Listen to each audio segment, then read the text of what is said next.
describe him as one of the best players right now. He knows the game, he knows how to get eliminations. He's really aggressive, but he also knows how to be smart.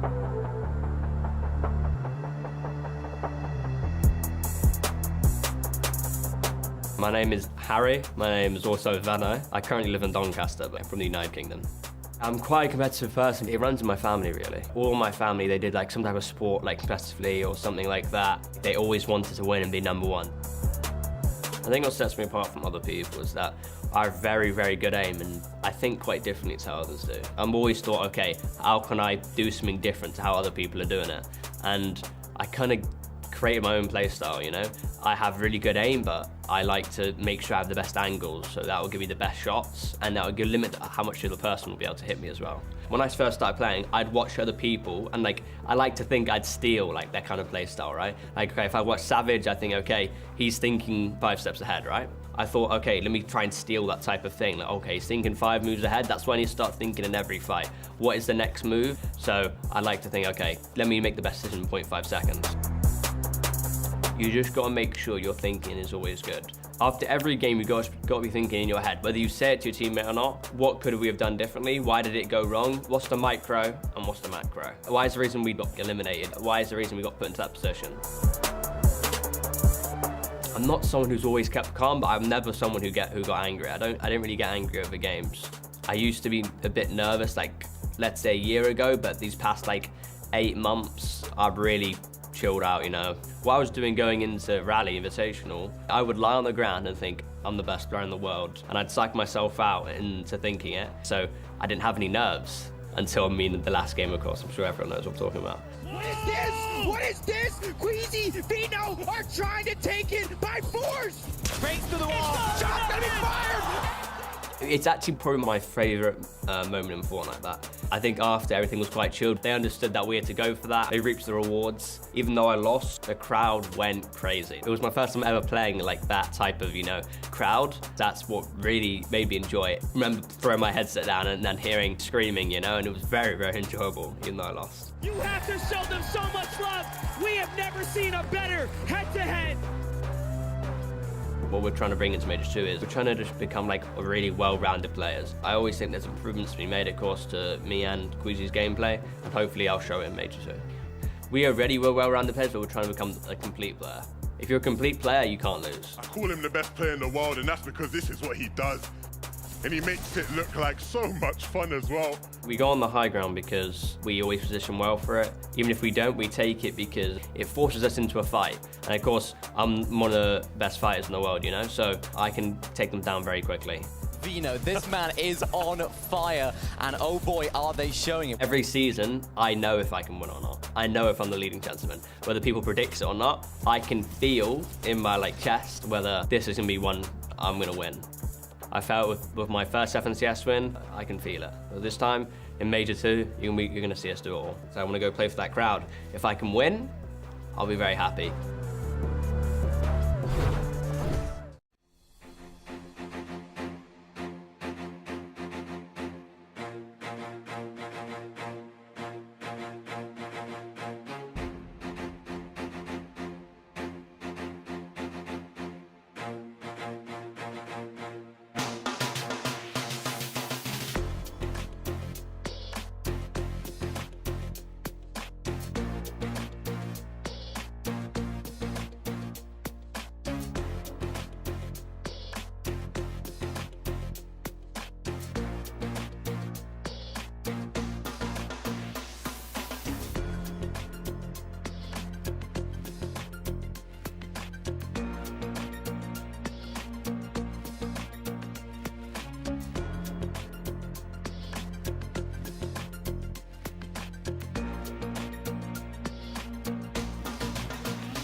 done this so many times. I've played so many tournaments. I don't get nervous anymore. I think me and my duo have what it takes to take the Axe of Champions. Definitely a chance to prove that I'm one of the best. I mean, I never feel pressure, not anymore. I'm going to reclaim the Axe of Champions. In Fortnite, you always have the chance to prove yourself. Me and my duo definitely have what it takes. We just gotta go and do it. My game knowledge is far beyond everyone else. Like, I'm thinking 5-10 steps ahead of you. Me and him are gonna eliminate the whole lobby. Major 2 is mine, and we're coming for that title. I really like this ring, but I want another one. I'm feeling good, man. I'm ready to get it. Äventyret med det tror jag mine.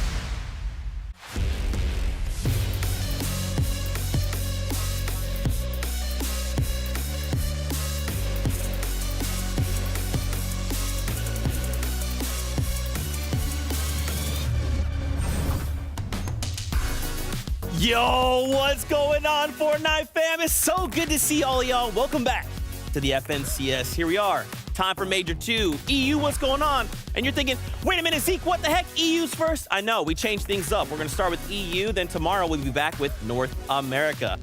Guys, so much has changed. The landscape of the meta, of the items, the duos, it's all so different.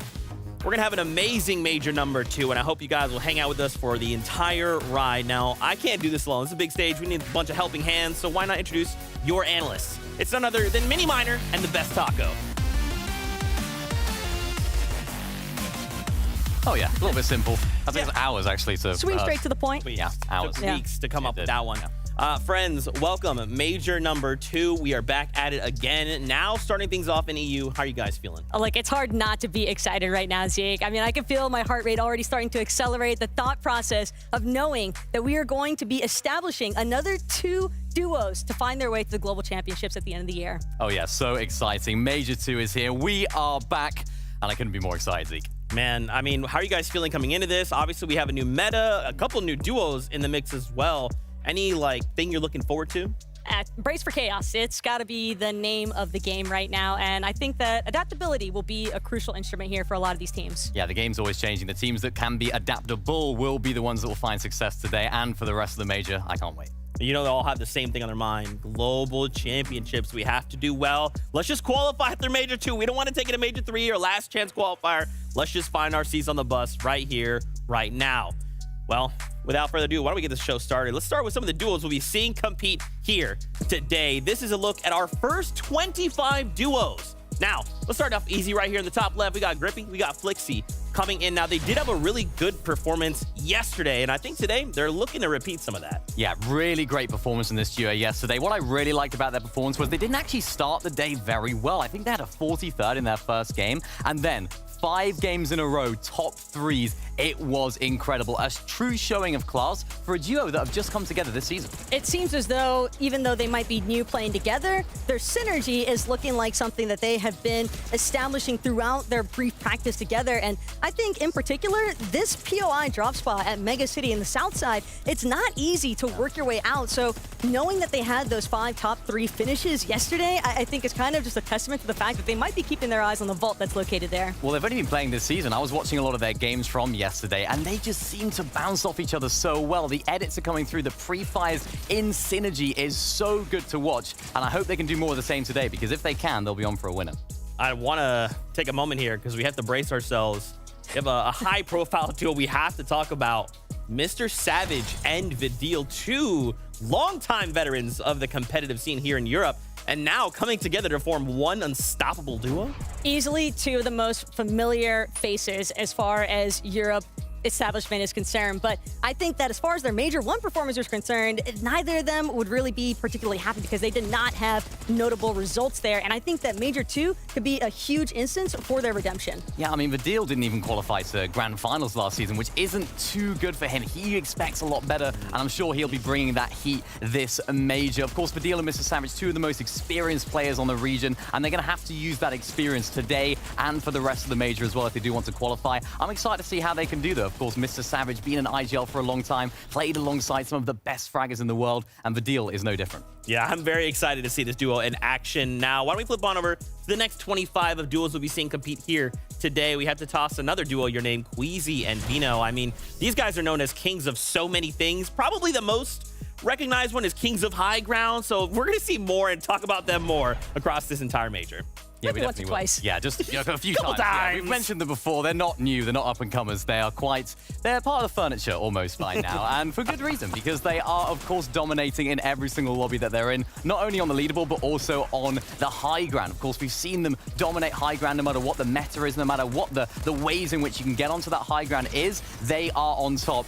And they are incredible to watch. I'm excited to see them perform today. Yeah, the fact that they're able to literally force the entire lobby to have to adapt to their style of play, because if they don't get taken out, they are going to be taking over that high ground. And we've seen what they can do whenever they have that established. So I know these teams are going to be keeping an eye out for Queasy and Veno. Yeah, for sure. And one final duo, it is none other than Z, Andy, and Uguay. And someday, we'll get his real name, someday. But for now, it's still Uguay. Some of you already know who this is. But a duo, I think, maybe a little bit of a dark horse. Maybe they're looking to try and prove themselves coming into Major number 2. Slight dark horse, but you really can't count them out. They do have a wealth of experience between the both of them. Of course, they played together before as well, but this season hasn't necessarily been the season of grind for them. They haven't been on the grind. I believe they've only played one Cash Cup so far, and I think they came 1200th. So not the best performance that they'll want to remember, but they are looking good going into this. Of course, in the qualifiers, they were playing well, using all of that experience, and for a team that hasn't practiced too much, they're doing good. But I think it's just a lot of that former competitive experience that's helping them still manage to qualify for these weekly finals, because they know what it's like to be in the endgame lobbies. They know how to make it into the late game, having so much experience as a competitive duo, and I'm excited to see what they do here today. Yeah, and I mean, we talk about experience, but with this new meta, are we seeing some of these experienced players rise to the top, or is there maybe some room for other players to kind of pull a fast one? Well, we've seen so many changes this season, right? We've seen so many adaptations to the zones. Of course, we have new loot, which we'll touch upon later. And it is ultimately about who has the most experience in adapting. Of course, Fortnite's ever changing. Previous seasons have been the same. So the teams that have had that experience before shouldn't have too many issues at adapting, but it also, of course, enables new duos, new teams that are grinding a lot more than the others to sort of rise through and be some diamonds in the rough. Yeah, just that new synergy, I think, that can really come out to shine for a lot of these newer teams. Yeah, you'll love to see it. Well, hey, we got something very special for y'all at home. Why don't we come on this way? We talked about this duo here at the very beginning. We'll get a chance to talk with one of them right here, right now. Now, very quickly, is it Gripey or is it Grippy? I gotta know. It's Grippy. It's Grippy. Grippy? It's a third one that we did. Okay, Grippy, what's up, Okay. man? I'm sorry. Sometimes my pronunciations are just awful, so it is nice to meet you. Welcome. How are you faring, man? How is it coming into week 1 of Major number 2? How are you feeling? Yeah, pretty great. Like, we had a good start into like the semifinals yesterday. We came second, and yeah, it's going great right now. Well, that's always awesome to hear, but Grippe, being one of the newer duos competing here in Major 2, is there any sort of pre-game practice or just kind of head zone moment that you guys like to kind of work with before you get started with the games?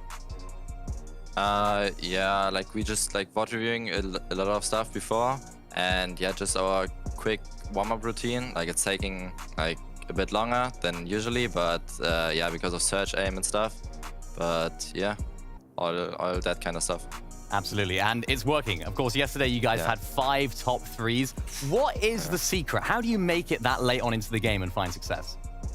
Yeah, I mean, I have the pleasure to like play with Flixi. I think like he's a really good IGL, and he's bringing me to endgame every single game. And from there, it's just like only using our mats, getting the best refreshes, and then just gonna heal off, and yeah. Yeah, and I love that. Kind of talking about pairing up with Flixi. What have you guys maybe taken from Major number 1 and learned that now you're really hoping to bring into Major number 2? Yeah, it's like some other stuffs, like the meta's changing. You can't really tell that, but it's just, I was like IGL before, but then I switched back to fragging because I play with Flixi now. And yeah. Yeah, I love to see it. Well, hey man, best of luck today. Where can the viewing audience, where can they find you? Yeah, it's just Grippe on Twitter, and yeah, just Grippe on Twitch. Yeah. We'd love to see it. Well, Grippe, thank you so much for your time. And of course, thank you for letting us know how to pronounce your name. Best of luck in the games today. Thank you. Well, thank you so much to him. Now we have to talk about this. It's the Kinetic Blade. Right now, it's the talk of the town is mobility, and the Kinetic Blade is definitely helping with that. It definitely is. We now have two versions of the Kinetic Blade, the rare version and the epic. The only difference being the rare version has 2 charges as opposed to the epic's 3. And of course, now that becomes a lot more common around the map. We saw so many Kinetic Blades before, but now even more teams are going to have access to this mobility. It's going to be interesting to see which of these teams will use them, or some of the other mobility that we do have in the game, Taco. And that's exactly it, Minnie, because we do have a third feature of mobility now present with the ODM gear that was just recently added. So definitely expecting to see a lot of these players flying around the map, especially once it gets to that moving zone aspect. You like to see it now. Let's take a moment here and appreciate the only shotgun you should have in your loadout, and it's not even comparable. It's the Havoc shotgun. If you're not taking it, you're doing it wrong. Am I right, Minnie? Yes, you are. You should be only taking the Havoc shotgun if you find combat, please. Combat out, or the Maven out. Get it out. We just want the Havoc. Listen, beggars can't be choosers sometimes. Beggars can't be choosers, true. But I will be begging for the Havoc in these games, particularly when it goes all the way up to that mythic rarity as well. 210 damage. It was recently nerfed, but Taco, that's still over 200. Listen, all it takes is one good headshot, and knowing the skill level that we're facing with a lot of these players here in Europe, I wouldn't be surprised to see them easily solidifying that shot. It's very annoying that they decided to use some of my gameplay there from... Okay, that's fine, production. I see it. I see it. Some of your best stuff, huh? Yeah. You guys are ridiculous. Let's take a moment here to talk about some of the vaults we'll be seeing here on the map, and these things are going to be super contested. I mean, we just talked about how pivotal these Havoc mythic pumps are, and on top of that, the fact that you get 2 of them inside of a vault, and there's legendary slurp juices inside of these vaults. It's just a force to be reckoned with. You are essentially forced into having contest for the vaults. Yeah, the vaults are quite literally gold dust, because of course you can get a good amount of gold in there too, but it is of course that loot that these teams will be contesting over. They will be fighting over it today because the value that can provide is unbelievable. Not only do you get those mythic Havoc pumps, but also nobody else can get them. There's only 2 other vaults on the map other than one that you're sort of getting. So how are you gonna, use that going into the game is gonna be so important for these teams because they're the only teams that can 200 pump people. Yeah, absolutely, dude. I mean, if you're not fighting over a vault, then I don't know what you're doing because this just provides so much utility for you and your duo, but kind of a double-edged sword, right? If there's a vault, they will absolutely be looking to fight for that. Now, there is one last thing we do want to take a moment to talk about, and that is the Rift Island. Here it is. I'm sure you've probably seen it in-game maybe once or twice, but if you haven't, why should we be focused on this? Hey, if you're not fighting for a vault, you're probably going to be fighting for Rift Island because we talk about it all the time. When it comes to competitive play, height wins games, and there's no better way to capitalize on height than by taking over Rift Island because that's not the only amenity that it has to feature here. Yeah, height is great, but when you're talking about the overclocked mythic pulse rifle, overclocked by name and overclocked by nature, because this thing packs a punch. You can do some incredible damage with it. Even when you're hip firing it, it actually increases the fire rate. So the teams that do manage to claim this POI, again, they'll be the only teams in the lobby that have access to this weapon, so they can rain down fire, particularly when teams are on high ground. If we see Queasy and Veno up on top today using this pulse rifle, the rest of the lobby, they're going to be watching out. It's going to be very intense. Yeah, pulse rifle goes burr. Yeah, it does indeed. And I think when we pair these things up with the recent Storm Surge changes as well, or Storm Circle changes rather, I mean, there's just a lot that has changed. The meta is very different, and now we kind of get to see what that looks like at a higher competitive level. Now it's not going to be just us talking about all things Fortnite. We do have 2 casters. We'll be calling all the action. It's none other than 11-2K and Jacob PR. 11, where's Jacob? Wait! I'm right here! Wait. I'm right here! I couldn't see him. Invisible. He was invisible. This is what I cast all season long. All season, bro. His dream come true. There you go. Well, guys, welcome to Major number 2. Here we are. We're starting things off strong in the EU. How are you guys feeling coming into the competition? I'm super excited, right? Listening to these guys talk about all the things we get to see so far this season is, really fun. Percy, hearing you guys hype up Queasy and Veno is obviously very exciting for me. I know they didn't quite have the season they wanted to last time out in Major 1, but this time around, I'm sure they will do their best to amend that. And by amend that, I mean they're just going to win. Yeah, okay.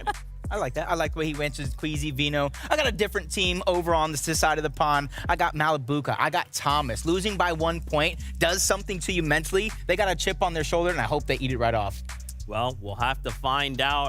I know you guys are excited. We're excited. I'm sure you at home are just as excited as well. Guess what? It's that time.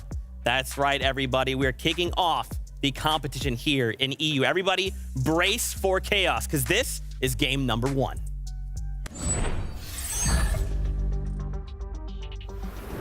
The time is finally here for a new season. Major 2 where there will be many more spots up for grabs for the Global Championships. My name's Levin2K. I'm joined by Jacob PR. Jacob, very exciting times for us. No, definitely very exciting indeed. It's so exciting. Let's just get right into the game. Battle Bus is ready. Game number 1 starts right now, and the first steps for a lot of these teams' journey into FNCS Major 2 and the continued journey to the FNCS Global Championship. Yes, and of course, with all the changes coming into this one, the best of the best players are being forced to adapt, which has always been the case, really, in competitive Fortnite, but now so more than ever. And I think we're going to see a lot of that in some of these off-spawn battles here. We have Neko and Dan, very familiar faces here on this stage, and already picking up, you know, an off-spawn win, making it nice and easy. It's tough. Neko and Dan practice their drop spot over and over. They get the only floor spawns there. I talked about Thomas and Malibuka, prefaced it just for a few seconds to start this one off, and that's all it took them to win their first exchange here as well. That's really nice. The off-spawn battles here at the racetrack can be so difficult, but the 50-50 nature of them means when you got the right drops and you get the loot, you can win fast. And for Thomas and Malibuka, they've spent a lot of this season, Jacob, chopping and changing POIs, figuring out what they want to make their home. It seems like they finally landed on racetrack, and it's working out for them so far in game 1. Yep, and from the runner-ups to the FNCS Major 1 champions, they're not contested. Very similar to that Major 1 as Advi and Swizzy, or Swizz, I should say, from his organization, kind of representing big. And that's the thing I like as well. For a lot of these players, they're fighting for more than something just themselves. They're fighting for more than just their duos. They're fighting for the fans, the supporters, to really represent for their possible countries as well. And this is where it kind of makes it a little bit more interesting. On the other side, though, Robon and Wax on the other side, they're just kind of creeping, feeling each other out for now. I didn't know these guys are here. Now they do. The presence is definitely known. They already did, but those guys are backing off, and so Rox and Robab, they want to stay on the offensive. They need to be careful, though, because there's another team I don't think they quite so know about nearby the POI, lurking in the shadows. But you can see they want to deal damage here. They want to get involved in the fight. And so they're going to keep on moving, keep on pushing. And who would have thought Alvi and Swizz running away was the saving grace from Wax possibly getting third party along with Robob. They're going to continue to try to hold on as much of the high ground as possible. But this is an off-spawn battle over towards a split drop. They don't really have mats. They don't really have resources. So picking and choosing your battle is important. But as I say that, look at Robab's loot. He's ready to go ahead and fight this one head on. Yeah, these guys have the loot to take the fight off spawn. And they'll have enough mats to survive in this fight, but of course you have to start connecting with the shots. Lots of talk about Mythic Havoc shotguns right now. The grey one's gonna have to do for Robab. Manson up, down. The other team is here though now. So the third party is coming in, and that's gonna make sure Robab and Watts can't be too lackadaisical in the way they take this fight. Have to be wary of where that other team is when they're peeking. Wow. Have to be careful that the eliminations don't get stolen away from them. Big damage being taken down there, and so that's gonna force them to drop down and just go and take the fight instantly. Robab's been traded though as a result. And so Wax will finally have to swoop in and clean up. But that might be the signal for the other team to start pushing in, and so the revive has to come through. Will he be able to hold on from Shakos and Skydu? Yep, they're already kind of closing in. They were that same team that was trying to third party when they were a couple meters back towards the gas station. And Skydu and Shakos just kind of playing it very slow, passive. They know they have a huge advantage here when it comes to the fight. They have the ODM gear. And you can see they're ready to try to break into the box, but no, they get third parties as well. And that's something we might see very often here, where the third party becomes the third party. Yes, Skydu, I'm sure he had no clue possible to happen. It's Thomas who's here lurking. He's trying to find some damage for Surge as well, so they need to be very careful. If you're over-peaking, Thomas will definitely be someone to punish you with the way his aim is. Shakos and Skydu, they're going to continue to apply pressure here. Try to farm up the little bit of loot, mats that they can get. This is still the same early off-spawn exchanges, starting from those split drops, continuously moving to the southwest side, I would say, of the map, but it's only about like 60 meters. As you can see, Thomas, he got just a couple of shots, and that's what you know, when you're at that elite level, a couple of tags in the early game is just enough. It's going ahead, allowing you that flexibility to kind of rotate from there on out and find the next steps. See here, Dexy putting that ODM to work. Vortex did not stand a chance, and another shot here as well. That's going to close out Yakbo. And so, a lot of emotion there, I'm sure you can tell. Very excited to win that fight, but over at Shattered Slabs, there'll be plenty more fighting to do. Of course, there is one of the vaults there, and so it's a highly contested spot. People want the loot that comes with those vaults. And in the feed, you see Dexy going down, so the fighting continued, and it seems like he hasn't quite been able to hit the mark there. So I'm sure we'll stay updated on that one. Yep, over here in Shattered Slabs, it's Bala who picks up Dexy.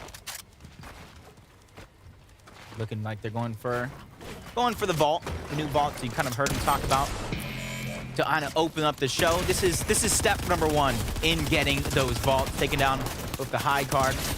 Go ahead and snatch it away. You gotta be careful though. They do fight back just a little bit.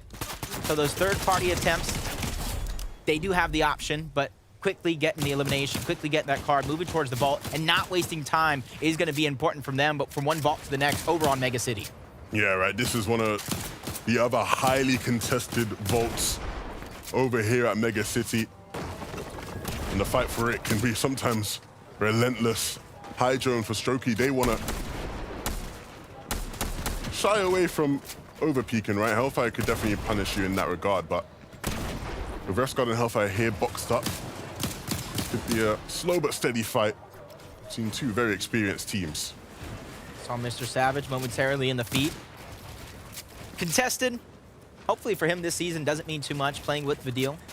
Hydro and Fast Strokey don't want to let disengage. The north side of Mega City is important because it allows you that rotation to the rest of the map. It allows you to kind of hover over the vault, whether you're going to be the ones trying to grab it or not. There's so much visibility on the side of Mega City.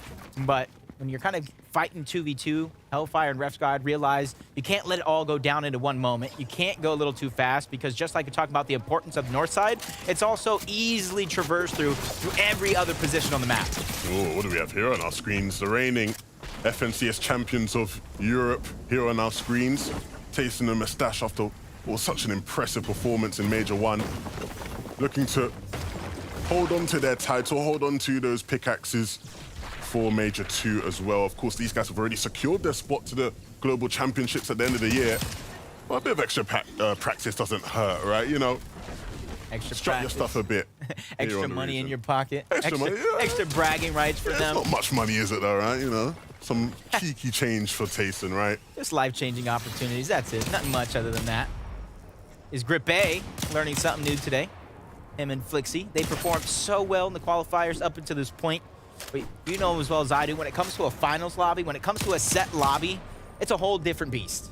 Yeah, and the way they're playing this right now, it's exactly what you can expect to see from a lot of the teams that land towards Mega. All of them looking to sort of just set up bases and just take tags, look for shots, rack up your damage so that when it's time for Storm Surge to kick in, you are not below the damage threshold.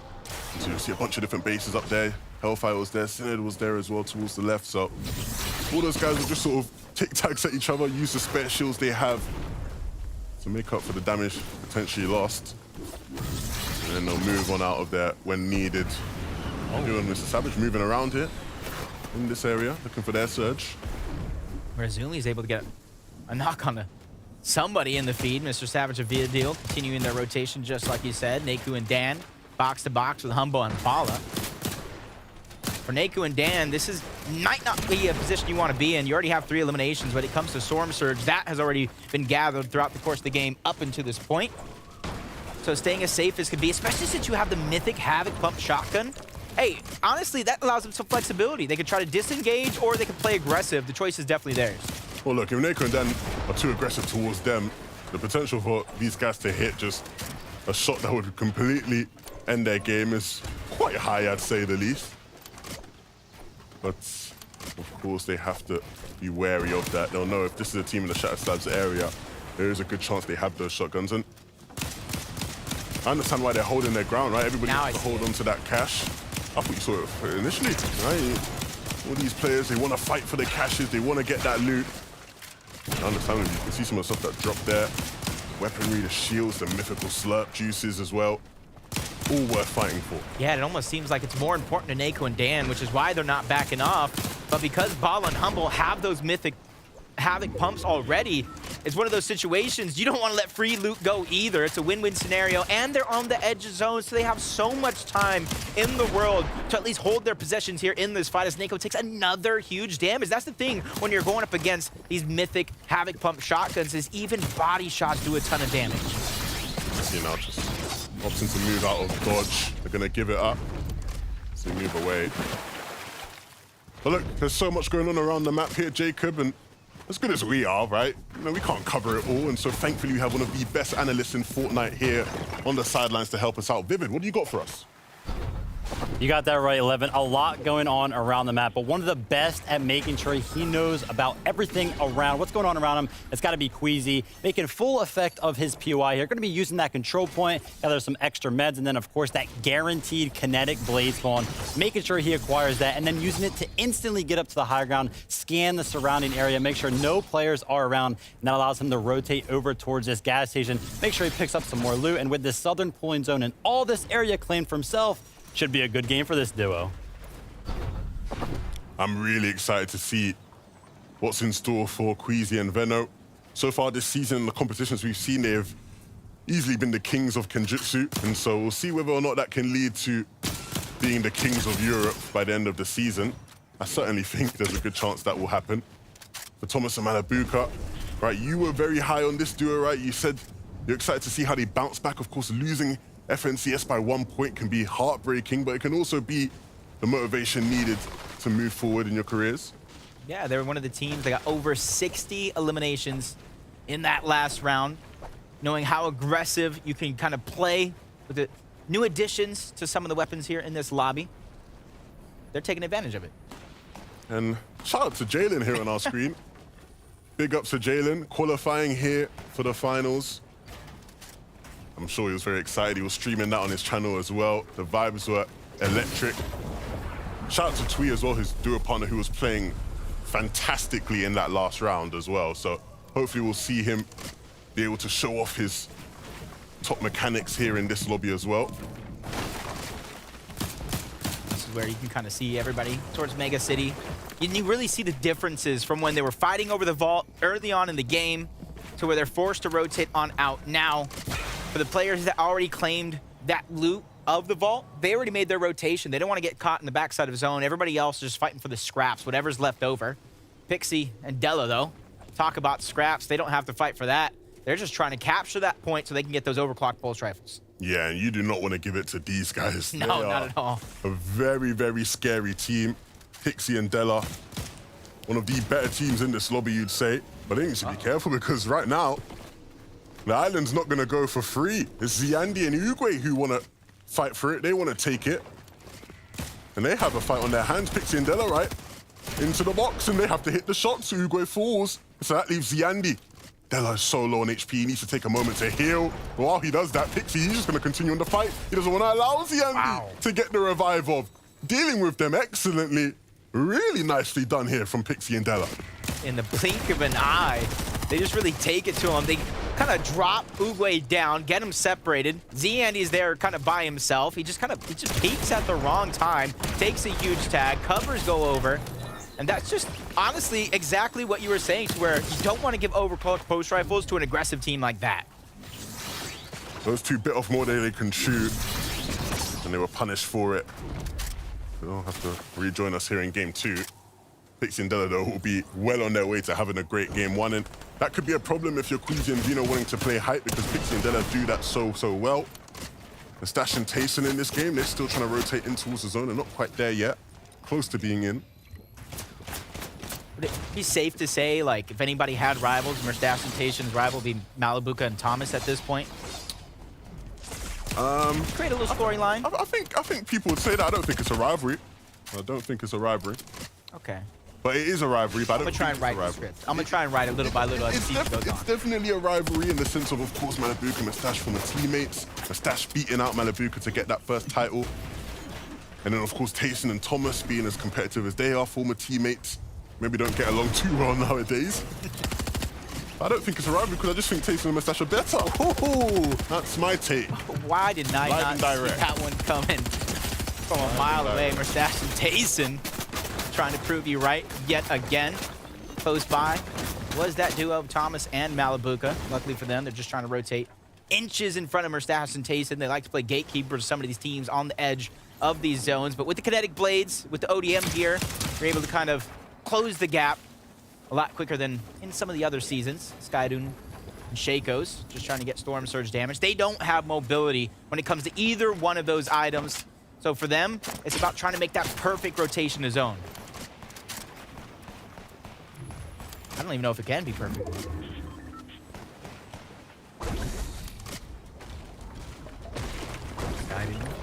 Shaco, they're actually doing a good job of utilizing the shield bubbles, which you see more in zero builds than you do in the regular mode, but they're well above the damage threshold when it comes to Surge. So for them, they just got to rotate to the zone. Everybody else in the lobby has to worry about where they're going to get the damage from. These guys don't full sheet for them, right? They don't have to worry about the damage. Well above as well. 3 eliminations to Howley, probably is part of why. But they do have to get into zone, and when they do get into zone, they're going to be here on this side of the zone that is so congested. You see all these different teams around. And sure, it'll leave them opportunities like this where they can pick up some more tags and build that surge up even more. But they have to start thinking about how they can get deeper into the zone, avoid all these teams that could cause issues for them when it comes time to move. That next zone pool will be very, very crucial to how the rest of the game plays out for them. You almost see what they were banking on too. That little edge of high ground. Try to be the advantage that they're going to try to utilize. JJ2, Stompy, become a little bit of focus in the lobby. Deoxy, Andelix on the other side, under pressure. Andelix has to do something to try to alleviate it as Deoxy does go down and out overall. Andelix can be left by himself as a solo. And Stompy and JJ2, they have the choice. They could take what they came for, get the loot, continue on, try to go to zone, or they could try to fight Andelix, hoping that he's just left here on the edge of zone by himself. But as the zone continues to pull west, if that is your plan, you have to go now. Otherwise, this is going to become quite congested in a couple minutes. Yeah, and of course, if you've been watching competitive Fortnite for a long time, you'll be no stranger to seeing Andelix survive as a solo for long periods of time and having good games. We'll see if maybe he can reach some of his previous best form here in this game to do just that. Look at some of the elims going on all around the map. Some box play happening right now. Nice shot there from Code Jerky. Got some good heals out of that as well. I don't know what he actually picked up, but overall he did have 3 different legendary slurp juices. That's enough to honestly stagger yourself to the backside of zone. Take some time rotating here before you figure out what that right move is. He lost his teammate, so he is going to have to do it as a solo. Fast Strokey, though, and Hydro trying to utilize the ODM gear, and there goes the snap strikes to try to break through the box, and he does it perfectly. He breaks the box, Fast Strokey goes in, replaces it, and lands the shot to get the elimination, but they're only 86 above the damage threshold. That's not much. That was so clean, though. The way they got those elims was so clean, so effortless for them. For Strokey and Hydro, like you said, they're not sitting comfortably in that regard, and so they'll have to keep him moving and finding more damage as they go along. And that's the same here for Neko and Dan.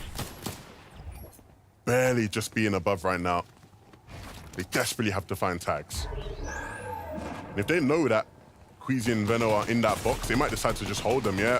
You can see that they both have to rotate towards the east. And because Dan and Neko are sitting ahead, they can just sit here and hold.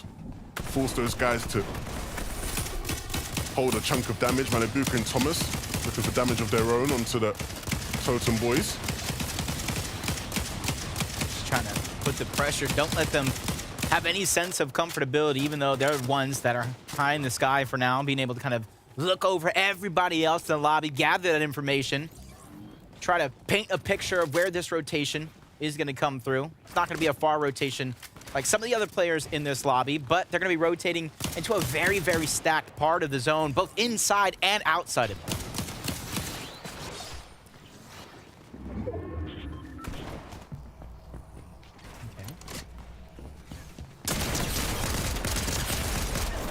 And that's kind of what happens when you're a solo. You got to imagine Andelix probably down on Surge, forced to try to play aggressive, to try to pick up the damage that he needed. Looks like almost a lose-lose situation. He fights the next. Juicefish, Smokey. On the other side, they become the focus for a couple of teams, which kind of alleviates some of the pressure from Howley and Teamsy. below them is a whole nother team as well, so they have to be careful. You got to make sure you have that volume cranked up. You don't want to let somebody try to sneak into the box. They're trapping Eclipse. They're going to be eagerly searching for something. Only 16 above right now is not ideal at all. Scary. Very scary. Cheating finally goes down. Maker gets taken out. Monet box to box with a whole nother duo. He actually lands a good shot. Shield's gonna get ripped off. Teammate doesn't have much HP either. Hydro and Fast Roki must hear this close by, and they do. They're trying to take advantage of all that damage Monet just put on to Isha. Slowly but surely sneaking in. This is what I'm talking about. You gotta make sure to cover each and every one of your angles. Otherwise, something like this will happen. Monet does something that you didn't really see happen right before our very eyes. Didn't really expect. Is take the 1v2. He might have had a little help, but survival of the fittest is the name of the game. That's what it takes right now in these moments. You have to come up with big shots. And that's exactly what he did. Shoki, they're still struggling with Surge. They need to start connecting. Wow. But they were also taking damage on the other side as well. The Mythic Slurp will help them in terms of out healing. But they do really start having to hit shots. And the opportunities are there. You can see the players are Katana and players are rotating. No, for Shoki, they've already gone. You missed out. They have to start hitting shots now. And this is a zone right here, 8 zone, the one before things begin to start moving. For some of these teams, it's very, very important, if you do have the heals, to not take storm damage throughout these moving zones. If you don't have the heals, just like you see Hydro and Fast Roki here, a refresh for not only the resources and the mats, but try to find some pizza, some chug splashes, legendary slurp juice, anything at this point. Yeah, you can see how desperate they are. They're trying to find someone's box they can sort of force their way into, but the opportunities aren't really there right now. They're struggling to find them. This is very, very desperate times and desperate measures for Strokey and Hydro. A fight here breaking out where Mr. Savage and Vidil look to be the ones benefiting from this one. They don't get both eliminations onto Jalen and Twee, but they do pick up at least one. And some of the loot as well. This might be too early to call, but I'm feeling 2019, 2020 Mr. Savage vibes coming out this season. I'm feeling it. Playing on a whole nother level. A reignited fire under Vidil. I feel like this could be their season. Make multiple finals, qualify directly to the FNCS Major 2 finals, and hopefully continue their journey even further. Ned and Razumi hitting some amazing tags through the sky before making their own journey with the kinetic blade. Only 2 charges though for him, so he has to find that perfect spot with a little bit of elevation, which is going to be succeeded from now. Queasy Vino, they're going to be ultimate low ground. They find Fast Roki out, probably hunting for those heals, just ended up in the wrong box. Yeah, we saw how low the Strokey was, and they just capitalized off of it, and now will start to make their move with their katanas as well. A couple charges being used here before positioning here in the zone. Wow, quick shot, quick edit for Hellfire. Change layers, change locations altogether. Here's some shots going through, and this is where he's trying to go for the piece control. That could have been a good amount of damage if you were able to land the shot. But luckily for him, he's playing calm, cool, collected, just getting the loot, getting right on out, and trying to play for placement. I'm sure he wanted to take that shot. Harley's toes are poking out. Up above though, you see Pixie and Della. I did say that they would look to play high, and here they are. But will they be able to hold on to it is the question. You see all these players katana and up. Not all of them are trying to take their high ground. But if they don't top ahead and claim front, they might get chopped out if they're not careful. You can see Vino looking up towards it. So they need to be very, very careful now as they move on through. There are players that can be a threat to them. See Harley. They're still in this game, still moving about. But they're starting to run low on materials. They're going to need a refreshing soon.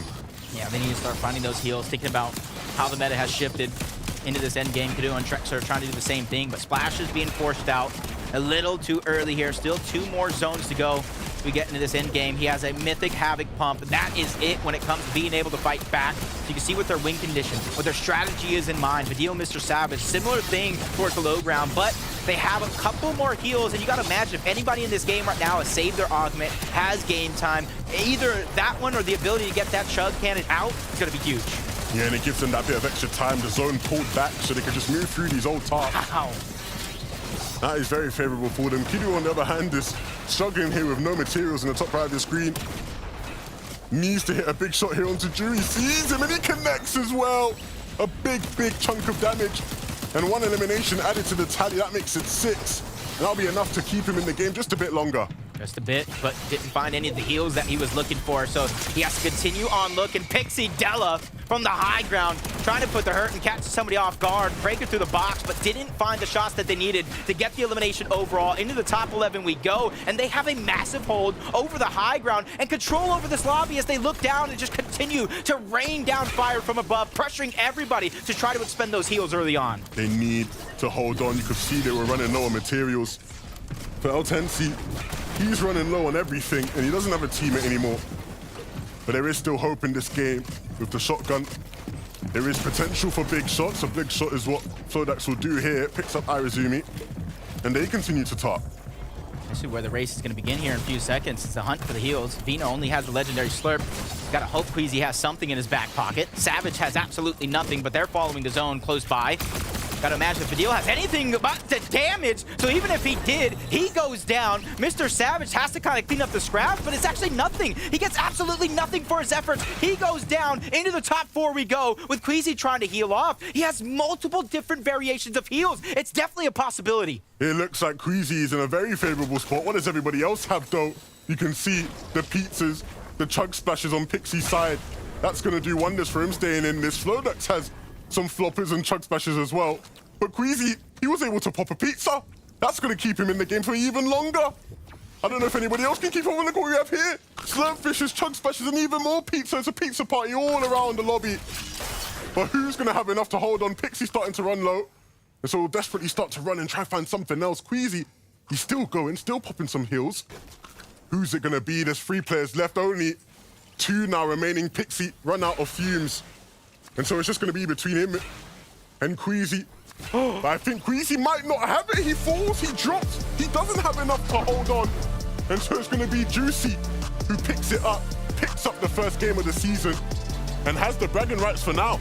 That early damage they took to Storm, doing so much damage there at the end of the game, didn't really allow him to continue that heal off in the end. And you got to imagine for Shimoki and Juice Fishy, coming from a whole nother region, taking down some of the biggest names in EU in game number 1. This was a duo that we gave so much props to last season because they were so impressive. Like you said, when you come to a new region and you perform the way they did, especially on EU, it's a very, very rare thing to see. But here again in Major 2, showing us why they are such an impressive team and why they're revered around the lobby. Yep, but that last one went down to a heal-off. Couple of teams, who knows where they placed at the end of the day, but Zeke and our analysts are going to break it down and lay down the field.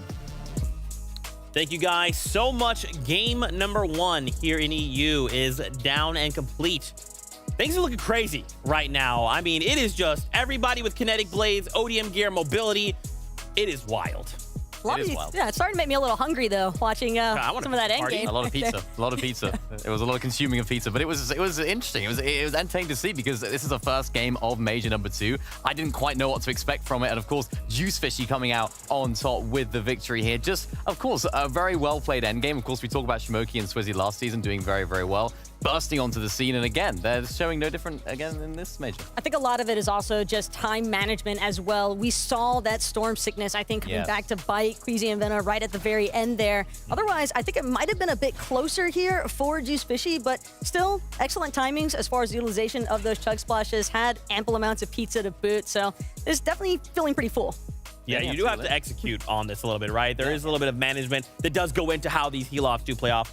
We do have to talk about Queasy and Vino. Saw them there. Once again, the Storm did kind of bite them quite a bit, but look, hitting second place, still fantastic. Fantastic performance in this duo, and I know Veno said it at the beginning of the show. He was saying they want to work on being a more well-rounded duo. We didn't see them on height this game. We didn't see them at all. We saw them on ultimate low at one point, and what we saw was Queasy building a beautiful base just outside of that little lake, and of course using all of those heals to his advantage. Obviously not quite working out with a victory route, and of course ultimately it was Storm Sickness that did take him out, but very, very smart plays, and that's why they're in second. I think it was just not really capable of trying to take over height because I think they recognize the fact that Pixie and Della up on top, well above everybody else in that high ground. They had the overclock pulse rifle, so it's practically impossible to challenge them. But once they drop down, to where everybody else was at. I think we saw some nice gameplay out of Savage and Badil at the very end here, but second place, still not bad for Queasy and Venno. Yeah, and I mean, look, this is just game one. Nobody freak out, okay? This is usually how this goes. This is just like our tester, right? We're just kind of seeing how things go. We kind of touched on them at the beginning of the show. I do want to talk about Mr. Savage. He did have a little bit of pop-off, and we kind of have high expectations for Badil and Mr. Savage. Do we feel like they're faring well so far? I think he had a great opportunity earlier on. They actually were able to box up on the edge of zone before they had to worry about those moving zone aspects, and that's where Savage was able to secure a nice elimination onto Malabuka. I think that those Storm Surge tags also came in pretty clutch for them because it helped them when they were actually making those rotations through the low ground. Yeah, big clutch, and they made it all the way to the end of the game, and unfortunately they ran out of heals. They didn't pick up enough of those refreshes, or they used those heals a little bit too early on, and ultimately that's what caused them to not get further on in this game. We saw a big refresh here from Mr. Savage onto Della, but of course, again, no heals. Pixie was all the way up on top, healing off, so Mr. Savage here didn't have anything and unfortunately fell a little bit earlier than they would have liked, but a very solid start for them. Yeah, so what is maybe one thing they could look to do better? Is it just the heals? Is it a little more than that? I think it's definitely, the heals have a part to play, right? If you're taking those fights early on, particularly when you mentioned Taco in those sort of edge side of the zones, you will have to expend a lot more materials and a lot more heals if you're not careful. So using those, you have to make a decision, right? Am I going to spend heals and spend those materials early on to then gain some later? Or are we just going to hoard them? We're going to try and save them like chipmunks and save them for the rest of the game and then eat them later. I think for them, they might want to have a little bit of an adjustment of the strategy, but it's not a bad start at all. Also depends on whatever augments they're able to acquire early enough, because over at Naughty Nets, being uncontested, I think that that's also rather beneficial for Savage and Badil because it might give them an opportunity to maybe farm some of those jellyfishes earlier on if they are able. But I know they had to rotate in order to not have to worry about storm sickness and just like storm damage in general. You want to find good positioning. So I think it was just a little unlucky for them at the start, but still a pretty strong start. Yeah, for sure. Now, we do want to take a moment here to talk about the ODM gear, right? We kind of focused on the kinetic blade at the start of the show, but now let's focus in on the ODM gear. What does it do and where can we find it?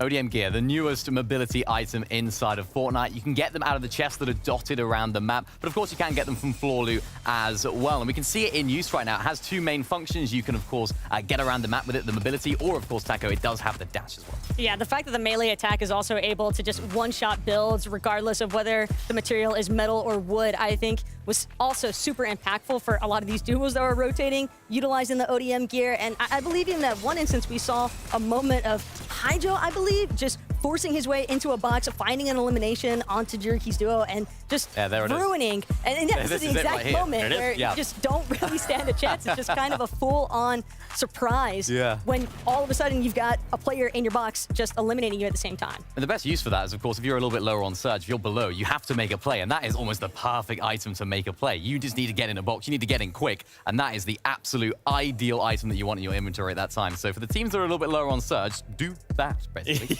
It does kind of give you the flexibility, right? But it's also a little bit high risk, high reward. Like, people know that there are ODM gears out there, so if they hear it coming, they're kind of like, okay, come inside the box. Like, we just have to hold this angle, right? Yeah, you I think so, but they're kind of similar to the Shockwave Hammer instances where it can be a big surprise. Yeah, for sure, for sure. Well, hey, why don't we head on this way?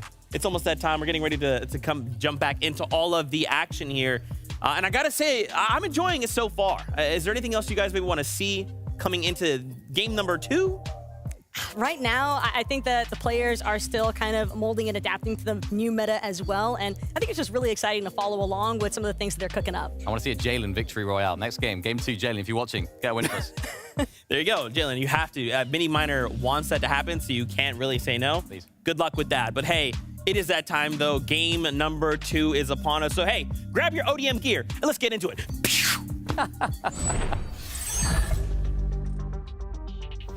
Game number 2 is here in Levin.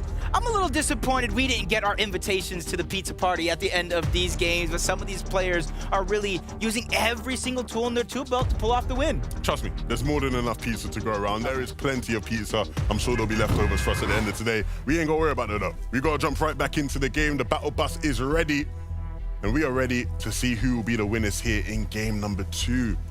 I was very interested about some of the things I saw there. Of course, we can expect to see plenty of players holding on to their heels as long as possible, going for the heal off to win games here. But it was good to see some of the mention of Queasy and Venno, right? A change in their style. They weren't quite playing for height the way Pixie and Della were. And that is one of the evolutions of their game. From speaking to them, they want to put more of an effort this season into improving on mid-ground and low ground, and they've been doing that. They're working with a coach now in BloodX. They're working on all their strategies on those layers, and it's paying off for them. They're becoming a more complete team. Can I say I'm glad you mentioned the coaches out there, because I want to give a shout out to some of the coaches out there, because even though it's the players and the duos that are executing at every single moment when the finals finally actually start. Hold on a minute. Drastic, swift, and changes, but you said it yourself. They're contested over here, Kenjutsu Crossing. The guaranteed kinetic blade really proven to be worth it, but maybe not at the end of the day. Artist goes down, and he's going to be left in a 1v2 against two juggernauts of Queasy and Vino. Yeah, Firebro is going to have some real struggles here. We saw from them gliding in, Firebro and Artist drops were not up to scratch with that of Queasy and Veno. Queasy and Veno's drops were on point. They landed so quickly and they were so ready. And they've had plenty of experience fighting here at this POI. They know it inside out. So I doubt they'll have too many problems. Firebro, will he stay alive? They will sort of search for him and look for him. All they have to really do is just leave the actual building, go capture the point. His position will definitely be revealed, so they won't have to wait long. But it's kind of like a countdown timer of how much time he has to work with before he is spotted out. Mustache and Tayson, uncontested. North Slappy towards the south side, uncontested as well. Pixie and Della, though, a little bit of a struggle to start this game off just outside of Breakwater Bay. Della's already down. Pixie 30 HP, one build, and not even a single item in his inventory. Yeah, it's not looking good for Pixie at all. And it's funny, right? Because you can see Axos and Vortexes are one of the teams there at Breakwater. We saw Axos and Vortexes fighting against Pixie and Della in the FNCS finals last season in Major 1. And it was Pixie and Della that most of the time came out on top. They almost bullied them really out of that spot. Right now, it's not looking like that's going to be the case, especially with Shamoki and Swizzy in and around that area, causing havoc. Just trying to capture the point, just like we talked about moments ago. Trying to reveal his location, but you can kind of see in the mini-map, he's already rotated to a different spot, hopefully far enough to not get spotted out.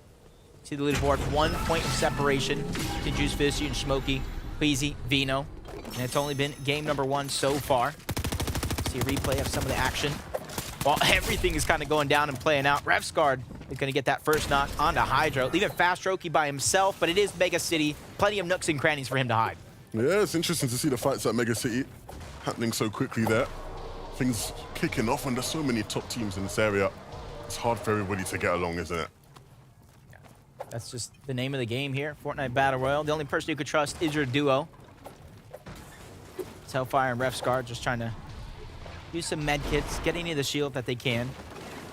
Oogway and Z Andy over towards Anvil Square. 2v2. Anvil Square usually always has a contested fight with 2, maybe even possibly more teams, but for Oogway and Andy, they do have a little bit more of the experience here when it comes to battling off spawn. We obviously did see the way their game ended in game 1. They tried to make a play for the Rift Island. They got uber aggressive onto it. And it cost them. They went down. They were not able to win the fight against Pixie and Della. So now here in game 2, they'll have to try and make up for that. Maybe they'll continue to try and make plays for the Rift Island. It certainly makes sense with how valuable the loot is that you can get from there. Lost for words there for a moment. Looks like they were just strolling through because they're the only players left on the island. And they got taken down for it, caught off guard, trying to go after Shmeki and Gabix. Ali and El Tinzi is going to be the ones hovering over, trying to collect as much of that hide as possible. But you can see on the minimap, there's so many teams positioned, Mustache and Tayson included, but they're separated in such an angle to where it's going to be hard for anybody to try to backtrack and push back, unless, of course, Mustache, as I say that, trying to give up the position, rotate to a much better spot with the kinetic blade.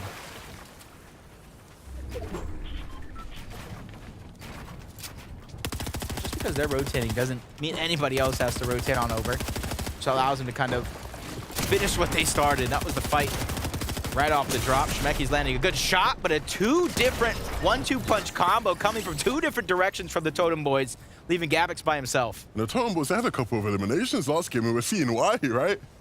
These guys are sharp when it comes to these sort of fights, and Gabix is just going to have to patiently wait to try and rebuttal and try and Get some form of revenge for Shmeki. It's not going to be easy the way they're moving. They do leave him space to get a shot in. But will he be able to hit many more onto them? He's looking for an exit plan, it seems, looking to see where he can drop down, get out. Maybe even looking for some sort of loot, maybe that was dropped somewhere. I think his best case scenario right now, how quick he was able to really react, get out, disengage, continue to rotate on over, but his opponents do have the kinetic blades. You can already see that they're trying to cut him off. You don't want to give up that escape route. And I think they're only going to spend a certain amount of time looking for him before they have to continue on. Oh, wow. Why is he not building to protect himself? Nako's in such a bad spot there. Dan going to be left as a solo. Amos and Killian. Okay, you know, you're teaching me. You're my support. You're holding the piano so I can play it a little bit. I am the one that holds the piano for the artists like yourself to play. That's the name of the game. That's support. That's the relationship we built over the last couple seasons. Don't worry, I'll hold the piano for you one day. Maybe a harp. Are you a harp kind of guy? Anything that makes sound works for me. Dexy over at the vault. We saw them try and claim this last game but get taken out. This time around though, they will be the ones to loot it all up. You can see making sure they get everything out of it they possibly can. All that gold will go to good use, I'm sure. But I think the more important part is those shotguns that they have in hand now. The potentials for solo clutches of those are ridiculous. One shot after one shot, even with the nerf, 210 is still more than enough damage.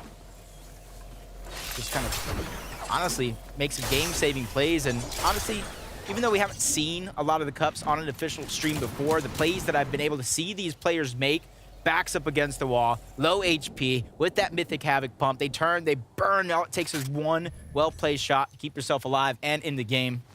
Just like Hero and Flodax. For them, they're going to have to think about something else instead of that one-shot potential. Yeah, currently based up here looking for Surge. Hoping that players will sort of rotate through and be within their line of sight to be able to take some tags onto. Oh, dearie me. What do we have here? Jalen's gone down. Tweet is left as a solo, and that's not good. Miniminer said he wanted to see these guys win the game. At least he didn't give him the Miniminer guarantee just yet, so. Never heard of that. It's only going to be a wish. You don't know the Miniminer guarantee? Nah. Sounds like a knockoff of somebody else's. 11 2K guarantee. I've heard of that one. That one's premium. But everybody wants to wonder, what does an FNCS champion do to stay at the top of their game? Well, we have a World Cup qualifier in Vivid to break it all down.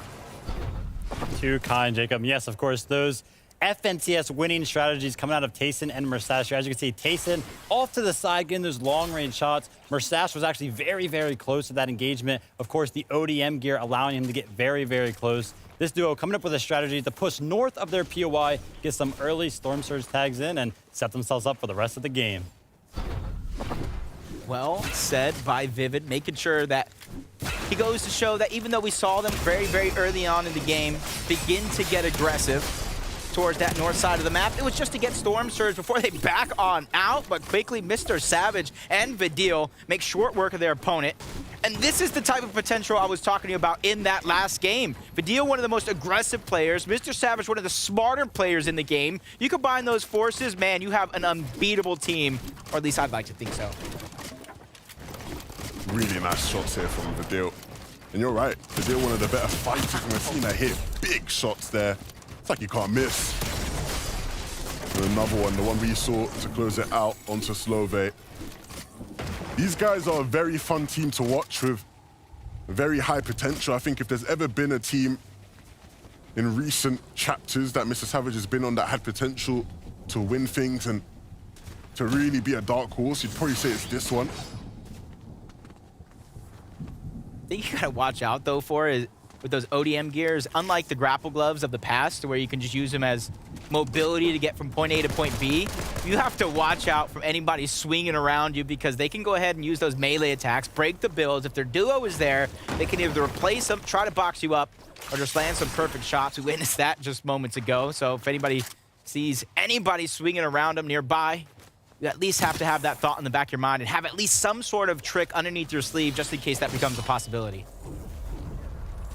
Yeah, I think we'll definitely see a lot of teams use them. Like the grapple gloves of the past, it's definitely possible to do so.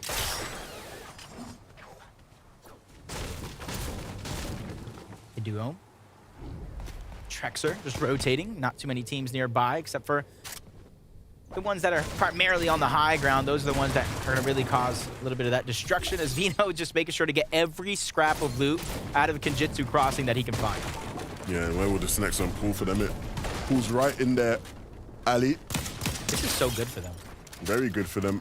There are a bunch of teams towards the west that they can sort of take some shots at. You can see Vino's building out ramps here, and he has vision of all that side of the zone.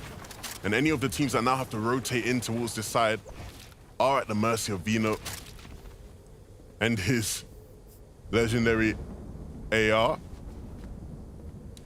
Look how quick, though, on the minimap. Look how quick they were to react to these zones.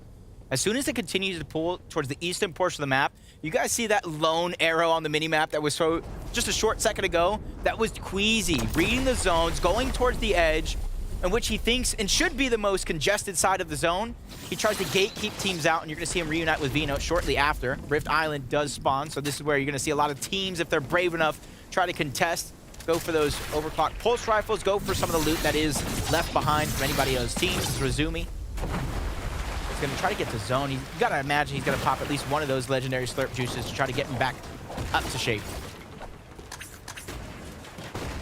And you see Razumi and Sinner, they're going to have to rotate in towards that side where Queasy and Vino will be holding them potentially. Juriki up here on Rift Island.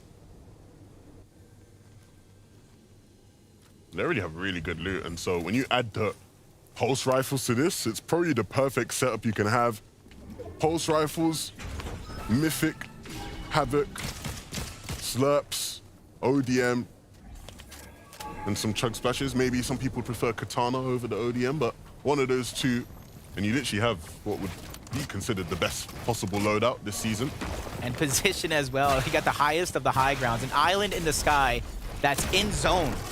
So now imagine you combine that with maybe building on top, but talk about in zone, a lot of those rifts are at the bottom. Tend to see teams kind of box him on those. Jalen goes down again. Twee's going to be left by himself. Shots coming in from the distance, putting so much pressure on him, but Sadie goes down, leaving it kind of in a 1v1 scenario here. The third party slowly but surely trying to close in on the distance to finish off the damage they put out early on in this same fight. Twee's at least going to be able to get some loot, something that he can claim any hold on in this fight, but the third party is there, so we got a 1v1v2. It's a shame. Tweet had to pick up Jalen earlier when he went down, picked him up, and unfortunately Jalen's gone down again, so it leaves Tweet all alone here. The chance of a reboot will be difficult, but not impossible. Synod and Razumi, though, that was the team that tried to swoop in and clean up, and it definitely caused issues for Tweet. He's quickly run away now. Loot. Hopefully he has the reboot as well. That's almost what it looks like. He's trying to go back to him. One of those reboot trucks. He does have the reboot card. Trying to get his teammate back into the game. And because the loot was just on the edge of the zone, possibly go back, trying to snag some of it up as everybody else begins to rotate themselves in. Zone's going to pull towards the east. But a couple shots coming in, forcing him to use some of those heals he wanted to save for later on in the game. As Ref's Guard, Hell's Fire, they got themselves a position. A deluxe apartment in the sky, some would say. Try to rain down from above, as Mega City is going to be hard for some of these teams to try to push through if they're actually trying to use it as a path to rotate through. Yeah, but the rest of this game will be very interesting for them because Ref's Guard at least doesn't have a katana. He doesn't have that kinetic blade. Grind rails it is. And when you don't have one of those and you don't have ODM gear, it can be very difficult with so much movement in the game. When you're one of the few teams without it, it can almost feel like you're playing a different game. Restricted in your ability to play the way the rest of your opponents are. See Malabuka and Thomas in the distance as well. Hopefully for everybody here, besides a couple of players that you mentioned, have at least some form of rotation because you don't want to get stuck being one of the last teams trying to rotate outside of Mega City. You saw a little preview there and you can see it again in the mini-map. There's so many different elevation changes, giant mountains that you have to climb through, and a lot of these teams are already going to be positioned, just like you see Eclipse and Air Trap doing right now, gatekeeping everybody out, but they still have more to go. From 28 below, 1 above, 16 below, just goes to show how active everybody else in the lobby is when it comes to Storm Surge. Yeah, they have a really nice spot to just be able to sit here and pick away at these teams. The question is, how much have they been practicing their surge game? Because there will be opportunities here, 100% there will be, but they just have to hit the shots. Connecting with a couple tags here and there, a nice little headshot will go a long way for them as well. They need to keep doing that sort of damage. They need to keep connecting. Keeping their eye on the prize. They got a good position in the zone as well. You kind of look, everybody just on the outskirts of Mega City. Didn't block their backs and take some damage because of it. Nickel Master, 129, popping his own slurp juice. Lost Monet throughout the course of this game, so he's going to be a solo with no builds, taking damage from Storm Surge.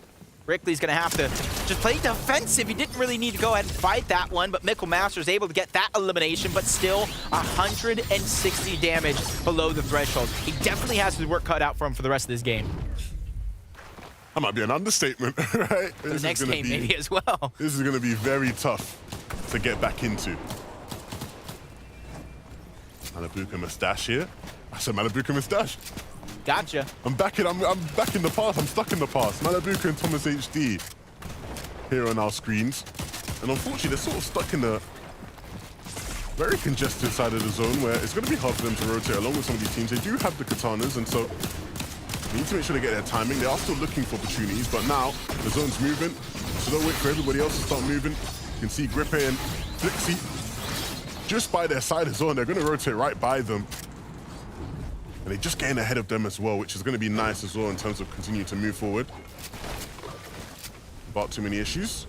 Yeah, for some of those teams towards Mega City, this is the best possible zone pull for them. If it just went north, if it went straight east, they'd have to climb up those mountains while teams are positioned there. But since it moved a little bit more towards the south, everybody that had that high elevation before is going to have to give it up to try to find their next spot in towards zone.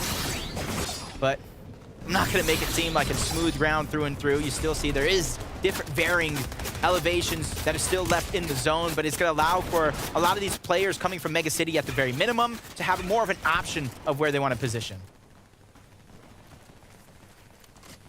Speaking of options, Trex is running out of them. Down on Surge, there is one option above him that they can take advantage of, and that's why he's going to continue to just look up. But I also have to worry about players who can see him on the layer he's on.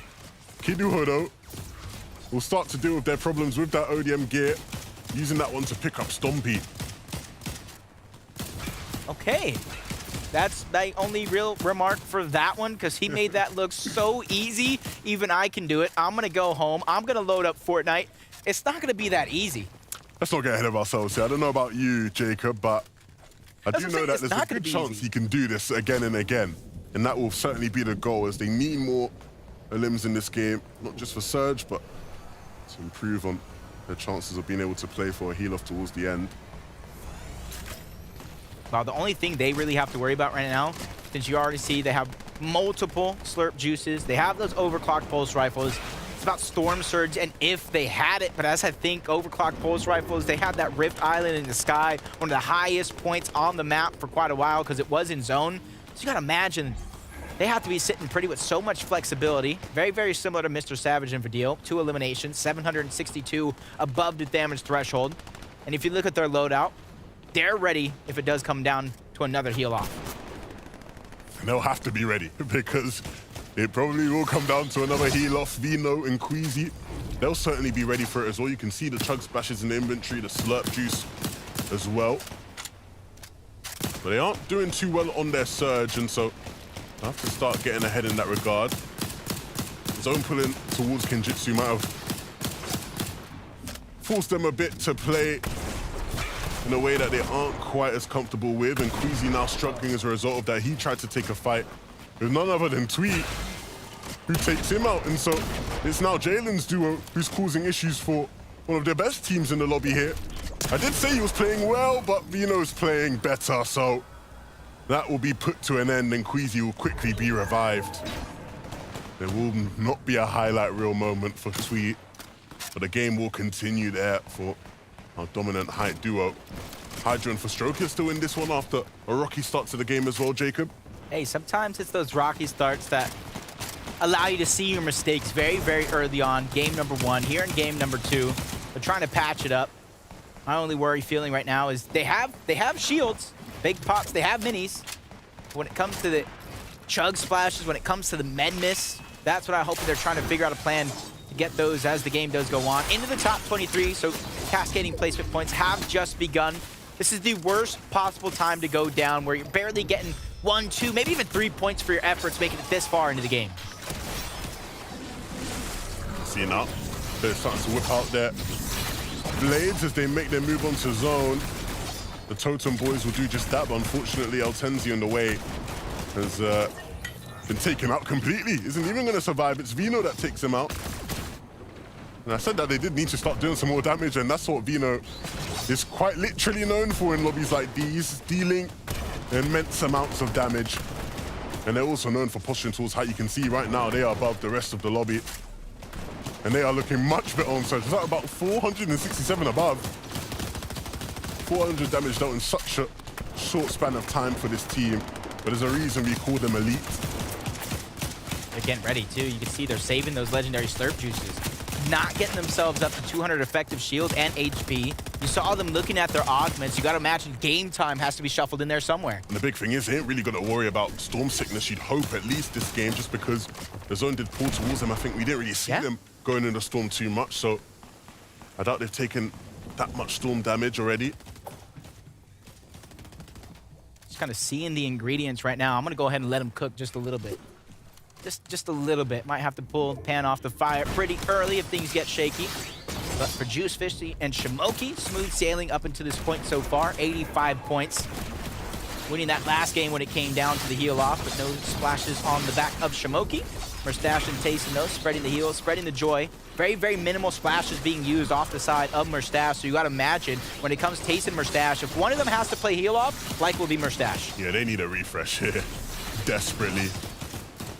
That is going to be the key to them being able to play any sort of meaningful game here. Hydro and Forstroki right now showing a masterclass in how to find refreshes as they pick Flixie up.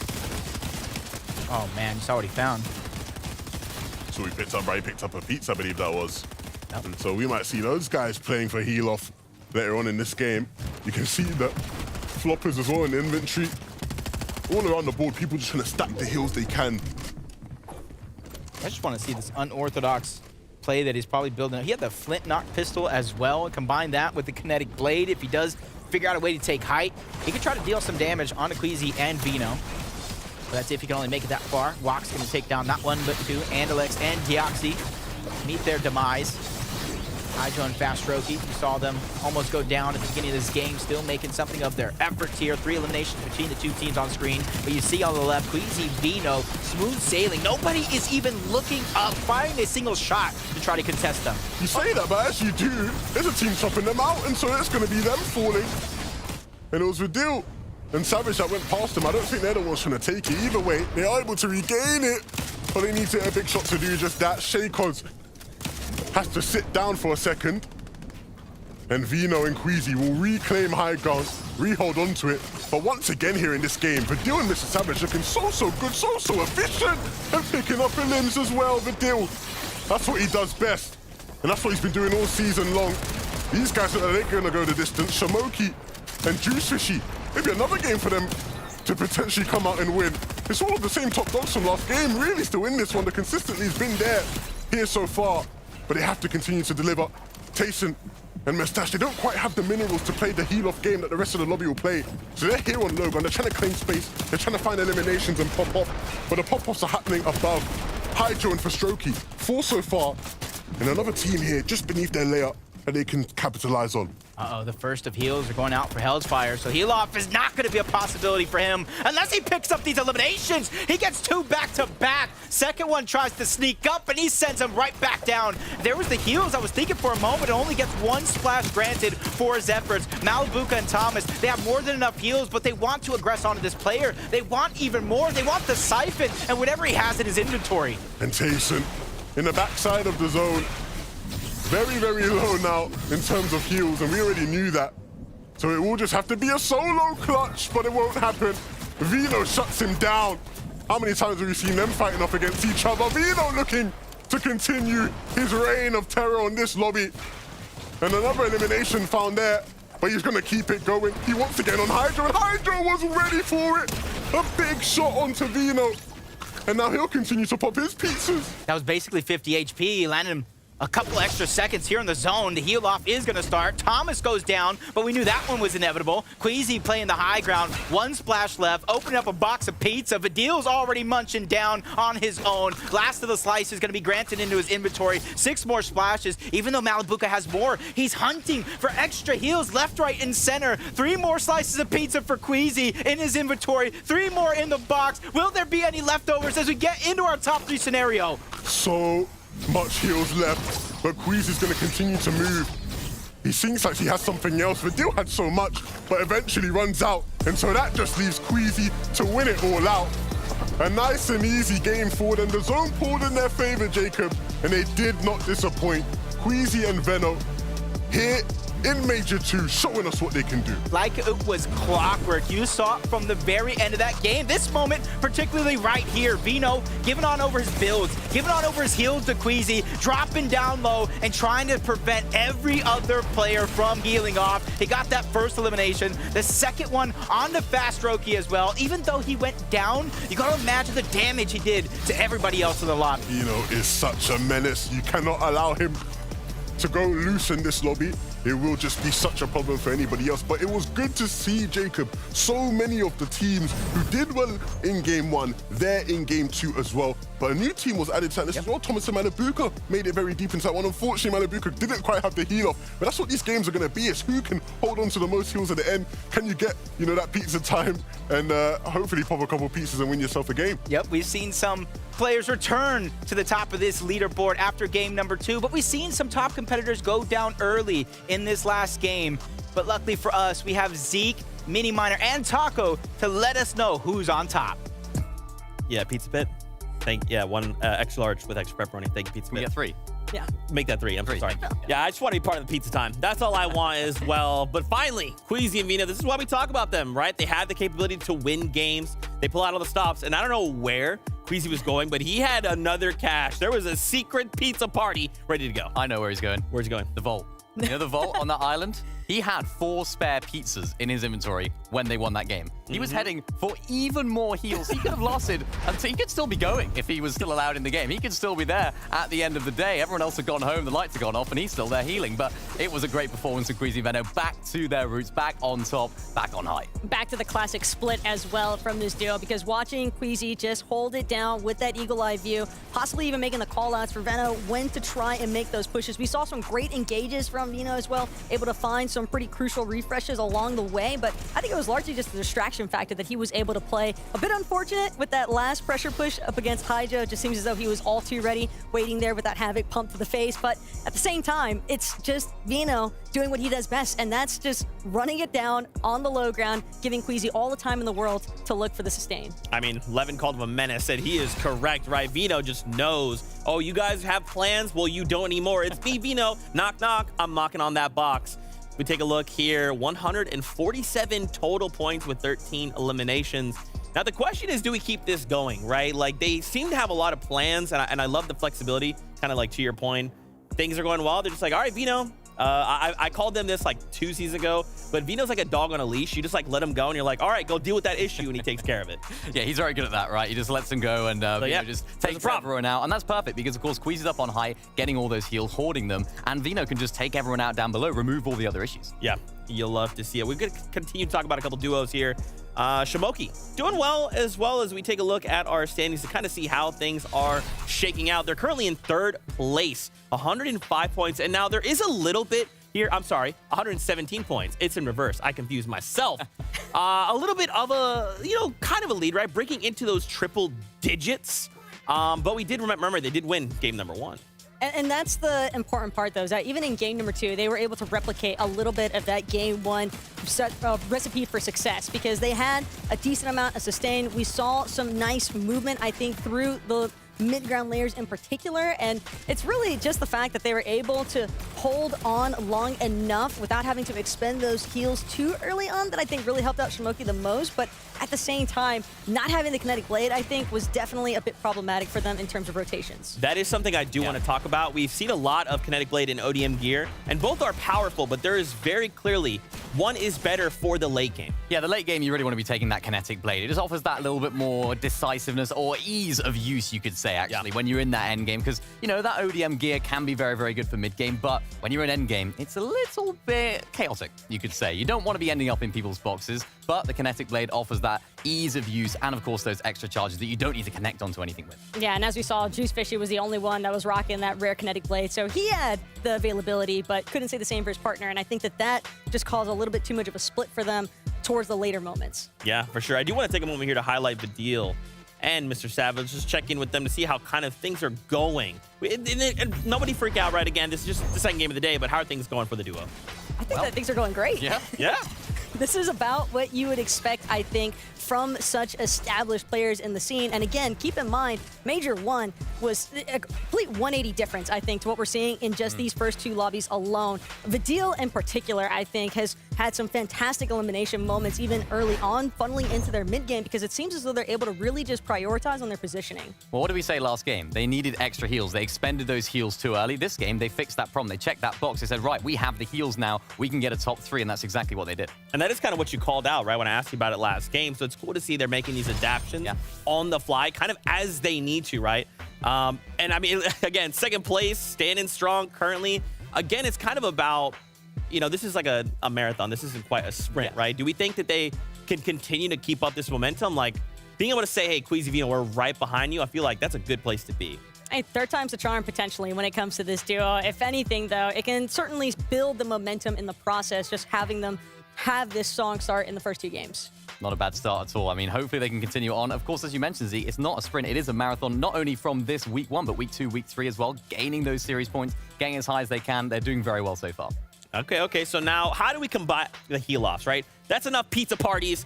They're done. All right, everybody take off your pizza hats. We're done. How do we actually deal with this? How do we deal with the heal-off? Yes. I think it's difficult for teams that aren't landing at drops that they can get loads of heals off the rip, right? I think it's going to be about those pizzas. Unfortunately, Zeke, we're going to see some more pizza going through. Unfortunately for you, because you're trying to cancel the pizzas. I want to see more pizzas. Bring them on. Pizza Pit's bringing me 3 large pepperoni pizzas, so... Oh, yeah. I guess there's no way. How do we keep up, then? If we need the heals, what do we do? I think the main thing is going to see some of these duos maybe looking for more aggressive pushes to try and find refreshes instead. Yeah, okay. Well, hey, Game 2 all done and wrapped up. We have Game 3 on standby for us, so y'all know what time it is. Grab your pizza hats! We got large pepperonis up in the house. Let's go.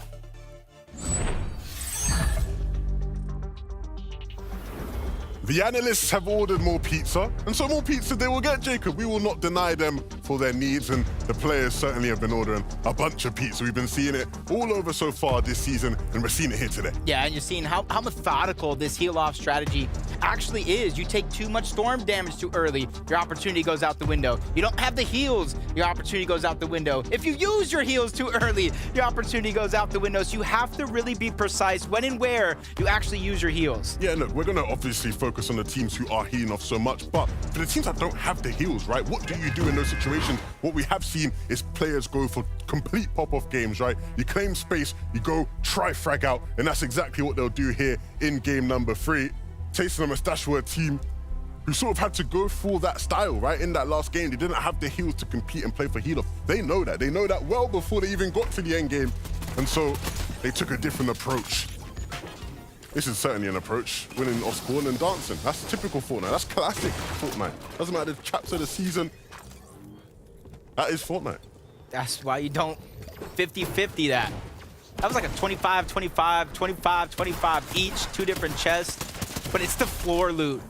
Oh no, I was about to say Saze actually does get that from the chest. The floor loot really almost made the difference. Nako and Dan, 50-50 again. This time, instead of just a couple of chests, it's for an entire house where Amos finds probably the best loadout you could get right out of a drop. The Havoc Suppress, the Maven, even a Kinetic Blade if he wants to try to disengage. But in the feed, Vino and Queasy went down off spawn. That is a very, very rare occurrence. These guys usually do not lose off spawn. And so to see them go down there, that's a big, big shock. And that will definitely shake up the standings. They were sitting relatively comfortably in first.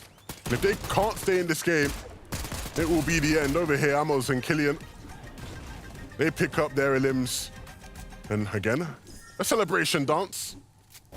But what happened over at Kinjitsu? Oh, wow. Out-dropped. I promise you, I do not see that very often at all. Firebro and Artist, somebody must have given them a drop map in between the two games because they went from horrendous drops, quite frankly, in game 2 to out-dropping Queasy and Vino here in game 3. Even forcing out the double pickaxe from Queasy and Vino. And just Queasy losing an important 1v1. That's something you don't necessarily see every single day here when it comes to Fortnite. But some of the battles that we've seen throughout the day, third time to be exact here in game number 3, Fastroki and Hydro over towards Mega City, but that north side this time around actually looks like it's a little bit uncontested. And there you go in the feed, 29 points for Queasy and Vino coming into this game. Well, you better throw those out the window because the way Mr. Savage and Vidil are playing, that's going to be a gap they're going to close here in this game. Yeah, they've consistently been making it deep in games. And both players feeling very confident this season. We're seeing it pay off here for them now. Rose and Clown, unfortunately, they're not going to be too confident about their chances here, especially with how low Rose is. We get space to use some mini shields, but Clown is taking a large amount of damage now as well. It's Kami and Vanyak who are causing them issues, and Kami hitting some big shots. We know Vanyak hits big shots, but Kami is also doing that now, and Vanyak will be the one to close them both down as well as Kami chases along. This is a duo I'm very excited to see. We've not seen much of them today, Jacob, but if you've never watched Vanyak before, he is that guy. Like, yeah, that was my first time kind of watching him. One of the most insane solo clutches to this day. Before the game was even over, before the analysts were even breaking it down, I was sending him a message saying, whoa, that was absolutely insane. Hopefully we can see more of that. And we honestly have since that moment. And another one right before our very eyes is Swizz and Alvi. A little bit of a split drop here towards, I would say, the center, a little bit more towards the north. You see the snow biome there. this team had a good second game. They pushed their way up in the standings about 23 places. And they currently now sit in that top 10, about 8th place. So a nice sort of platform for them to build off of as they move on forward. It doesn't seem like they were contested this time round, so they won't have that damage off spawn. And to be fair, sometimes the off-spawn damage isn't everything, right? Yeah. Especially if it's a 50-50 fight like it is at this POI. It's only about, what, 200 that you can get max most of the time. So it's not the be-all, end-all. There will be plenty of opportunities for them to find damage elsewhere. Yeah, you're usually, after you win that off-spawn fight, you're still on the hunt for Surge regardless. But for them, they just got to ramp it up. Maybe 30 seconds quicker on a lot of their rotations, 30 seconds quicker farming to try to get to their position to get the Surge. Stompy and JJ2 trying to be 30 seconds quicker in this own fight. They have their opponents separated, 2 different angles as well, but JJ2 displaced there for a short moment. The opponent's box he was in, but he continues to land the shots and heal off the shield keg, but over 150 damage from what looked like a body shot right there. He gets sent on the defensive end as the edits come through. Stompy's gonna finish that one off, but he gets attacked from another angle. Almost 150 damage straight to him as well, but the 2v1, JJ2 allowing him a little bit of stability to heal as they edit through and gets that elimination as well. That's really nice there from that duo. Quickly cleaning things up. We'll hop right into another fight where we're seeing players being forced to use their gear to get out as quickly as possible. This Rizmaker. We didn't. No. Lemon. What had happened was. Oh no. What had happened was he was baiting that opponent to come back. Watch. Now he's down. He's coming back, thinking he has a 1v1, and this is where Maker is going to be the hero. Watch. I want to believe in your fantasy. I really do. But what it looks like to me is that Fanasian has absolutely thrown this one in the bin. If he's not able to pick up the revive, Rizmaker will have to just take the fight.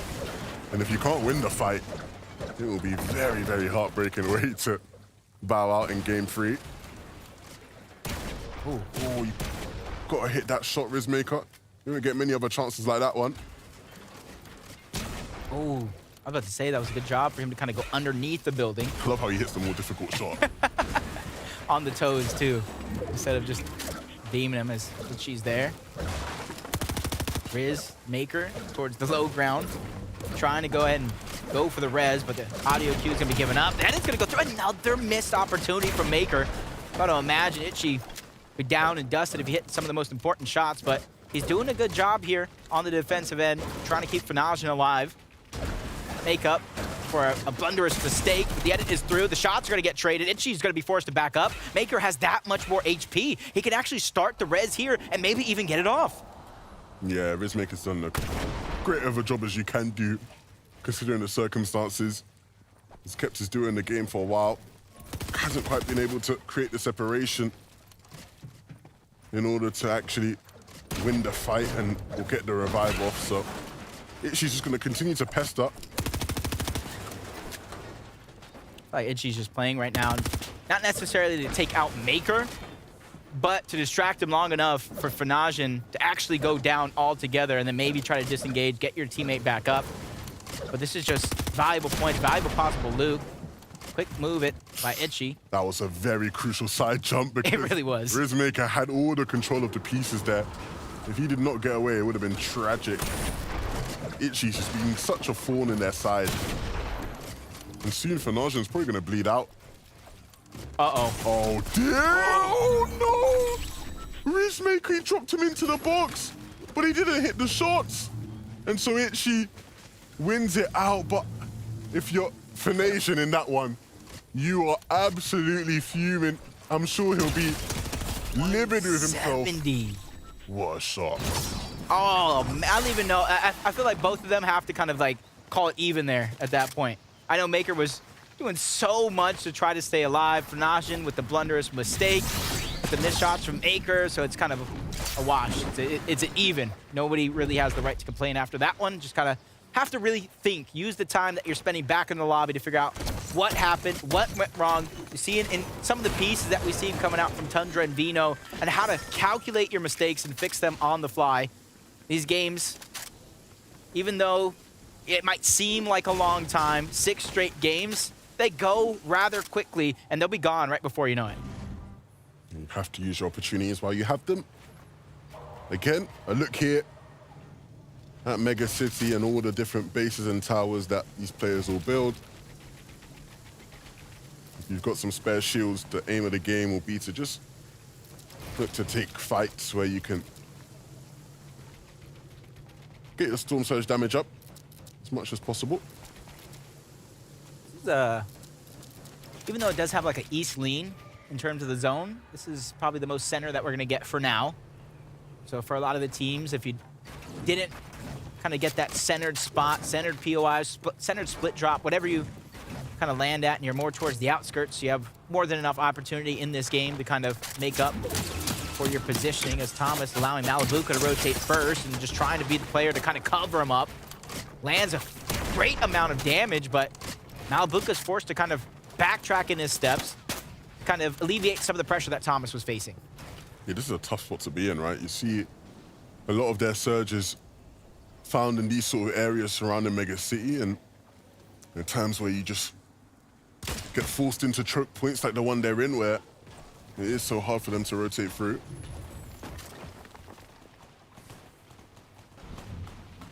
Just a reminder of what our leaderboard actually looks like going into this game. Rather stacked, so it's going to be a great opportunity for any of these players that might even be outside of this top 5 to try to make up for lost time, make up for lost points. Humble and Bala looking like they're just trying to survive here. Humble doesn't have any shields, even lost some HP along the way. But luckily for him, his teammates there to kind of alleviate some of that pressure, allow him to play defensively before they disengage and try to relocate to a different spot in zone. Yeah, they're going to keep on moving towards the south here. Probably their best bet, especially with the lack of anything really, right? When it comes to their builds, they need to go farm a bit. Mr. Savage and Vidil, we've not seen them much in the moments leading up to end games, but they've certainly been present in every single end game we've seen so far. But this is their chance now to take first place away from Queasy and Veno, who are no longer in this game. The first place team is down. And here, our second place team, if they can have another good game, will be well on their way to claiming first place. Right now, it does look like they're going to go to that slower side of the zone, the eastern side, as it did pull a little bit towards the west, still centered, so equal ground for a lot of the teams here in this lobby. Interesting loadout, though. A red eye and a tactical pistol. No, some players like no shotguns. But no variation, no Maven, no combat, no Havoc, nothing. Yeah, that one's a bit rare. But you know what's not rare? What? Vivid giving us some top analysis. So let's throw it to Vivid, who's got an update on Thomas HD for us. Thomas HD, of course, looking for another one of those comeback games. Game 2 was one of them for them. Levin mentioned, gained about 20 placements that game. Gonna need another good game this one, and they're already poised up to follow that performance up. Setting themselves up here on the southern side, of course, with the way the zone is pulling, a lot of congestion finding us up on the southern side of that zone. So pay attention to how this zone plays out. And pay attention to Thomas HD and Malabuka following the rest of this game. You see the way they were just based up there, right? That's what all those teams at Land Racetrack like to do. That's the way they like to play.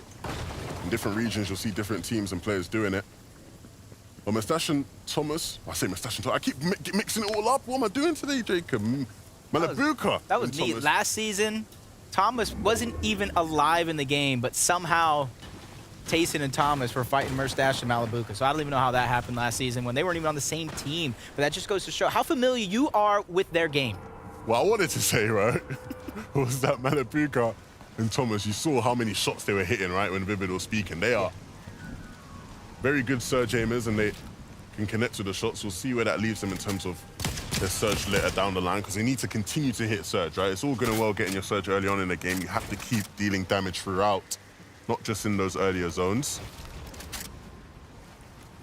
Luckily for everybody, this is moving a little bit outside of Mega City. This is one of those zones that you really don't want to face this season.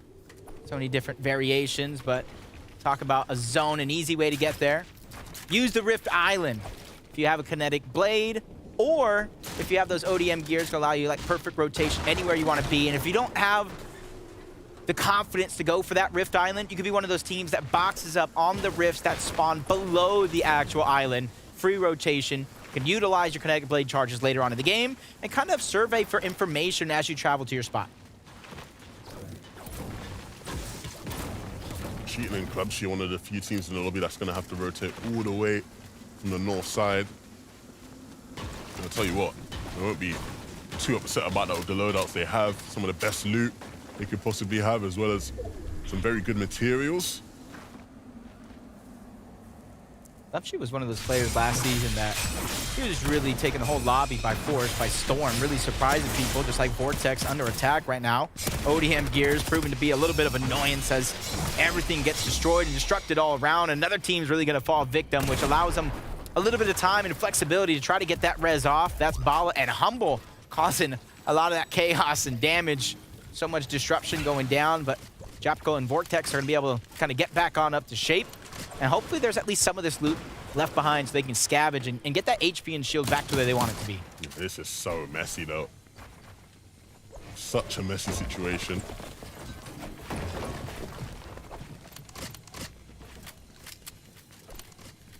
Just trying to like think, and being one of the first teams to go for Humble and Bala, you almost want to find the kinetic blade. You heard some of our analysts break it down. Both very good tools for rotation throughout the course of the game, but once you get in towards the end game, that's when you really want to favor that kinetic blade.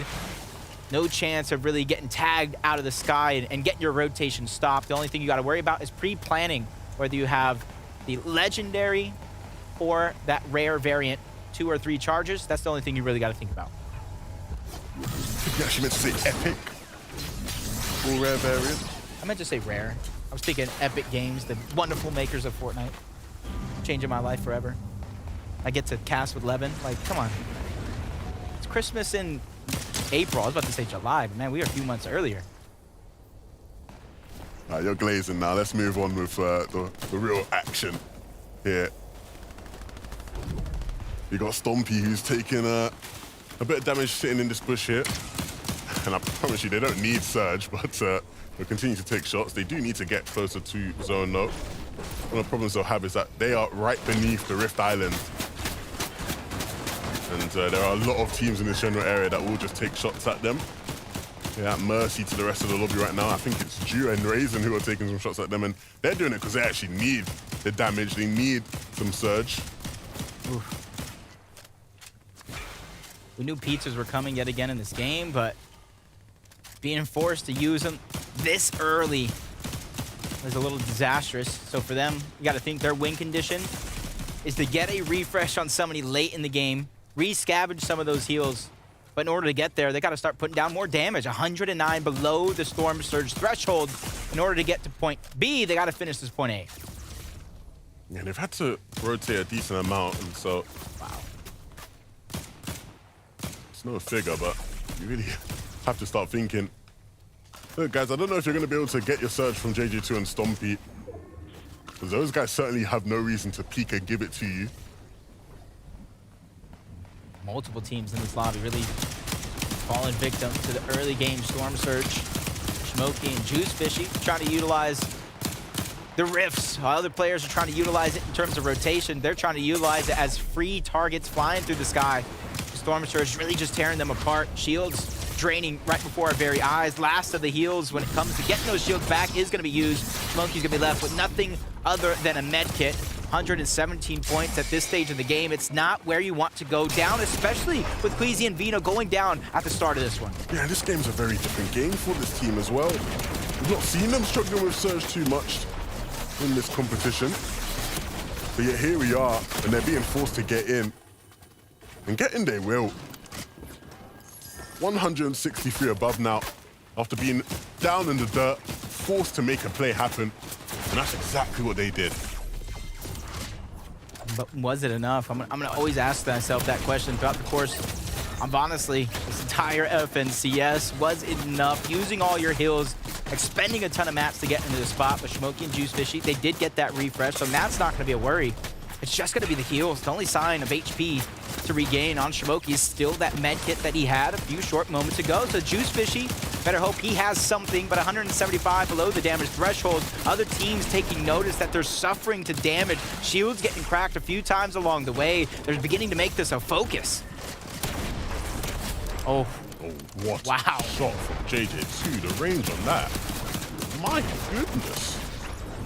No, his opponent wasn't too high on HP, but in any case, we're still able to connect when they're matted. And there you see it. Shamoki and Juice Fishy down. That was one of our higher placed teams as well. That just wasn't quite able to hit the mark. They had some Surge issues in this game, and it's cost them here now. Oh wow. JJ2 and Stompy, they want a piece of the action as well. JJ2 is part of one of the duos last season, along with Glumshi, who kind of surprised me. Really taking lobby after lobby, finals after finals by storm.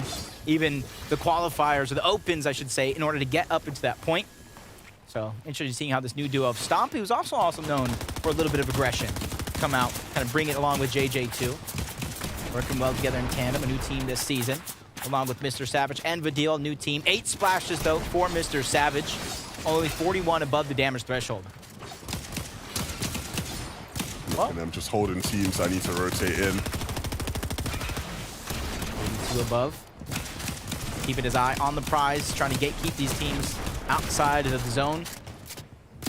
The elimination feed continues to light up. Players getting caught off guard, left, right, and center. Mr. Savage sees somebody towards the outskirts. Him and Vidil are just putting so much pressure towards the edge of the zone, but as the next one pulls in, they realize I got a far pull, so now they got to start thinking proactive in terms of their next play.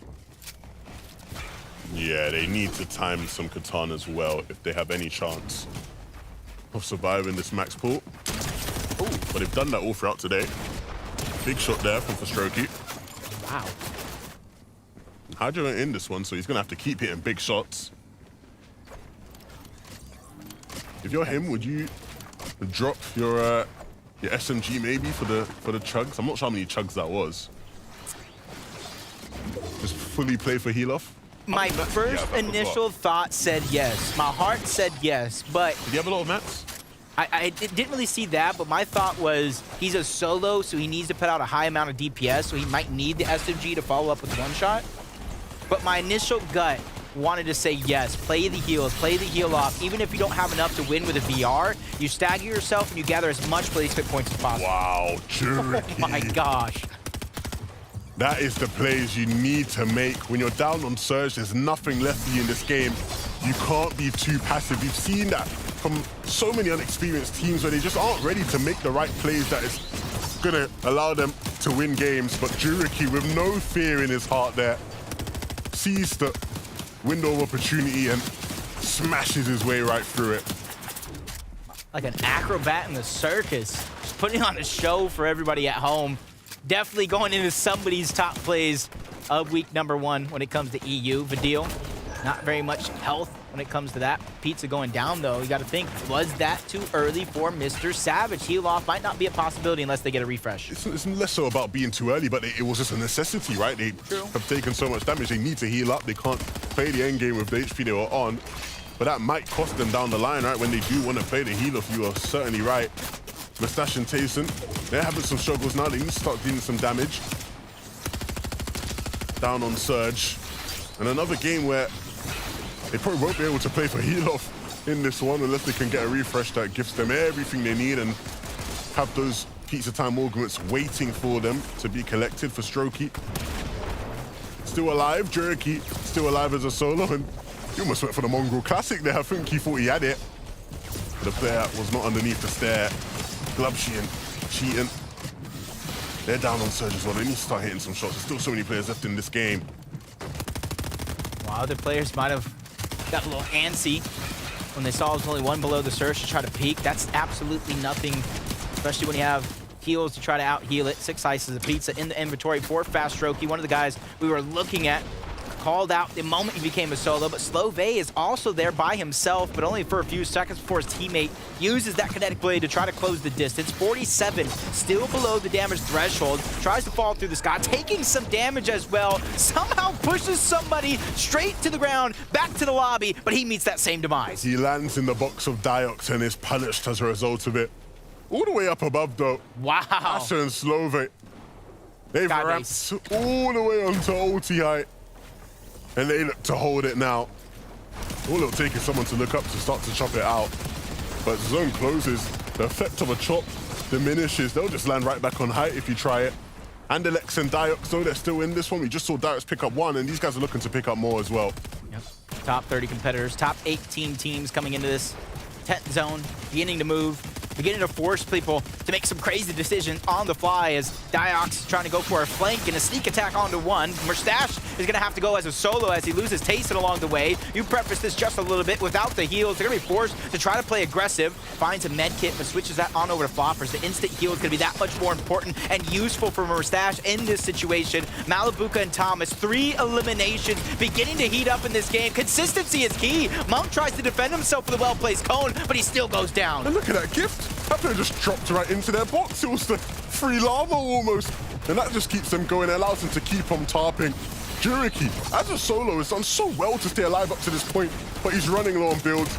You've got to think he's going to have to jump in soon or drop to low. And if he does, there will be players waiting here for him. There's Mustache on the other side of this wood just beneath him. He doesn't know it though yet. There's a player running right past him. I don't know how that player didn't shoot him, but he's still alive here. One of those plays that you got your head scratching. How did it happen and why? But that's nonetheless, he still goes down. But a second chance at life was given that he didn't take advantage of. Vidil, we saw him go down as well. Savage, no heals. He's just trying to make it to the front side of zone. He has just a little bit of builds to work with, but for him, he wants to try to bypass this chaos. That's why you see him going towards the outskirts of zone before he tries to go right back in. And you can see just all the solos just having to try and frag out down beneath wherever's going up on height. Thomas and Malabuka are still down here though, and they can definitely play for the heal off. Need to make sure they don't take any unnecessary ticks of damage. We know how long they can last. Slove and Asa though. Slove's been tasked with dropping down and eliminating anybody that has a chance of heal off. And he has a med miss now. He can drop that for Asa when he needs it.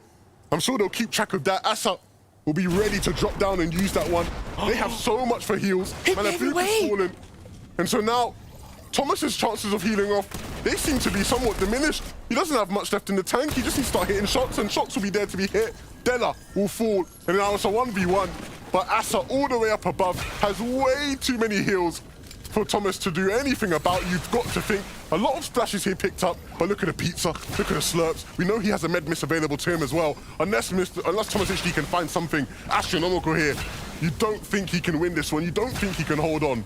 Gotta imagine, though, if anybody took that storm damage early on in the game, it could be it. He finds even more. Thomas has more to work with. 3 splashes left, 3 pizzas of pizza, a slurp juice, med mist being used, still 2 splashes for the last moments. When Storm Sickness begins to tick in, it's on and on the other side. Ace is now taking some extra damage, forced to use the heals. Thomas, he clutches up big, play after play, finding every single heal along the way to take the game. And it was Storm Sickness that was Asa's demise. He had so many heals.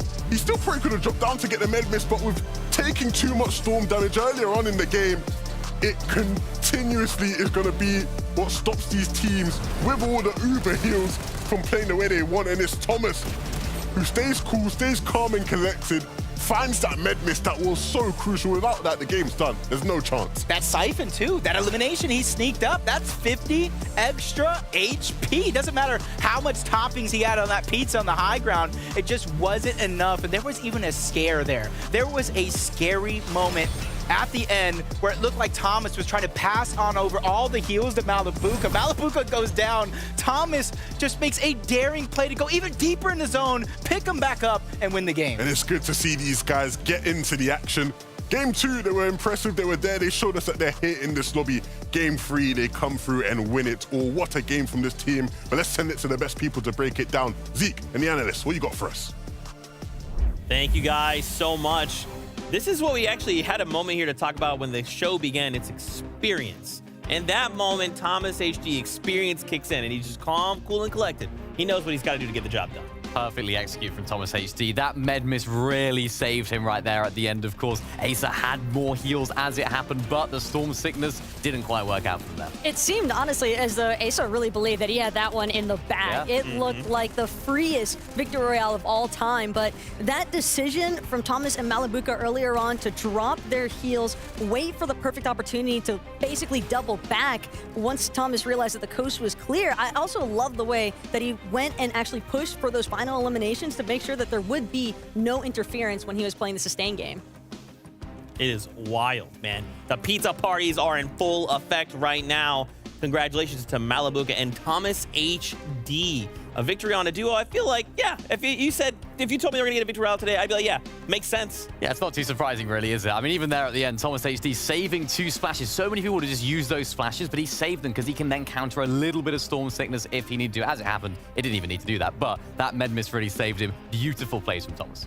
Absolutely wild. I wonder as well, you know, how much do you have to consider, right? When you're in these final moments, for them, they're like, yeah, we know what we left behind. Like, there's so much to have to keep account of, right? And again, it does actually come down to execution. You kind of have to know how to stack these heals.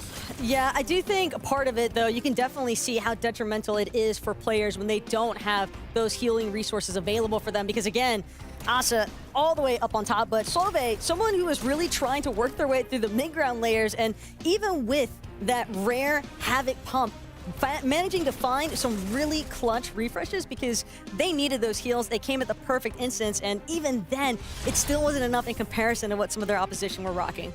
Yeah, and look, now we turn our attention to the standings for just a moment. Badil and Mr. Savage, they finally take over this leaderboard. Currently 160 points there. Only 11 points ahead of Queasy and Vino, but hey, a lead is still a lead. Yeah, we saw Queasy and Venom there going down very early on. They tried to go for the double pickaxe, but that doesn't really work too well when you're going against weapons and guns. So that didn't quite work out for them. But another big game from Queasy Venom could see them putting back on top. But of course, Badil and Mr. Savage, they are definitely going to be trying to stay up there. Yeah, for Queasy and Venom, sometimes it's the thought that counts. But hey, I mean, given their recent performances, though, in the last couple of lobbies, I think they're not too beat up over it. But for Badil and Savage, again, this is where we really are starting to see that individual skill level when combined and all the potential that we were talking about. Love seeing them at this point halfway through. For sure, and kind of to double back there, Thomas HD, they're jumping up into that third place, right? Suddenly they're like, hey, one good pizza party, we're here to play as well. A duo that's currently not in our top 10 is Tayson. We're looking to kind of see if they can pick up momentum to kind of make it in that top 10 as well. That's what it's all about, picking up momentum. I think in this instance, they didn't quite prepare well enough. We saw Slove and Acer all the way up on high ground. We saw them building that huge sky base. They prepared very well. They got all their heals done. But what we saw, Mustache takes them. They didn't have that in their locker, so they had to be a little bit more aggressive at the end. They didn't have the heals to use right at the end, so they had to. And it was just an unfortunate situation for them. Maybe they fought a little bit earlier on, which expended those heals, but not a bad performance. Yeah, and I think also this aggressive gameplay coming out of Mustache and Tayson is kind of playing a little bit of spoiler to some of these other duos that are just trying to wait for those late game instances to utilize their sustain. Instead, they're having to worry about these pincer maneuvers getting pressured, and nobody wants to have to deal with all that aggression. Yeah, and I really appreciate that everyone's kind of building these maximum height sky bases. You know, we kind of dealt with that during the hammers, the shockwave hammers, and everyone was like, if we just build high enough, we're fine. Same premise applies here to the Kinetic Blade. It's crazy, and that is what it's all about, preparing that sky base early, knowing, actually, you know, we have all these heals in the bank, we have all of these materials in the bank, why not just go up onto sky base? It looks like one of those content creator videos that you see in pubs, you know, seeing people going all the way up on high. It's amazing to see, it's great to watch, and I like to see the teams down below just observing and just going, you know what, there's no hope, really, is there, of getting up there, but yeah, it's been great so far. It is kind of crazy as well, knowing that the teams that are playing up on height, sure, they're able to find tags from here and there, but at the same time, they're not necessarily forcing eliminations. No. They don't really need them. All they really need to do is keep that positioning so that they don't have to expend their heals as early as some of the other teams in the lower layers. Yeah, and I mean, a lot of these duos, they're thinking the same thing.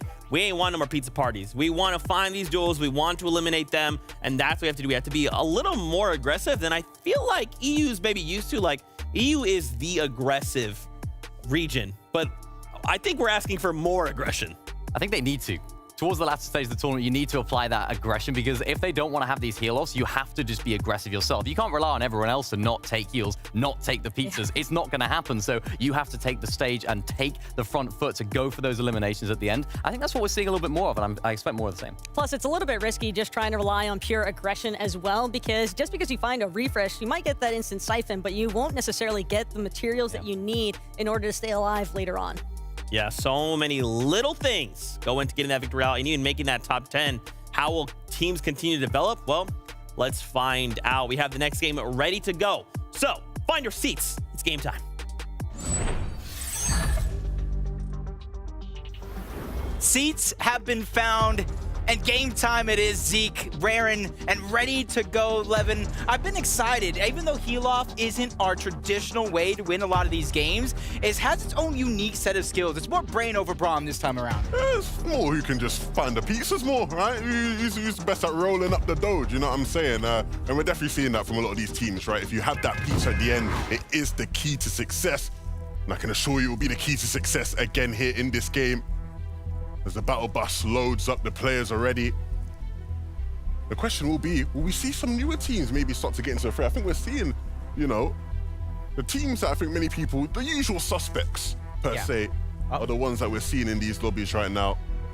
And to be fair, there were a lot of top teams that missed out on actually qualifying to the stage, right? The likes of, you know, Champion Series missing out. The Aquas and O'Reillys of the world.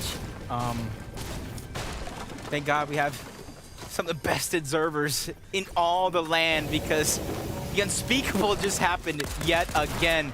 Outdropped and outplayed. Down goes Vino, down goes Queasy to start the game. If I speak, I'm in big trouble. I'm in big trouble if I speak. Well, I'll take over. Hellfire, Ref's Guard towards Mega City. This time around, nobody is even towards the north part of Mega City. They're getting very, very active right out of the gates. It probably comes down to who had the better drop in these moments. There. Hellfire trying to go for the cleanup, goes down, fakes it right back, goes up, but it's he who gets faked out in the end. Him and Ref's Guard gets him back to the lobby. Yeah, he went all in at the end there, and it didn't quite pay off. For Strokey and Hydra, will they get involved in the fighting? It certainly wouldn't be out of character for them too. They are going to get that res now that they won that fight. Still 3 teams left, though. Towards Mega City. Plenty of loot to get passed around from everybody here. Still has some sort of claim to it. Isha's going to go ahead and win a huge 1v1. Basically winning it out for the team. And a chance for the reboot to come through. Somebody in the minimap begins to close the distance. Maybe even trying to get some cheeky shots for their own Storm Surge. You see it coming in the distance. A couple of them are going to hit. A ban is going to go ahead and live to tell the tale. Just a shred of HP left on. He's trying to reunite with his teammates, get any of the scraps that's left behind, so he can at least try to play defensive here if push comes to shove. Yeah, they'll be very happy.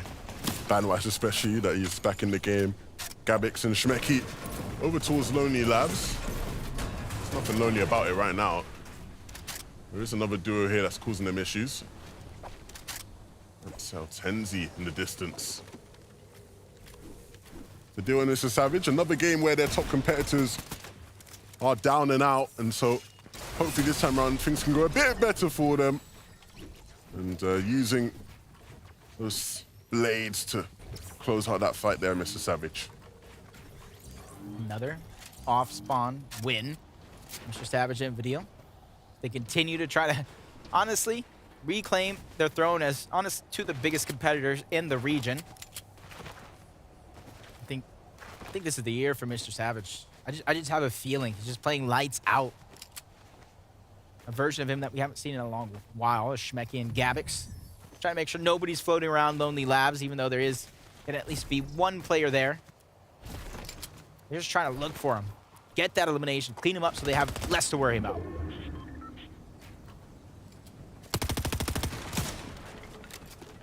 Goals and found though. Going against those other teams. The elevation is going to go on over to them. That's Karmi and Vanyak that kind of get smushed down towards the low ground. But if they only knew Grols just has one clip in his twin mag, this is definitely pushable.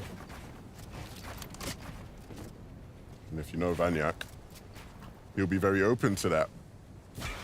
Because even with just one pellet in his shotgun left, he's bound to hit something crazy with it. And the distance is a whole third party. Building up, closing in. They see it all happening right before their very eyes, but nobody really peeking outside of the box, so no opportunities just yet to land any cheeky shots. Until then, he go ahead and rotates almost all the way out of the line of sight. He gets tagged up. All the rest of his raining shield gets draped right back on off. In this game, Tayson and Mustache looking a little bit more aggressive than we've seen him so far to start out the game. 88 points, probably trying to make up for lost time. Deals a good amount of damage before he takes some shots from that third party, scaring him away. I was going to say, hold on a minute. We don't often see them get into all the hectic fights here at Slappy. They're usually the ones that are a lot cooler, roll in all smooth like afterwards to clean up. Everyone's seeming to disengage. Nobody wants to go full-fledged into a fight. Rizmaker, Finasian. Last time we saw Finasian, he unfortunately went down to his own mistake. It was a bit of fall damage, wasn't it, that took him out? And unfortunately, Rizmaker couldn't clutch up. So now, a chance at redemption against the same team. It's Itchy and Nagi here against them in a very similar area to where they were last time around as well. Hopefully no full damage being taken from either side. Yeah, and hopefully Rizmaker towards the bottom isn't too hard on himself.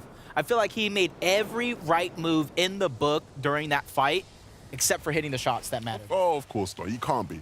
And those are the moments right there, like, you can get mad at maybe, you know, you kinetic blade to the wrong side of the map. You slide down the mountain. You take some damage. Your teammate makes a mistake. But missing a shot, yeah, you can get mad at that, but you got to realize if you're making all the right plays, at least your mind is warmed up and ready to go. Yeah, he won't be mad at himself. I promise you that. He'll be mad at his teammate for going down to 4 damage. That's what he'll be mad at, 100%. I promise you that. You can see here, Thomas HD, again, once again in this space, and I like this, right? Based all the way up. He's put some stairs over in the direction of Mega City. He doesn't want to take the trades and the fights towards that side. He's looking on the other way. He's built the base in metal as well, which is interesting. I think we often see those bases built in brick or wood, but after the latest update, brick is a lot harder to come by, so you don't want to be using brick. It's a lot harder to refarm, so he's building up in metal instead. Looking for tags. Like the way you kind of point that out. And obviously, everybody knows at this stage in the game, years later, you don't build a tower that high in the sky out of wood. Tear down pretty easy. Doesn't take a lumberjack to make that a possibility. Pixie and Della, they honestly started the day off strong. Brave enough to even go for Rift Island, make it late into game number 1. since then, they left some points on the board, but they're one of the teams that I have more than enough confidence that in the last half of the day, it's not how you start, it's how you finish, and they're going to hold that saying true.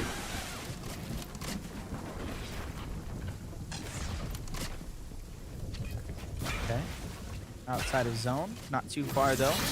For now, still got 40 seconds as it continues to close. Popping a big pot just to make sure if they are going to fight, if they are going to exchange some shots, he can take the damage while he dishes it out. Yeah, Romek just waiting here in Storm. Making their move on in, cheating. Positioned up here at the top of this hill, and he's waiting for those guys to drop down, and drop down they will, but he's not actually connected with the shot.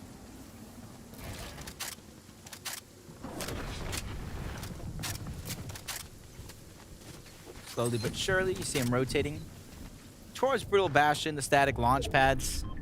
There's tons of mobility options for him. Try to figure out where he does want to go. Obviously, the zone is also going to play a little bit of a portion, almost like a mirrored zone from that last game. Instead of the east this time around, center towards the west. So for teams that may have thought they got a far pull last game, this time around they can hopefully make some adjustments to get there just a little bit quicker. From Texas and Axels, who we often see in this general area. Currently now not doing too bad today. Not doing too bad today, to say the least, and they'll continue on that trend. We still have this game and a couple more to go. Trex and Kiduo, they've been ever present as well. But they need to get some of their mats up. Not too strong in that regard. But look, Jacob, we have plenty of the best analysts, not just Vivid. We also have Mini Miner, who's going to join us and give us some updates on what's going on all around the map. Mini, what's up? Thank you, Levin. Now, of course, we saw Vidil and Mr. Savage winning it out of spawn, and now this allows them just to chill. They can claim this capture point, getting the visuals on anyone that could be lurking nearby, but of course, those extra heals as well. We see Mr. Savage, of course, with that kinetic blade, as well as Vidil, who also has one in his inventory. I'm excited to see if this duo can replicate the success they've been having. Thank you so much, Mini Miner. Looking like the star of the show with that breakdown, making sure that we don't miss a second of the action. And honestly, for Vidil and Mr. Savage, they've been on such a run so far, taking down their opponents at their actual landing spot. That drop spot's gonna be theirs game after game if they can keep it up. But Tayson tries to dish out a good shot, but takes even more damage in that backfire. Loses Mustache along the way to none other than Fnajan and Rizmaker, who are trying to make up for that last game. Oh, oh. Had to be him. Fnajan just takes a little bit too much damage over Pekin. The funny thing is, right, as we think about the latter stages of this game, anytime you see these kind of fights in the Storm, you do just start to think all of these teams are writing off their potential to actually win the heal-off, right? Because all this Storm damage will contribute towards Storm sickness. And if you get Storm sickness, ain't no heal-off for you, buddy. You've seen that in so many of these ones, and the same can be said for Tayson here as well. Big 130 shot is nice. Unfortunately, Mustache is in here to join in on the action. I'm sure he'd love to. But again, it's Tayson. He's the best, isn't he? So I'm sure he can handle it all on his own. The question will be, will he be able to find more hills? Luckily, there are 2 floppers there that you can use. It's a huge find.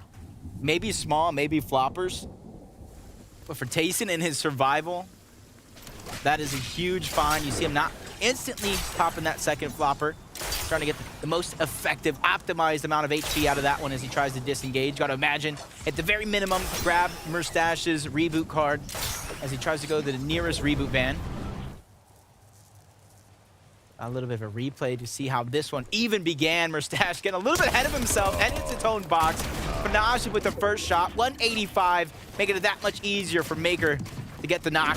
They finally cleaned that one up. And here's Tayson just fighting back, tooth and nail. Maker goes down and now ends up in a 1v1 situation. And look, the team that won the heal-off last game, Malabuka and Thomas, you've got to think the chances of them winning a heal-off in this game, probably not there. Deep in the zone, taking Storm ticks unnecessarily. Well, maybe not unnecessarily. They've been forced into this position, you'd think. Either way, they can recover from this game and salvage something, they're just gonna have to play for elims, really, you'd think. Gotta imagine the same thing from Merstash and Tayson. For them, their game time or pizza party begins very, very early this time around. So even though we're talking about the possibility heal off going right out the window for some of these teams, hey, I've definitely seen stranger things happen, especially if you're able to take out the right players at the right time. But only time will tell if that's going to be a possibility. And on over to the team Mini-Miner was talking about moments ago. From the capture point to the southern portion of the map, trying to go ahead and rotate towards the slower side of the zone. They at least have 6 splashes on the back of Mr. Savage. Got to be something similar on Vidil as well. Trying to set themselves up. You got to imagine they didn't take too much actual storm damage as Mr. Savage takes a couple tags towards the side. For them, they have multiple win conditions in this game, but the more prominent one is going to be that heal off towards the end. Yeah, and I think many people will be very, very happy about how they're doing. The Savage fans will be rising. The Vidil fans will be celebrating. Hey, look what I found. That's just my thought process. And Jerk just picks up. Tayson got picked up in the feed as well, so that's going to be tough there for the reigning champs in this one. Nash and Tayson, though, trying to fire back. Taking down Robob in the feed. Twee and Jalen having a much better time. This one, they already got that overclocked pulse rifles. They have highest elevation in the sky when it comes to the Rift Island. You can kind of look around literally almost all over the map and try to pop shots with the red eye. That's what you see Jalen doing, boxed up at the edge of that Rift Island. Tayson's down. Merstash, you saw him pick up at least 1 elimination. You can see him try to grab Tayson's car, but he gets tagged, unable to really utilize multiple charges of that ODM gear to try to close the distance and get out of the zone as fast as possible. But since he has to wait for it to kind of charge up yet again, he's going to go ahead and pop that big pot before he sets his show on the road once more. The roles reversed. Okay. Tayson had to do the solo job, now it's up to Merstash. When are we going to get a prolonged period of time with both of these two together again in this game? Will it even happen with Merstash taking so much damage? Does have the chug splashes, but he would have wanted to save them for later down the line. And now he's just making space because he knows Stompy's going to be on the offensive and JJ2's on the other side as well. This is going to be a very tough fight for Merstash to win. They have plenty of heals to be able to stay in Storm and fight him, but actually opting to move away, and moving away might have costed them because Merstash, with that pistol in hand, is so dangerous. Instead of them now being able to sit comfortably on the edge of zone, they have to heal, and Thomas and Malabuka are out in the feed. Defending champions go down, and the speed bump in their road gets hit. Stompy and JJ2 trying to have a little bit more smooth sailing for themselves, but JJ taking a little bit too much damage, no shield, which is why you see Stompy making sure to kind of spread the love, give him the extra slurp juice so he can get his shields and HP back on up. They know Merstash is still there, popping the splashes, and every time a splash pops, they know he's weak, and they go in. Send Merstash back on out to the lobby, trying to add more to their total. Nicely done. Merstash tried his best, but his best was not enough under the circumstances. Juriki will be in a similar predicament if he can't get a refresh in time, and even though he does, he gets swept up. For a second, I thought he was going to be able to hold on, but couldn't quite do it. Ju in a very similar situation now as well. Will he survive, or will Romic be the lead to his demise? He has the med miss. Backside is up. Do I hear a reboot band going off? As I listen carefully, at least somebody's trying something cheeky on in the distance. Yep, it is going to be towards the gas station on the bridge. Not too far away from where Ju is currently positioned. That's Robab getting a second chance at life thanks to Wox. That's a team that you don't want to give another opportunity to in a game that's already this far close to the end. But will they really be able to get back into this game? Once they get towards the zone, they're going to be here in such a congested side of the zone. There'll be so many players waiting for them. They'll know that these guys are scuffed, and they'll just hold and hold and hold until Robab and Wox have nothing less to hold on to. You can really see in the leaderboard right there, second and third place are down and out. So either Mr. Savage and Verdeel are going to extend their lead even farther, or Smokey, Juice Fishy, Pixie, and Della are going to have more of a fighting chance to reach to the top of that leaderboards. I think both things are true. Yeah. And both things can be true, right? For all these teams. I wonder how Mr. Savage and Verdeel are doing, because they weren't looking too hot when we last saw them in this game. Della and Pixie, though, are looking very nice. 756 above. But how you get Storm Surge? How did they get 756 above? So many other teams in the lobby are fighting for that surge. Mini Miner, how are some of these teams gathering that surge to have a much safer rotation towards the end game? That is a great question, Jacob. Now I have the answer. Jalen and Twy managed to claim the Rift Island. And of course, we can see them building all the way up on top to get some surge and the high ground over the rest of the lobby. Of course, they do have these overclocked pulse rifles as well, so they can rain down fire, and we can see it in action right now. I'm not gonna lie, I'm sensing a bit of biasness here from Mini Miner. Yeah, every opportunity he gets to wax lyrical about Jalen, he seems to, I don't know. Someone needs to, you know, check what's going on there. We're going to see Mini Miner and Jalen on stream later on today. Nah, jokes aside, honestly. I love a little bit of, I wouldn't call it a Cinderella story, but an underdog story. That's what I love when all over Fortnite, doesn't matter the region that you're playing, giving anybody a chance to change their lives through FNCS, through these major competitions. Look, Mini Miner's boy Jalen getting an limb in the feed, so look, he's waxing lyrical about them, but rightfully so. They've been performing so well in this game so far. And they have the loot to deliver a top-class finish to this one. And Roab and Wox weren't quite able to survive. We asked that question after they rebooted. Unfortunately, it was answered very quickly.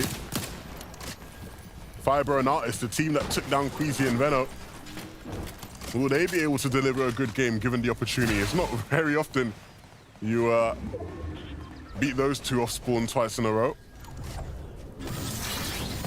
Let's say this, not once but twice. Outdropped. It wasn't they just beat him in a prolonged fight either. They were actually just outdropped altogether. Karmi trying to do it by himself. Not only is he below when it comes to Storm Surge, taking so much damage to the zone, and luckily for him, there's a little stand with fruits and vegetables towards the outskirts. He's going to try to munch on a couple of those. And I guess my mom was right. Fruits and vegetables really do make you big and strong. I don't know about the big part for you, Jacob, but nevertheless, Karmi is still in this one. Joke's on you. I just eat the vegetables. Of course not. Of course not.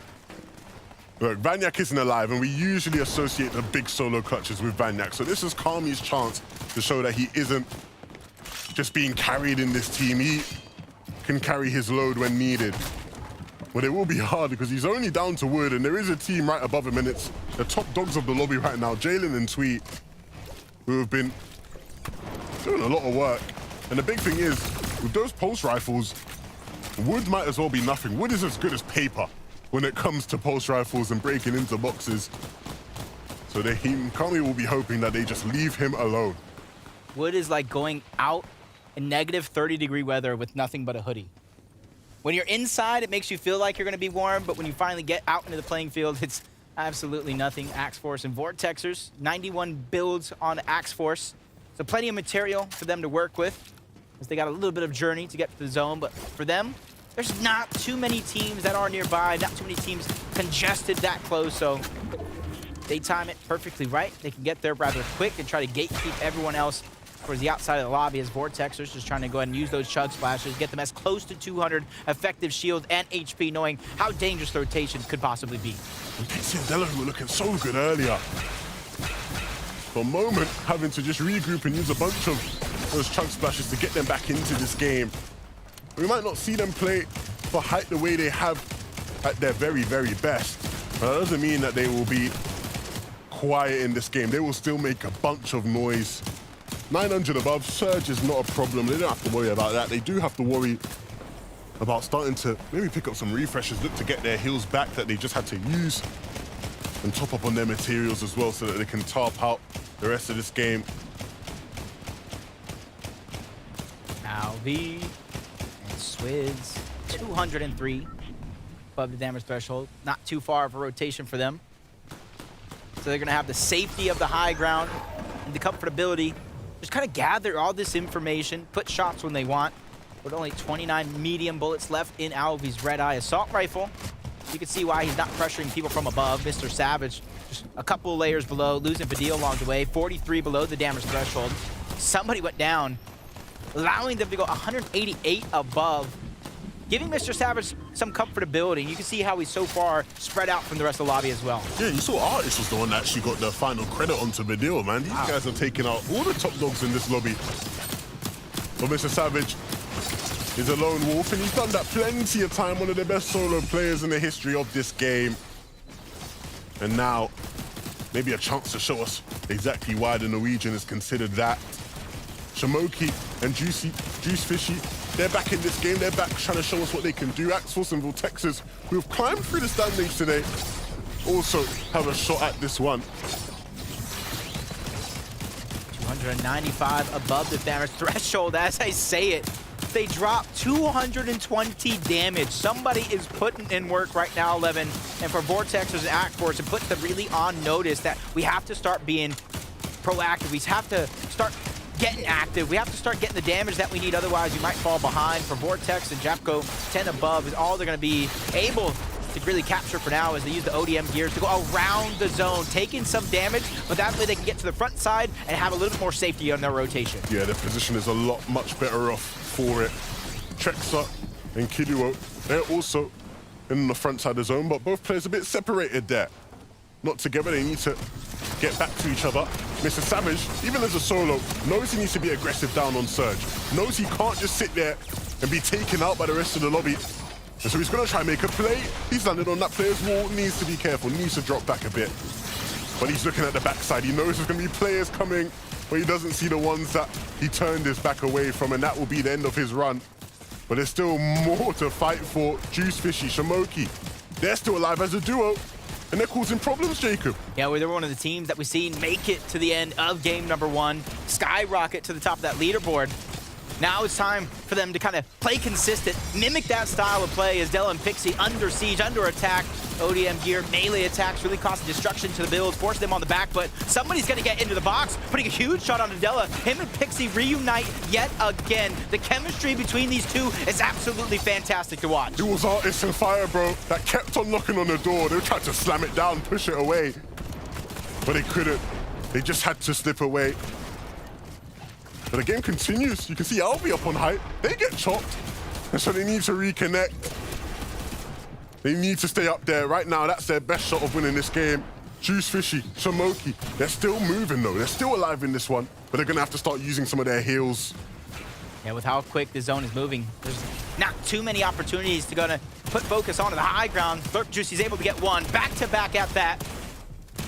He's gonna clean up all this loot, the siphon, the refresh, absolutely needed in the moment like this. 5 eliminations that continue to push forward. Pixie and Della doing the same thing, but congested towards the low ground. That's where it gets dangerous. Into our top 10 we go as they're going above, changing layers. Instead of fighting fire with fire, they're playing the smart and the long game. Yeah, but they need to maybe think about claiming low. That's where the eliminations are gonna be.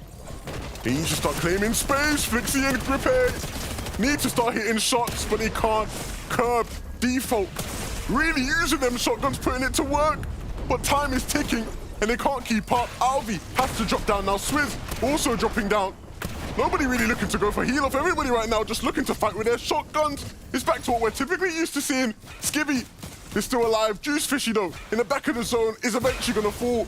And so it's Swizz all the way up above, now being forced all the way down. He has no heals, though. Into our top 3. He's the last one alive for his team. He's trying to go and fight for it at the very end. He doesn't get nothing. And it's Shamoki and Juice Fishy yet again. 2 of our 4 games were won by this team, coming in from another region and winning by heal off. Look, we've been saying they've come in from another region, but they have made EU their home. I don't consider them an Asia duo anymore. They are well and entrenched within EU. They play to the very best of their abilities, and that's why they win games here again. 2 now on the day. Really nicely done.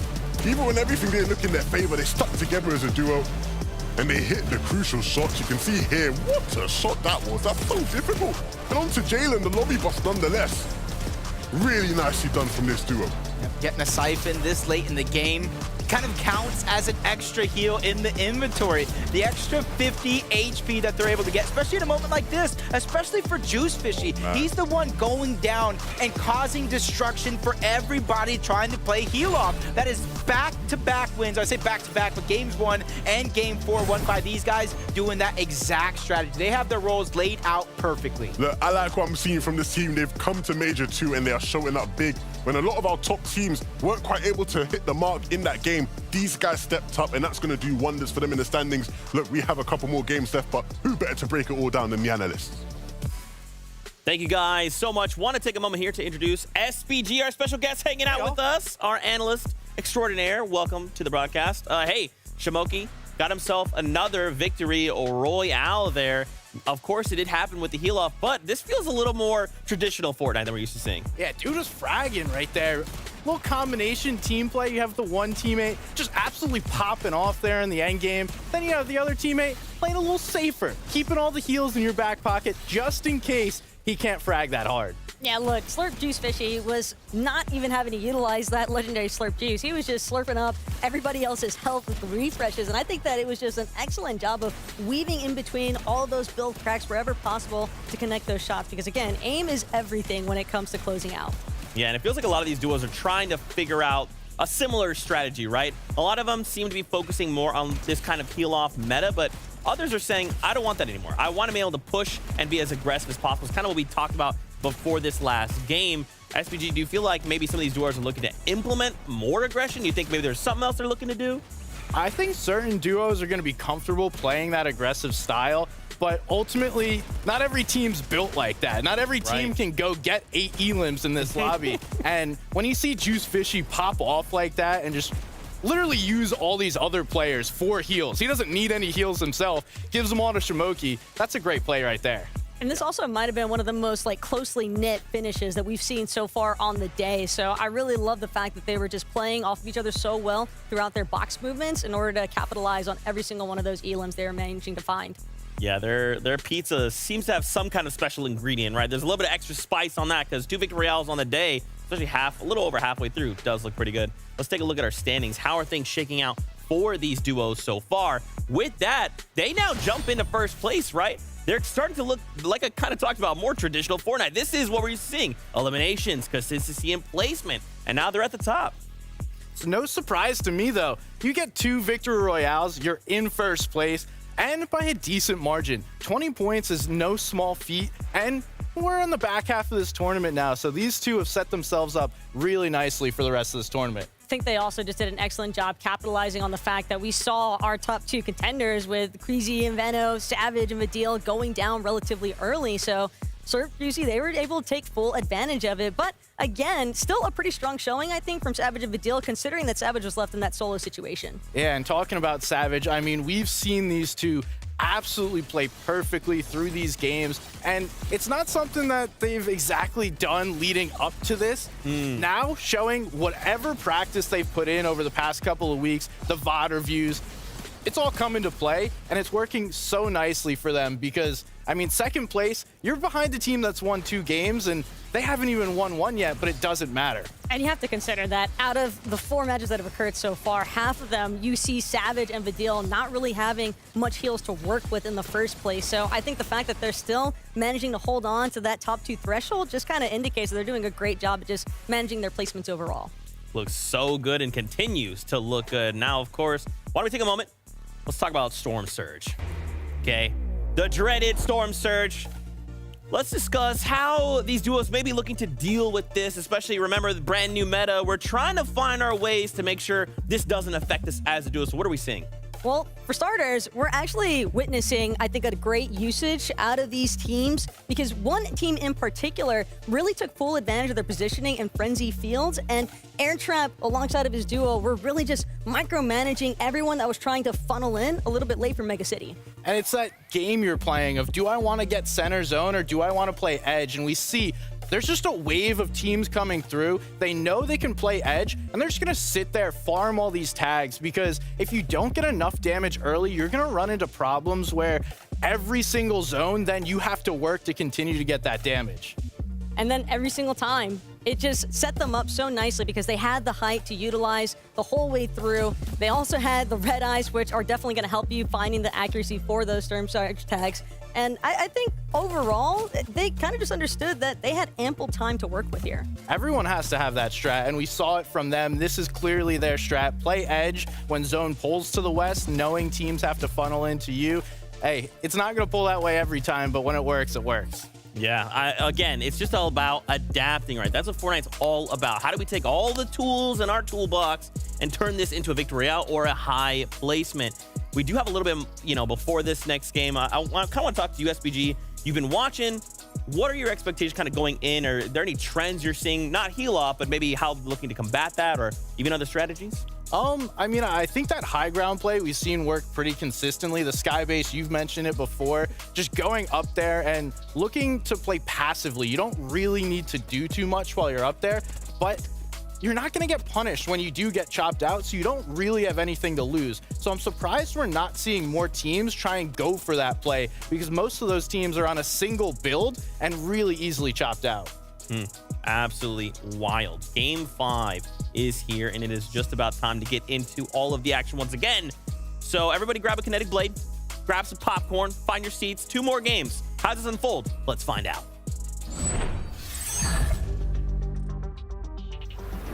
This is it. This is what we came for. The top of the leaderboards is claimed by Shamoki and Juice Fishy, and they've done it by winning 2 victory royales out of only 4 games. Yeah, they've been one of the best teams to watch throughout today's games, and I think there's no surprise why they sit currently in first place. Why they've been so impressive throughout the past couple of seasons we've gotten the chance to watch them. I'm very impressed, but look, there are still 2 more games where big shakeups can certainly happen. Yeah, and I'm going to be looking over toward Kenjutsu's crossing to see if Queasy and Vino could finally make something happen over on that side of the map. Back-to-back times, they weren't just beat, they were out-dropped and outplayed. What's going on with the drop map? They got to fix things up, and the time to do that is now. Can they improve off spawn? Can they finally just survive? Who would have thought they would be losing off spawn the way they have? But a chance now to make amends is here in Game 5. And Kenjutsu will be one of the last places where people get the chance to drop, so I'm sure it'll take a while for them to actually land. Maybe a couple of seconds. You can see them probably just jumping out just about there. Let's say this is Naked with Dan. Amos. Killian over towards this house. Instead of a straight 50-50, it's to get all the loot, whether it's a floor loot or a chest.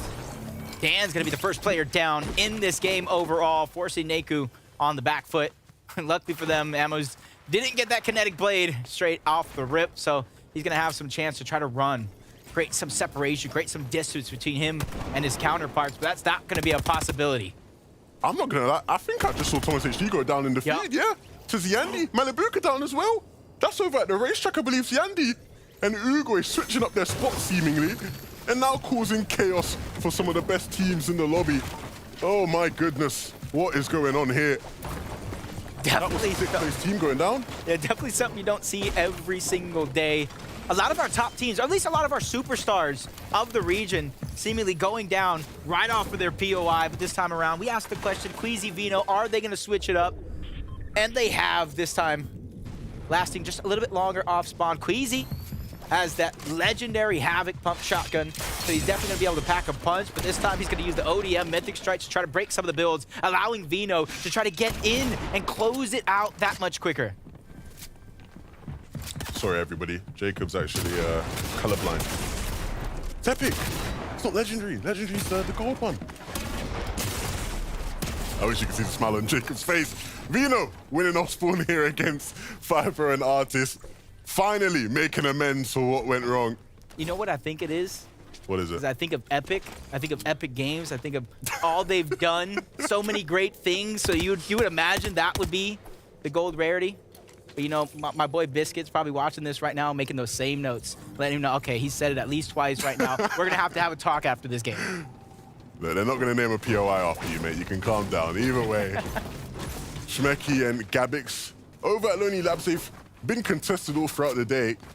And here, after seeing them with 2 limbs, I think we know what just happened. Yep, picked up the win over towards Lonely Labs off spawn, which is very, very nice for their chances. And they did it quite quickly, whereas in some of the previous games, It took them a while. Mustache and Tayson over towards the north side of Slappy. Over 100 points outside of first place. For them, they need a huge effort here in the final couple games to make up for that lost time. Thomas just immediately, along with Malibuca, gets wiped off right out of the gates. Doesn't even really get a chance to fight back. One of the teams in our top position on the leaderboard as well, gonna go down, which kind of opens it up for anybody else outside of the top 10. There are spots up for grabs. At the end of the day, right, you want to finish as high up as you can, as all these players are playing for series points. And so it doesn't matter where you currently sit, you just need to finish the day higher than where you are now. Which is, I guess, a very obvious thing, but just something to keep in mind when you see players making certain decisions, making all-in plays, Nagi and Itchy. They actually pick up Albi.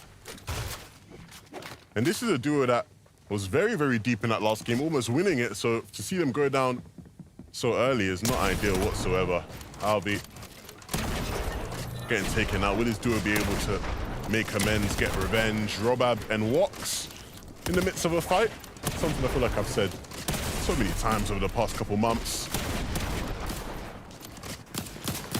Big shots being fired as they go up, out, and around these builds. Try to keep some form of advantage here in this fight. Jaco, Skydoon just taking two different angles as well, making it that much harder for Wox to try to survive. We did see Robab go down, so he is a solo trying to make magic happen. And luckily for him, he gets help of third parties, fourth parties, beginning to shoot shots and get their own tags for Storm Surge, which is obviously forces Skydoon and Shaco back down, which is allowing Wox a little bit more freedom, a flexibility maneuver around. His decision with that flexibility is try to clean up the damage that somebody else put on his opponents. Wox is no stranger to hitting big shots. But he'll have to hit a massive one. You can see it. Robab is dropping loot to him to be able to use in this fight. I doubt he'll be able to get a revival. They let him have it. I'd be very, very surprised. But he is maybe actually gonna get it off. They've not really applied much pressure. Maybe a couple seconds away. And yeah, he's able to pick Robab up. And so now we're 2v2 once again. And I'm sure he'll be feeling very confident. Wox dropping down to try hit a shot. The window edit won't find anything, but a repeat. Doors now whipping out. Ju and Ryzen have walked on in, and Skydoon is going to fall as a result of it. What Robab and Wox thought was a miracle turns out to be a nightmare. They even get their eliminations stolen away altogether. Wow. Ryzen and Ju get both of those and more as they take down Wox as well. The only one they didn't get went on over to Shaco's, who got sent back to the lobby.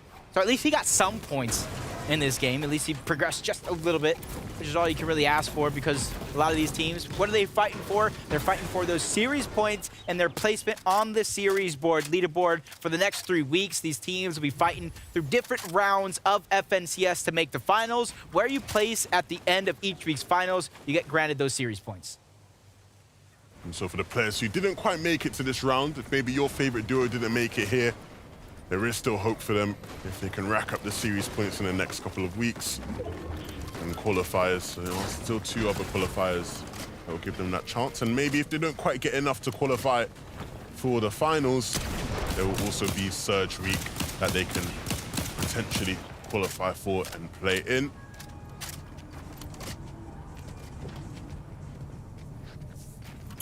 These fights are so tricky over towards Mega City.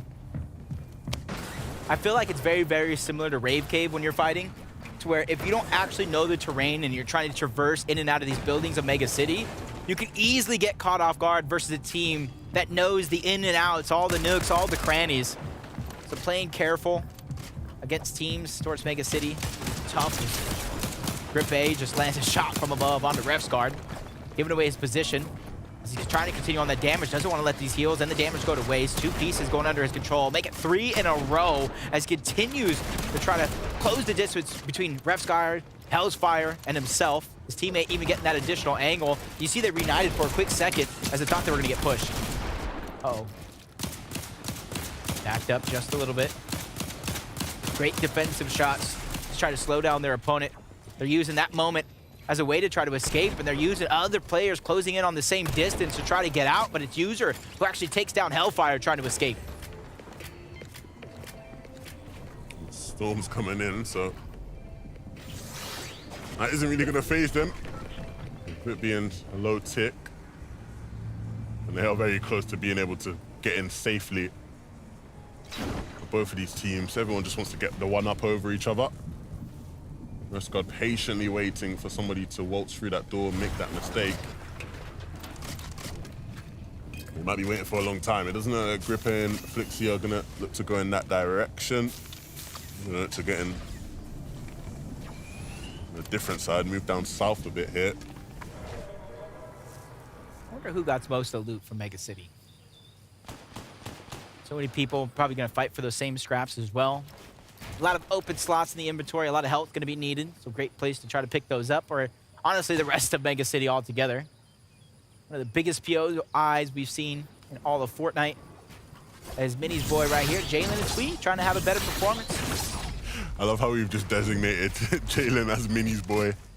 That's his man's right now. They're going to play right after this, right when they get back. Hey, look, he's got the nice little logo up of his Twitch channel as well. He looks like he has a nice studio altogether. You see those sound foam panels. It's got a nice setup. A lot of bright lights, though. Hopefully they don't distract him from the task at hand, which will be to try and get some search and maybe potentially fight for this cash that you see there. Skivvy and Bacon, that might be in the way, though, so it could be something hard to do. Mustache and Tayson based up, and they're not the highest base, so they have to be careful, right? Mustache is blocking his back while he takes shots onto whoever that is, and a couple of headshots being connected as well. A decent trade for Mustache. I feel like I didn't even see him. Yeah, that's why they're the best players in the world. They've got some of the best aim in all of gaming. But there is a harder angle for Mustache to see since that player is on the higher elevation, right? Whenever you're the player that's lower down, it can be a bit more difficult. So for Mustache to even hit the shots he hit is quite impressive. PKR, though, along with Link, have a little bit of elevation. See them dropping down low, though. Even though they do have that ODM gear, probably trying to use that static launch pad towards the inside, save as much of it for later in the game as possible.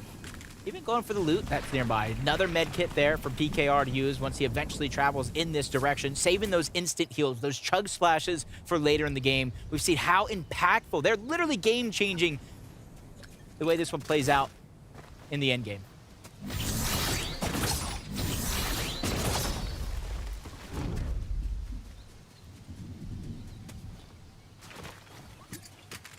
Where zone's gonna go, it does look like it's moving on over towards our west side of the map. Similar zones so far as that previous game as we continue to move towards the west. Where the next one goes, nobody knows, but for some of these guys, hopefully they're gonna make the proper choice to see where they're gonna be forced to rotate in next, as another elimination is gonna be picked up. That's Jerky and User, who take down Slove. Making it look easy as they're trying to play eliminations with placement to try to get the best spot. Wow. How about that? That is one of the uses that we've seen, and one of the more devastating ways to kind of take advantage of anybody that might not see you coming while using that ODM gear. You can see Jerky and User have averaged 2.1. See, this is why you're my savior this weekend. I'm a little bit too far. I'm here for you. We're a team, you know? You guys heard that, right? I'm going to go ahead and clip that when I get home. He said we're a team. Just like Uwe and Andy want to be the first ones. Try to claim that Rift Island as their own. Be the first to the capture point. Last time we saw them try and do this, they got taken out, right? So this time around, they ain't got to worry about Pixie and Della up here waiting for them. They can just claim this for themselves. And they definitely need the loot upgrade as well, because what they're working with isn't the snazziest by any means.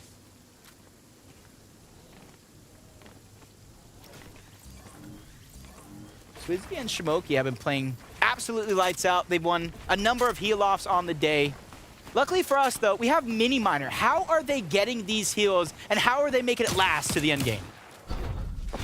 They are getting these caches. That was absolutely perfect from this team right here because they actually enable the cache, activate it, and then build around it, of course, like we've seen them do. But they're not just sat around wasting time twiddling their thumbs. They're using this time to get as many materials refarmed as possible. Of course, we see the loot that they can get from this cache as well is incredible. So hopefully they can carry that into endgame and find more success. Okay, Mini-Miner breaking it down yet again. Adding a lot more strategy to our game for players that kind of let that weapons cache bypass them game after game. You can see why so many players are fighting for it. Kind of bolster their inventory in terms of weaponry and heals. Really making the difference as Shmoky and Swizzy were able to win 2 games on the day so far. Flodax and Cairo taking a little bit of height against Oogway and Z-Andy, who are one of the first teams to Rift Island. But it doesn't matter if you're first. It just matters if you're brave enough to fight it to the very end and claim that capture point as your own. You get even more heals to kind of work with, but more importantly, it's those overclocked pulse rifles.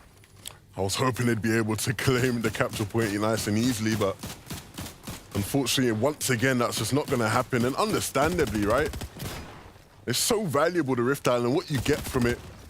The loot is so fruitful, and so to be a sole team up there and taking it for free is very, very rare. They're going to have to fight for it if they want it. And this time, they're going to have to win that fight. We've already seen them lose the fight for Rift Island in previous games. Cheating, though, in the Storm, trying to fight for his life, fight for his game. Glubshy's not here. And so he has to beat Marco in this 1v1. Say that same thing. Mano y mano, solo versus solo.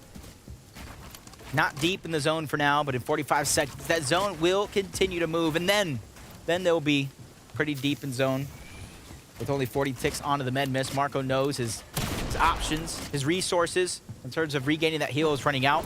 Almost leaving no choice but to go for the siphon and the refresh, because traveling through this long of zone to get there, especially as a solo, he might not be able to make it out. So this is going to be an all or nothing moment as Cheatin puts it all on the line, goes around and smacks down Marco altogether. That was clean.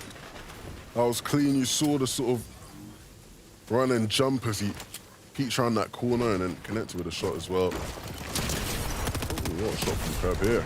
Really nicely done. The window peek, and that peek wasn't favorable, but he still hit the shot. Okay, Curb. Didn't get both, but did get one. And that gives him the space to get out of dodge. Probably would have got both. The Jerky was just a little bit too quick to get out, escape, realizing what's really on the line. And that's so many series points. We've seen before teams want to do their hardest in these next 3 weeks to bypass that surge week, get that golden ticket to the FNCS Major 2 Finals. As Z-Andy gets 1, he gets 2, along with some help from Oogway to take him down and claim the Rift Island as their own. And that's exactly what they needed. That's exactly what they wanted to do. Look at this. Look at what we are seeing here. Kiro caught with his pants down. He didn't even have a clue he was behind him. And that's one of the easiest shots Z-Andy will ever have to hit in his life.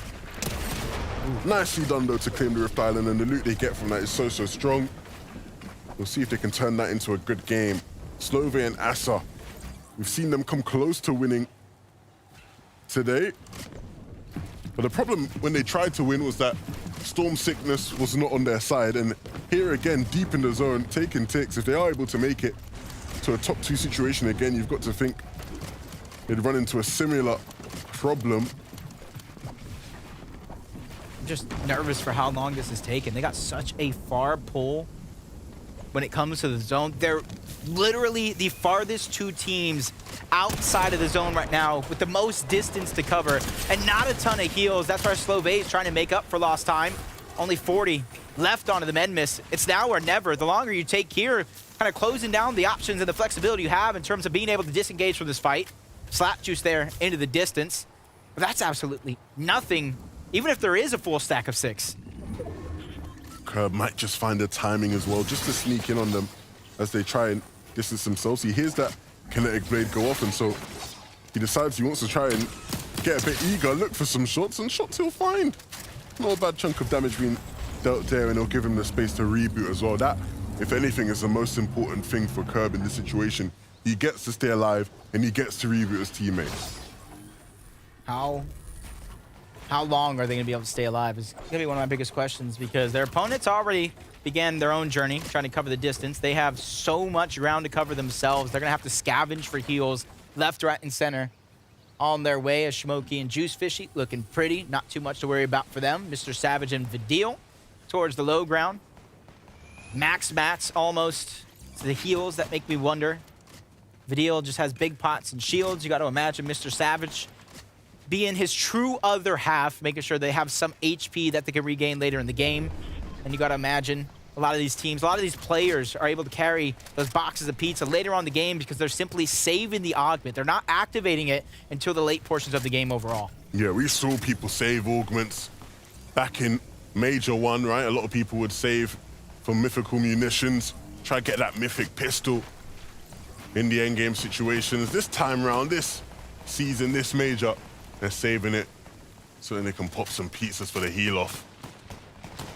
Queasy and Veno, it's been a while since you actually got to see them this deep into a game, unfortunately due to going down on spawn a couple times. But here in this game, that is certainly not the case. They are potentially going to be trying to do what we saw Shmoky and Juice Fishy do and pick up a second victory royale. Look at him. That would be the goal. Munition slide. Cheeky way to get ammo in the box. He's getting about, I think, 2 medium ammo per slide across those boxes. Anything that you can use, especially when you're that low, under 100. You know, you really dish out those shots like candy, so you rather run low on your medium bullets rather quick. So that's something you don't really see come into play too often due to the other augments that you see. But glad to see that a lot of these players are taking any tricks underneath their sleeves and trying to put it to play. Mustache there was looking good and then wasn't. What even hit him that made him do that much damage? Was that, did he just get like beamed by a pulse rifle or something? Like what? How is he like just no HP now? A double pulse rifle headshot, double red eye headshot. Maybe, yeah. That was not ideal for me. Oh, not Mr. Savage, sorry, Mustache. But they are well above on search, which is nice. Ooh, we're going down, oh dear. We saw them have the Rift Island, and they had the loot from that, but with Uruguay down, that leaves Yandy alone. And even with Ziandy still alive, the loot that Uruguay must have, you mentioned the overclock pulse rifle, depending on the variation of the Havoc, the heals. It's like finding a loot llama just lying around, and a second chance depending on who's able to find the lucky loot, as Jerky has a mythic Havoc pump of his own. You can see the epic twin mag SMG, C11 I'm learning as we go. ODM gear as well, cover some of that rotation. But for Jerky, he's a solo, and the ODM gear as a solo is very, very scary. You can cover ground rather quickly, but if you get tagged just once and you're too high up, you're gonna take some fall damage. Next, you know, look at them, they're trying to break in. 3-edit plays coming through, has to reset the wall because it didn't come off, and then make their move. Nobody taking any shots at them as they made their way on in. So they can just sort of make a little space here above this team.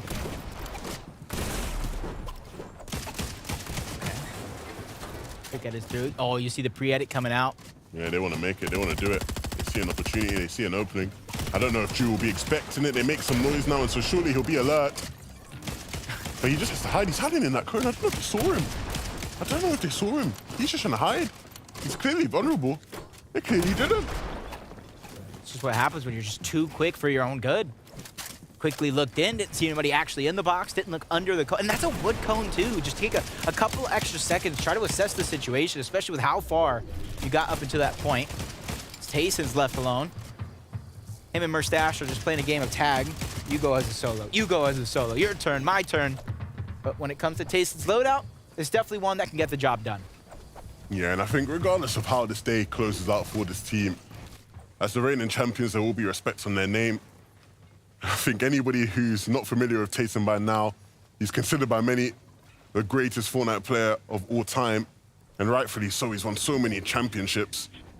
But what's become a key feature of Tayson in recent seasons is that he doesn't really turn it on until the finals. He sort of saves himself, paces himself. When it comes final time, he activates GOAT mode, and performs when needed. Over here though, Jack Pro and Vortex using those kinetic blades just to find new elevation, a new position in the zone as it continues to move. And nobody really establishing any sort of significant height right now. So surely we'll see somebody do that in the next couple of seconds. Pixie and Della might try to do that themselves. Stompy, JJ2. Gonna have to use some of these heals here. Bit of damage taken needlessly. Yep, that's what we're seeing. It is Shamoki, Juice Fishy. They're the ones building up this game. Consistency is key. And when it comes to this meta, I think I found a team that might have it locked down. And the best chance is to try to go back-to-back. I said it last time, even though it was the first and fourth game they win, they're trying to prove me right. They're doing all that they can to help me out. Shout out to them as Mr. Savage goes up and immediately back down. Shields is getting dropped off, just like his box getting disrupted from all other angles, trying to reunite with Deal. And in just a few seconds they do. That looks scary for a moment for these guys. Two experts, but no strangers to this amount of chaos. Stompy gonna be forced to play solo. Had to pop the pizza because he needed the HP. And so even if it isn't gonna be a heal off for Stompy, there are still plenty of players in this lobby you can look to eliminate. Tayson will very much be on the same wavelength because he needs a zone pull back. Will help him here. And Stompy will definitely benefit from the zone pull back. It means he doesn't have to travel as far to get into the safe zone. Pixie and Della aren't up above, but here on this mid-ground layer, can they find actually anything? He's looking, you see him hunting, he wants to try to spot somebody in these builds. Jakpo, oh dear, he's been caught out. Vortex towards the low ground. Using some splashes though. A little bit of HP's gone, just trying to make sure he's up to tip-top shape or as best as he can possibly be. Mr. Savage and Vidil, not too many heals on Vidil, just 35 and comes to the med miss. Tayson outlasting a lot of the chaos, outlasting everybody, even as a solo. 4 splashes, a legendary slurp. Pixie's gonna have 4 of said legendary slurps, but that's not gonna be possible to win the Halo off, so he's gonna be counting on Della here in this situation. He found Queasy. Tayson's found Queasy in the backside of the zone, and he's looking for more. Vino's not gonna let him have it though. He's gonna blade away. And Tayson does have a blade of his own, but he's gonna use that slurpfish just to try heal off a bit. The chug splashes as well, and make his way into zone. Pixie's now also playing as a solo, so many left. It was Irizumi that took out Della. But now you're seeing Vino. He lost Queasy just a moment ago, and he now has a solo clutch of his own to try play for. Needs HP though. When it comes to shield, he has more than enough. 6 minis, a shield fish that's instantaneous as Juice Fishy and Shamoki high in the sky right now. Juice Fishy slowly but surely though, making his way down low. He is gonna be the aggressor. Down goes Vino, but a much better performance than the last couple games so far. Down goes Tayson as well. Into the top 8 we go. And Juice Fishy has the exact same task as last time to drop down and find the limbs, but he's taken too much fall damage. He's fallen. That's it for him. Vino gets the credit for that one. But Pixie, still alive, still kicking, still fighting, still trying to break through walls and hit big shots, and he did hit one, but it wasn't enough. And Crew falls now. Vortex is still alive after Axe Force has been knocked, and he just has to run into the zone and use these chug splashes as best as he can. Shamoki is still up, but will he have enough heals another game in a row? I don't see a pizza yet. I wonder if anybody called it in. 30 minutes or it's free. Vortexer's not going to get the pizza, but finds a med kit. Shmoky looking around for any other player that is healing off. It almost looked like he might not have any left over either, but he's so far away from everybody else. It's basically a one-on-one. 4 splashes left. Another med kit. This one's going to go down to the wire. I think Vortexers might be able to take it. He might have that much extra unless Shmoky can find a miracle, can find anything towards the tail end. He's running out of HP. He's running out of time. Kinetic Blade's back up. How did he get it? Shmoky steals away the game. He goes back-to-back and won 3 out of 5. Again, you see Storm Sickness come into play. The heal-offs all throughout the day have just been absolute case. You can't call it either way. Even if somebody has more heals, you cannot be certain until that damage starts to tick through. And it's Shamoki and Slurp. Juice Fishy winning another game here. Their 3rd of the day, Jacob.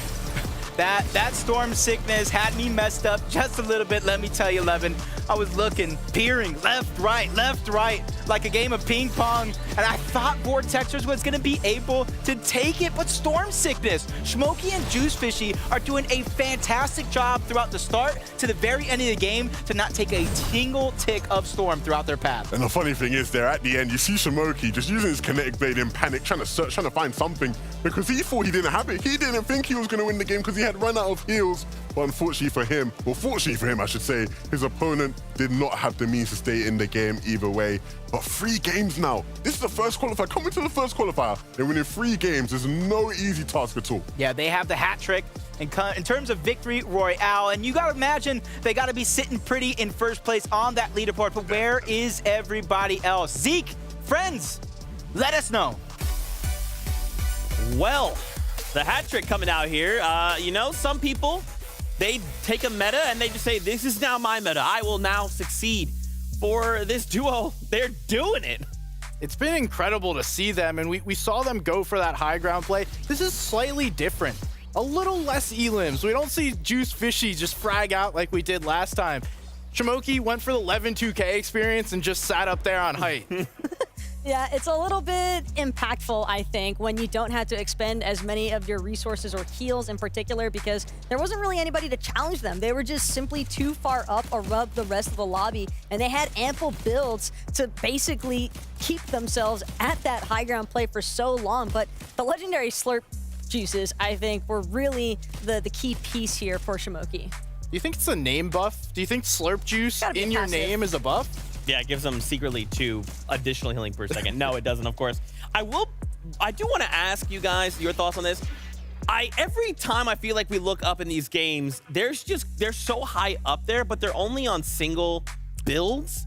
I feel like if I'm a duo down low, just look up, peek out a side window, literally break them down. They're too high up, just bring them down. The problem is the kinetic blades kind of counteract that pretty efficiently, because even if you get chopped, it's not like you're going to be exposed to any sort of fall damage, and oftentimes you'll watch those players just be able to shing back to the top where they were at initially, because they've got more than one platform to work with typically.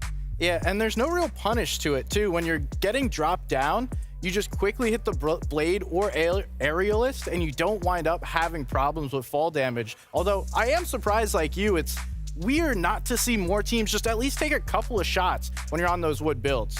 Yeah, I'm just tired of seeing them on the high ground. Someone needs to bring them down. I do want to turn attention here to our second place team, Pixie, jumping up. I mean, it's kind of interesting. I would have, you know, we saw Queasy Vino at the top of the day, but now they're just kind of getting pushed out. Someone like Pixie, Delay, they have opportunity to roam around. Yeah, Pixie and Della definitely being rather smart and sneaky with the way that they're kind of just slinking through these underground layers, because it's easy with the pace of these moving zones for players to kind of get too prioritized and focusing on, okay, I gotta stay inside, I gotta keep moving forward, and then they don't realize that there might be teams still lurking around these corners. They started off hot and then slowed down, hit the brakes. Now they're coming back strong for these last couple of games. We'll see if they're able to finish it in this last game.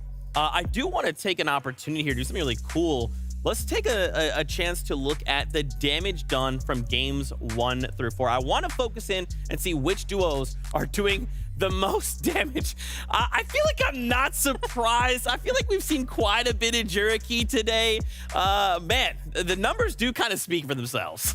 I've been seeing Jerky, and we've thrown a few stats up there. They have the best early damage per second ratio, and they're staying alive. I mean, we saw that one play from Jerky just jumping straight into the box, and that's when he was able to just one-pump that player and finish him off. No surprise to see him up here. And additionally, as far as Vidil, Savage, Juice Fishy, Shimoki are concerned, I mean, these are some of our leading duos, so it's not all that surprising either for them to be taking full advantage of what they have available in terms of finding those damage early on, because we've often seen them boxing up edge of zone or looking for those height positionings to find those surge tags early on, so that way they can find good positioning later on. And we kind of have to remind ourselves that this is just week number 1. Right now we're playing to get into the finals. So we want to try and play towards Series Point leaderboard. We want to try and make top 10 if possible. That doesn't secure us a spot, but we do want to make sure going into the next couple weeks, we're doing as well as we can. Mr. Savage, kind of like you pointed out, Vidil, I feel like coming into this for me, I did have a question mark on the duo, like where they're The names sound great. Was the duo great? I feel like I've got my answer. They're proving it to you game after game, and it's that consistency that we're seeing. And hey, if we didn't have a team like Shamoki and Juice Fishy absolutely balling out, these two would be one of the most dominant forces in the lobby. Third place is not a bad spot to be, though. Not by any means, and I've been really impressed as well by the way that Vidil and Mr. Savage are just the perfect example of make do with what you've got, because they haven't really had the greatest in terms of itemization for sustain. So I love the fact that they're still managing to make it work. Do they, what is the one thing that would make them even more powerful? Finding more heals. More heals. Is that it, SPG? Do you agree? Whew, I don't know. What is that? 59 points going into the last game? It's going to be a tough hill to climb, so they're going to be a little more powerful, but I don't know that it's going to be enough. Okay, well, here we go. One last ride in week number 1 in EU. I know I don't want to go either, but this is just how it be. But it's okay. We have one more game to ride out before we go ahead and head home. So for now, why don't we get ready to jump into the final game of major number 2.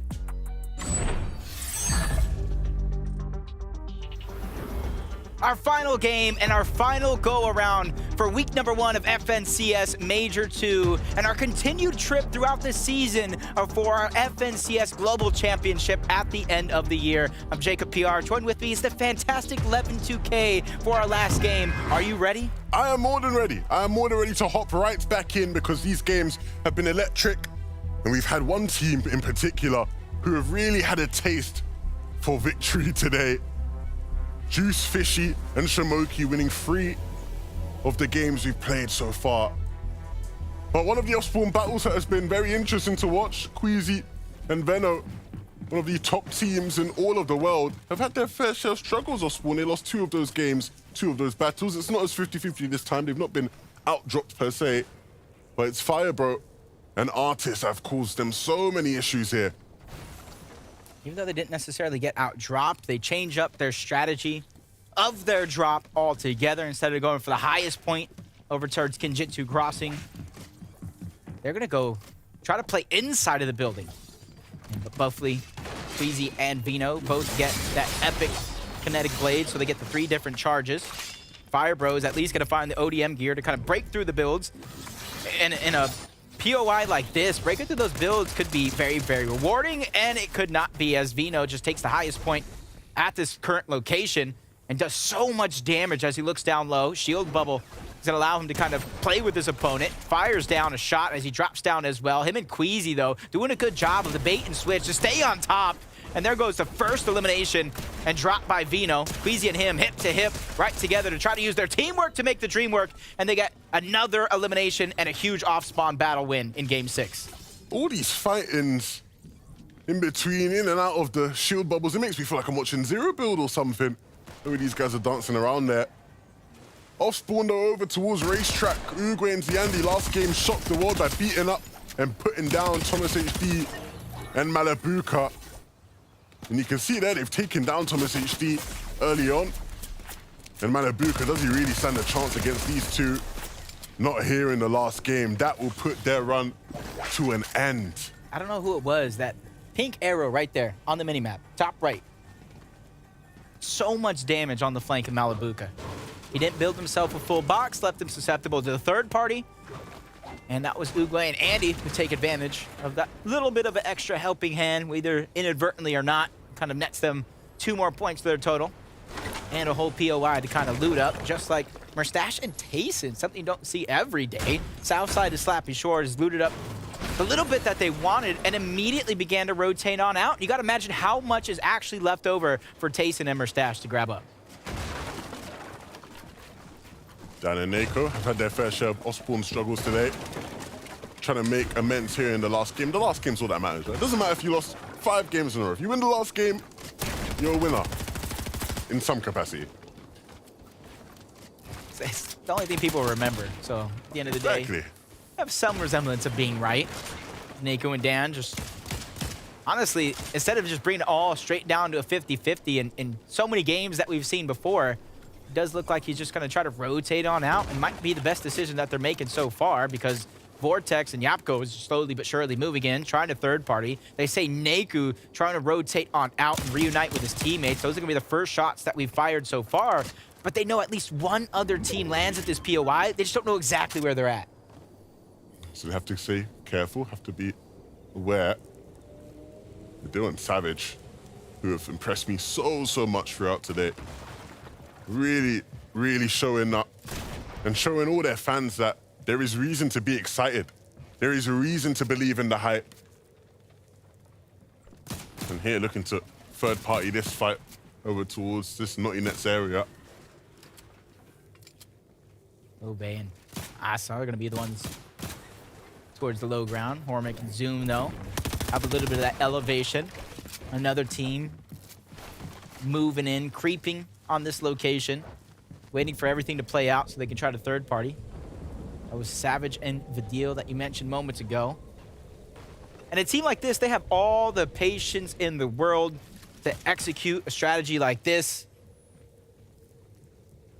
And they're just going to kind of wait it out for now.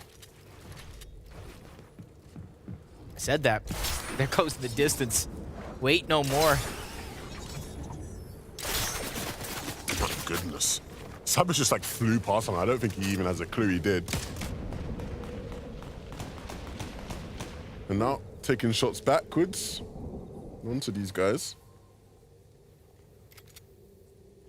First zone, though. Not too much to worry about. Feeling each other out, trying to get some cheeky Storm Surge tags. When it comes to this zone, even though it's still very, very early on, we got a slight southern-western lean. Gotta imagine it's gonna continue going that way, but Jalen under siege, under pressure, he goes down. V and Vaken trying to do what they can to clean up the elimination. They're at least gonna be able to get one onto Jalen, but Twee's gonna be able to escape for now. But for only so long, he gets taken out with a couple shots from the Red Eye. That full duo is sent right back to the lobby here in game number 6. Unfortunate to see Jalen and Twee go down. Hopefully this is not the last time we see them here in this round of the FNCS qualifiers. Hopefully we can see them again here in Qual 2 and 3. Nevertheless, it's the end of the road. And it might just be the end of the road for Wox and Robab here as well. Wox has to win this fight against Chapix, or should I say Uguay, if he wants to stay alive in this one. You can see he's just not backing down.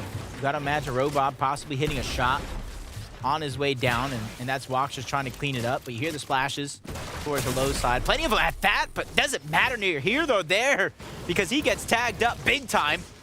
A huge shot from the epic Havoc pump shotgun. Dealing a huge amount of damage, which gives Wox so many options here. Continue to put down the pressure. Try to follow up on the damage that he put out, or use the damage, use the fact that Uguay has to heal to try to disengage. Wox, I said earlier, he hits hard. He hits hard. We're seeing here some of the old guard of Swedish Fortnite against the newer guard. Wox versus Uguay.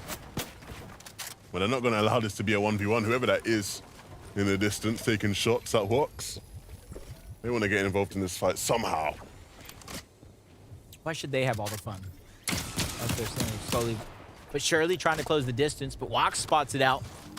Tries to put down some fire to defend himself. Make them think he might not necessarily be a solo, back him down, but they're going to keep their distance, but they're going to keep pressuring as a couple more shots are going to come in, forcing Wox to use another big pot. A lot of resources being used in this exchange between him and Uguay. User and Jerky, we talked about their aggression. 11,000 damage up until this point. You're seeing how they're picking up with shot after shot. Cormac's going to go down. I imagine Zoom on the other side, going up against Jerky. You hear the fight being finished up rather quickly. Both of those players are going to win their respective fights. Gotta win your ones. Gotta win your ones. You gotta trust your teammate will win their ones. The winners of seemingly every game, it feels like. But they just have 3. Can they win 4? Can they win 4? Almost want to challenge everybody at home. We're going to play the honor game here. You guys know if you guys were right or wrong. Make the guess now. Look, if they were to win 4, it would be history here in EU. The last team to win 3 in this round was Mustache and Malabuka in Chapter 3, Season 2. So they've already tied, right, in terms of, you know, making history. But can they make their own record? That will be the goal in this game. But no real pressure needs to be applied to them. All they have to do is have a somewhat decent game and they should be able to hold on to first place. And that will do wonders for the series point leaderboard. Vortex using the ODM gear to get into the box. Absolutely perfect. We have a whole highlight reel of those sort of elims today. We've seen so many of them. It's just something that, since it's so new and so early on in the season, it's not something you really expect coming time and time again. I kind of compared it to the grapple gloves of seasons past, but it's only if a grapple glove can pack a punch. That's what the ODM gear is at this point. And even more charges. And Mythic. Even if you do see it coming, you can't even stop it anyway, so, you know. You think so? I almost want to, like, test it out. I don't think you're the person to test it. Now, me and you are going to go in a game. Let's test it out. See if you can stop me. Feeling strong right now. Just like Mr. Savage and Vidil. Feeling strong on the day. 6 splashes. I like this, though. Instead of just using the splashes, you know, med kits, vegetables, anything that you can find. Kind of make sure that you're up to shape in terms of your health and HP. Just like the basics of Fortnite, though. But we're going to go ahead, and our last time of the day, we got Mini Miner once more to go ahead and break down how some of our teams are handling this pressure. Yeah, let's take a little look at 2 of our top teams here. We see Pixie getting that Keymaster Augment and actually getting himself a legendary Havoc Pump Shotgun. Will he use that later on in the game to pick up some big shots? We'll have to wait and see. Another one of our top teams, Mr. Savage, actually going into the Storm to pick up a few extra resources for himself. We've seen him do this a few times today, but he's actually trading that Storm Sickness damage that he might have to incur later for this extra loot. I love Mini Miner's breakdowns. He's making sure that no portion of this meta, no portion of this game goes unturned. That every single body strategy gets laid out. The blueprint is being shown by Mini Miner.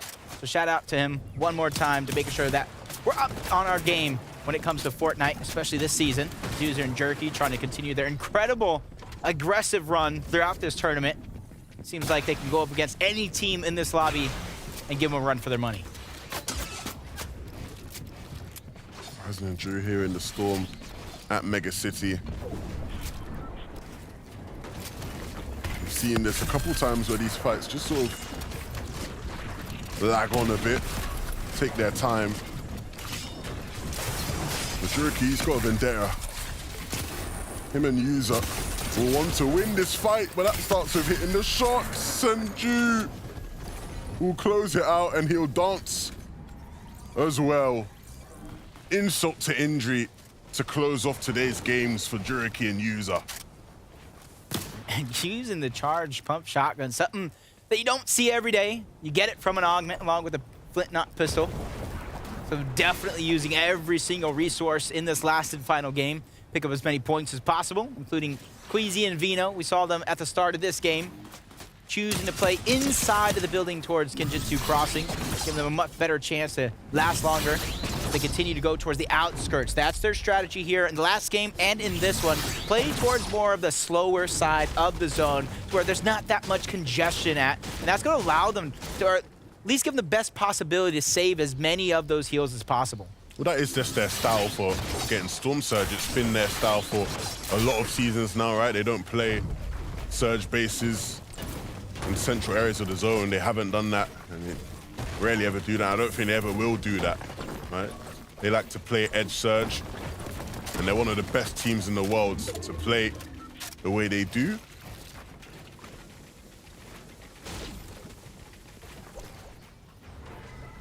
You know what? If they're going to hide in that building, I like that. Just throw those gas cans out.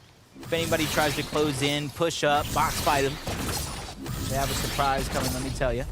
Trexter and Kiddo might be one of the teams trying to close in on the distance. They box up rather close. You can see they're trying to go for that refarm while getting that piece control as well. Trexler gets boxed up, coned down, and tagged up as he tries to escape. Luckily for him, his teammate was there to alleviate some of the pressure, but not the damage overall. You can tell it was a bit of a shock to him. Quickly placed a ramp behind his head to try to get some cover.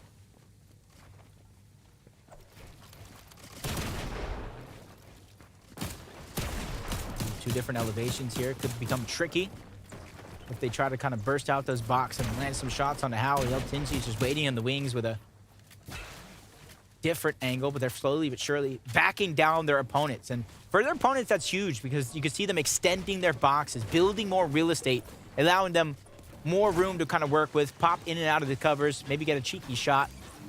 But it doesn't look like Howley and Eltinzi are taking the bait for now. They're going to keep their cool. They don't want to overextend in this last game. They're not going to get any chances after this one. Today, at least. Could always qualify again next week, and you'd hope that they do. Well, Texas and Axels, who did so well. They came so close last time out. Unfortunately, could not win it all. Texas and Axe Force close by. Our team that is in the way of making history. They've already tied it. And that's a good way to kind of slow their roll, land some shots, force them to use those heals early on in the game that they would hope. But always keep note is they're staying ahead of the zone so they don't take that damage, so they don't get storm sickness versus everybody else that likes to play the same heal off. Fanajin and Maker hot on the heels of one player, tries to get the cheeky edit. That is Curb on the other side that is just trying to run, stay alive as long as possible. From game after game, those third parties are allowing Fanajin and Maker to really learn their lesson. Instead of continuing to chase, instead of continuing to take those tags, they're just going to slow it down momentarily as they reassess the situation.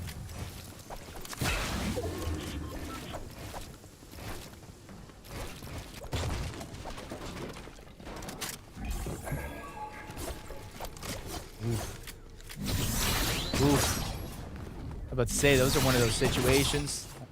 300 above the damage threshold. Najin and Maker, they continue to look back. They don't want to trap themselves outside of the zone. There's another team right in front of them on a mountaintop. That's Monk and Polich, I think it was, over on in the distance. Vino, Queasy on the whole other side of the map. And this is exactly what you were alluding to. They play the edge of zone, where there's not many teams that are going to rush them, not many teams that are going to push them, but it still shows that they're going to find that damage on the slower side where a lot of these teams seem like they have a little bit more freedom, which is why they're openly rotating just like that. Yeah, they know where the choke points are, and they absolutely find those teams and connect onto them. 700 above.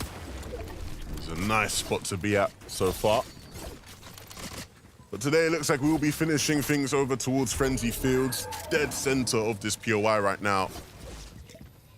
And everybody will have to gather towards this area. Refsguard and Hellfire maybe haven't quite had the day they would have wanted to out of Mega City. Or at least gonna get a chance here in the end to strut their stuff a bit, rack up some more points for that series point leaderboard. From one side teams on the outside of zone have to make it in. You can see all the way on the northwest side of the zone. And a lot of teams have to start making their way in towards Frenzy.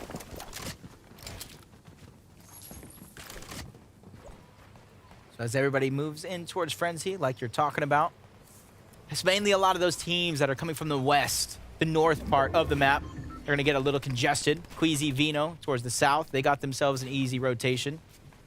Cyanid and Razumi got themselves a little bit of safety here towards Frenzy Fields. As the zone does expand, there's going to be more room for them to work with on the other side, but that leaves more room for Carmi and Vaniac, who's boxed up close by, Smokey and Slurpfishy. You can see even though they're only 175 above the damage threshold, they're not getting antsy. They're still playing very, very patient, waiting for that last possible moment because they know these opportunities are naturally going to present itself. Yeah, but you're seeing part of the problem with being in this northwestern area is that there are so many teams around you that are always going to take shots at you. They can stop for a moment though, use some of heals before making their move again. They aren't too far away from getting in. careful, though, because all it takes is one team that's down on Surge and close by with no other options to try to end some runs. Della and Pixie, 400 above. You can see them just playing defensively, holding out their builds, try to stop any of the lobby focus that could potentially come their way. And buy them some time, some moments, some seconds to pop those minis, get their shields back up as much as possible instead of the splashes being used. Make sure you guys take note that they choose the big pots, but under pressure, there's going to be Vanyak and Karmi. Exactly what I was really talking about. Looking safe for a moment, but down on Surge, which is forcing these fight after fight. Karmi's going to go down. That's Queasy who's able to pick that one up. Bacon's just trying to fight and take down Vanyak, who's only on a sliver of HP, but he turns and burns. Oh my God, Vino with a living nightmare gets taken out right before our very eyes. Queasy's like, what happened, bruv? I can't believe my eyes. There's no reason why Bacon should win that. What a shot. One of the best shots you'll see all day long. And now that just leaves Queasy. I don't think he'll be able to pick Vino back up. The zone's too small.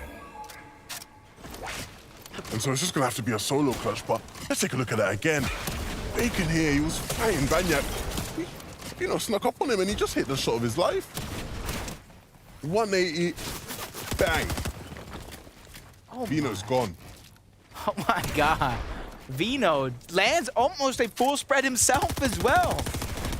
Maybe hitting just too much of the body shot. Who knows? Either way, Vino, we know how much of a competitor he is. He's probably rewatching that one, trying to figure out how he went down, how to fix it for next week, because this is the last and final game of the day as Vanyak, who is what's down on Surge, slightly above, 35. He knows for now there's a little bit of comfortability. Doesn't have to rush to peek through, but he knows it's inevitable. Look, if you had Vanyak solo clutch on your FNCS bingo card, this might be the time to tick it off. Because he's primed and ready coming into this end game to make something happen. Finally, another game where we get to see Mr. Savage and Vidil make it deep into a game. They spotted a couple players in the zone. They wanted to try to take out, and it didn't quite happen. And now Savage is scouting their next rotation. He's the one that's taking the lead. He's the one that's deciding where it is these guys have to go, where they have to move. He has to make the right decision now in such a pivotal game. Not just for this session, but for their development, their improvement, and their journey across this season. For Juice Fishy and Shamoki, they're thinking about how they win another game. They're thinking about what it is they have to do. You see here, 2 charges being used with those kinetic blades. They're able to position themselves in the zone now. Maybe a free limb there for a moment. I thought Juice Fishy boxed somebody up. I think they just were able to get out. Just looking at this stage of the game right now, there's still 27 duos left alive. Placement points haven't even begun to really tick in as Flixie is getting that huge beam onto one and wasting no time with the kinetic blade to try to close the distance. And it's just, it's hard. You don't go down before the placement points. Yeah, Sadie there with a mistake in this final game. Was not sharp enough. Flixie was looking for it. Wow. Whenever there's players on a similar elevation to you in those kind of situations, you have to beware that someone's going to take shots at you. And so now Flixie leading the way here in this final game. When we interviewed Grippy at the start of the show, he said he's blessed to be able to play with one of the best IGLs in the region, he believes. So now it's time for Flixie to show just why his teammate believes in him so much. Queasy, all alone, does have some mats and some heals, and of course that kinetic blade. So he can certainly make something happen. We've seen crazier things today. And because Vino went down before top 25 and a lot of those placement points, there are so many points on the board for Queasy and anybody, realistically, who's left as a solo in this game. There's going to be about 7 players running around as solos, trying to stay alive. Tien is going to be one of those. 49 below the damage threshold, though. He knows he has to start getting aggressive. 150 almost instantly as I say that. Puts him above the damage threshold. And I like this play. Instead of chasing around, trying to get the elimination, he's trying to stabilize himself for the rest of this game. Has to start getting towards zone, Juice Fishy. Doesn't have much mats left and doesn't have much HP at all in the tanks. And Moki left to solo clutch, and so it's not going to be the heal-off wins we've seen from them. But maybe we'll get something better. Maybe we'll get something a bit more fast-paced, a bit more entertaining. Maybe he'll just decide to take the game into his own hands and pick off everybody. 0 limbs so far. Let's wait and see how many he can claim by the end of this game. It's Skydune and Shaco's up above on height. Do they have heals? Yes, they do. More than enough, at least for this stage of the game, and trying to survive. As Shmoky's trying to do the same thing. Dropping low, going left, going right, tries to peek, sneak attack on the Vortex, but he goes down altogether. Into the top 20 we go. Really nicely done there from Vidil and Mr. Savage as they use their blades. Made sure to stay right underneath that height team so they couldn't get shot by them at all.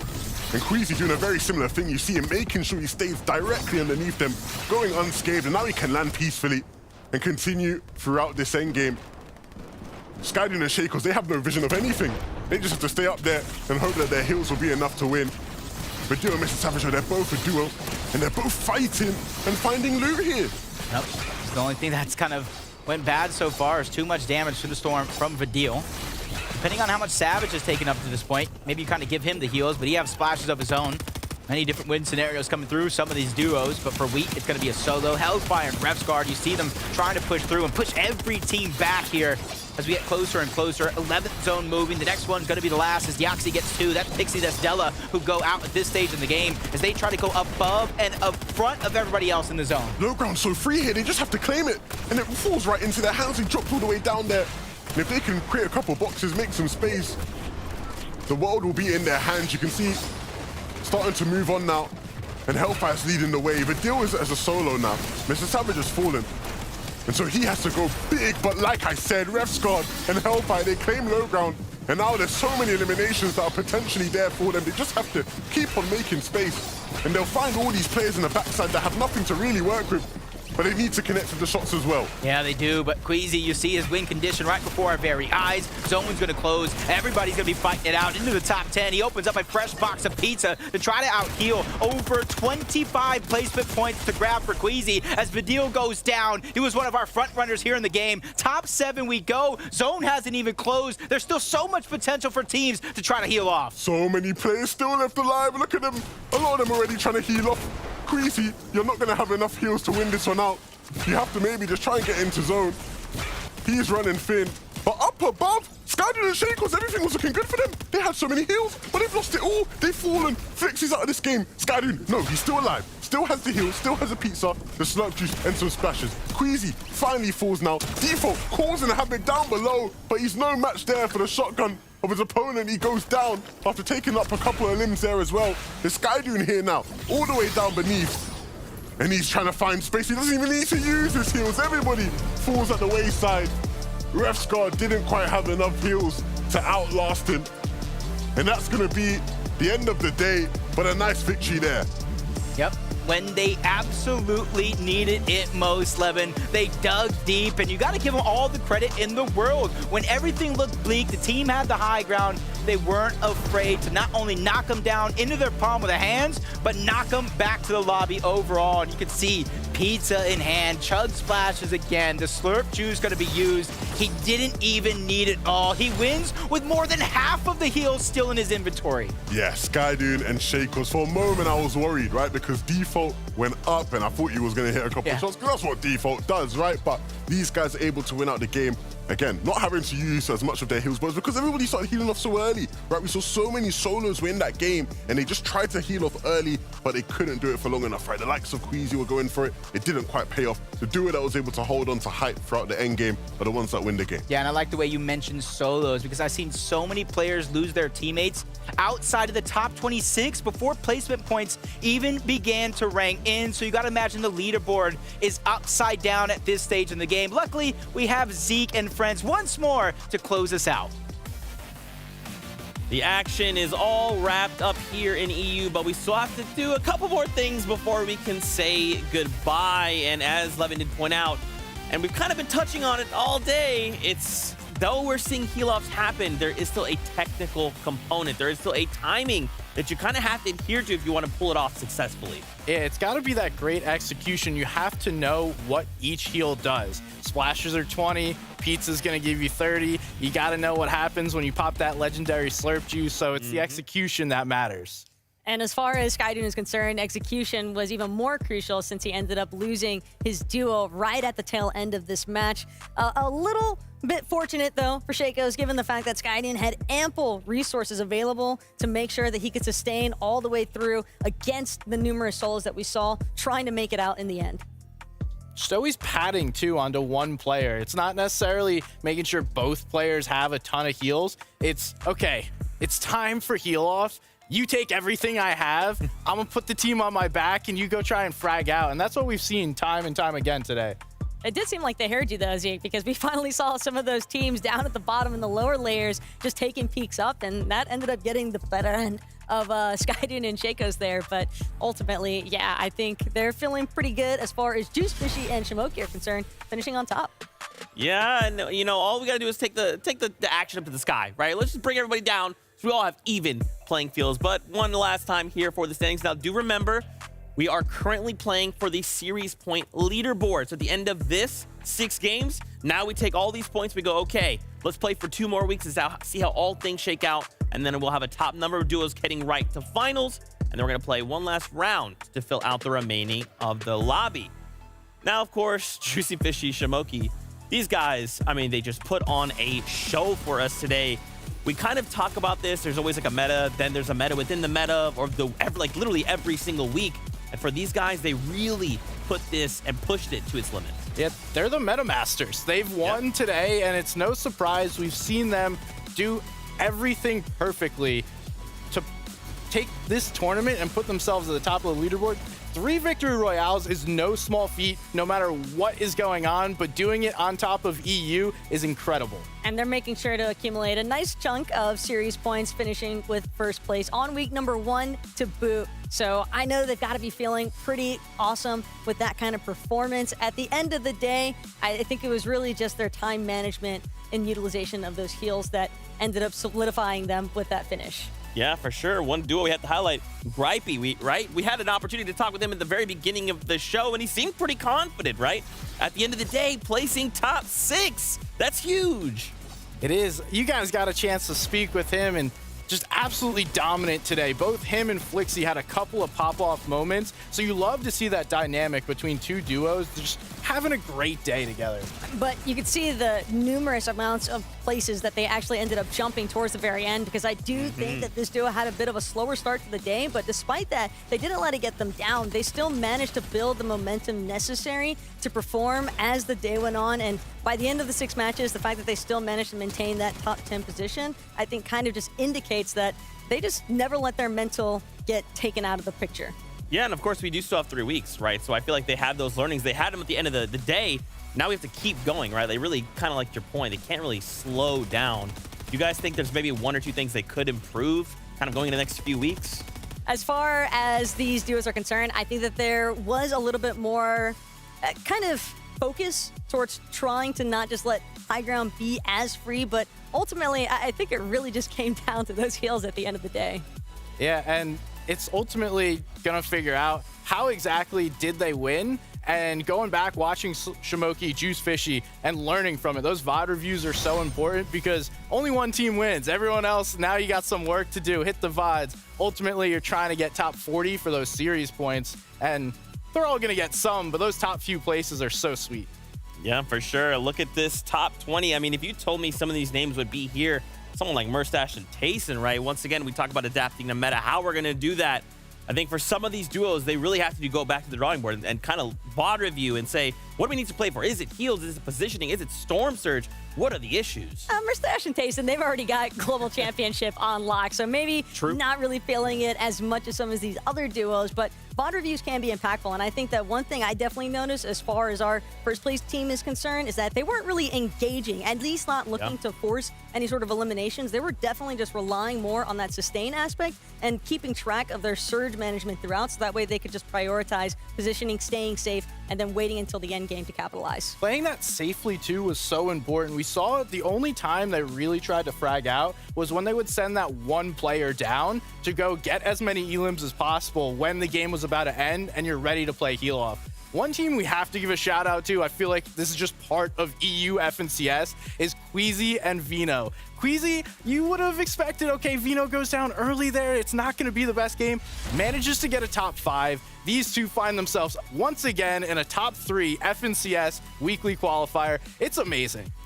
That's why we have to talk about them, right? They are kings for a reason, kings of EU, and they want to show us that. They want to take it to global championships. They want to win, right? And to see them, even though they kind of did waver there for like the one moment, right? And then end the day in top 3. I mean, these guys are nuts. Venom might be having a little bit of PTSD when it comes to shotguns at this point, man, because that was quite the turn and burn to basically be on the receiving end of at the very end. But again, Queasy having the kind of methodical process that he does, I think, like you said, SPG, did a great job just making sure to close it out regardless and still holding on to top placements. And second place, Vidil, Mr. Savage. I mean, I started with a question. Is this a duo, right? 2 great names, but does this work? The answer definitively is yes. Much success. We see these two able to get second place. I feel like it was almost quietly. They didn't do anything crazy, just played super consistent. And ultimately, that is what wins you these tournaments or gets you a second place. Hey, they were the second team we talked about today. So to see them here in a second place finish, maybe we should make them first next time. Well, we can talk to them direct because guess what? We have an interview with both of them, Mr. Savage, Vidil. Gentlemen, welcome to the broadcast. It is fantastic to see your faces. Vidil, I want to start with you, man.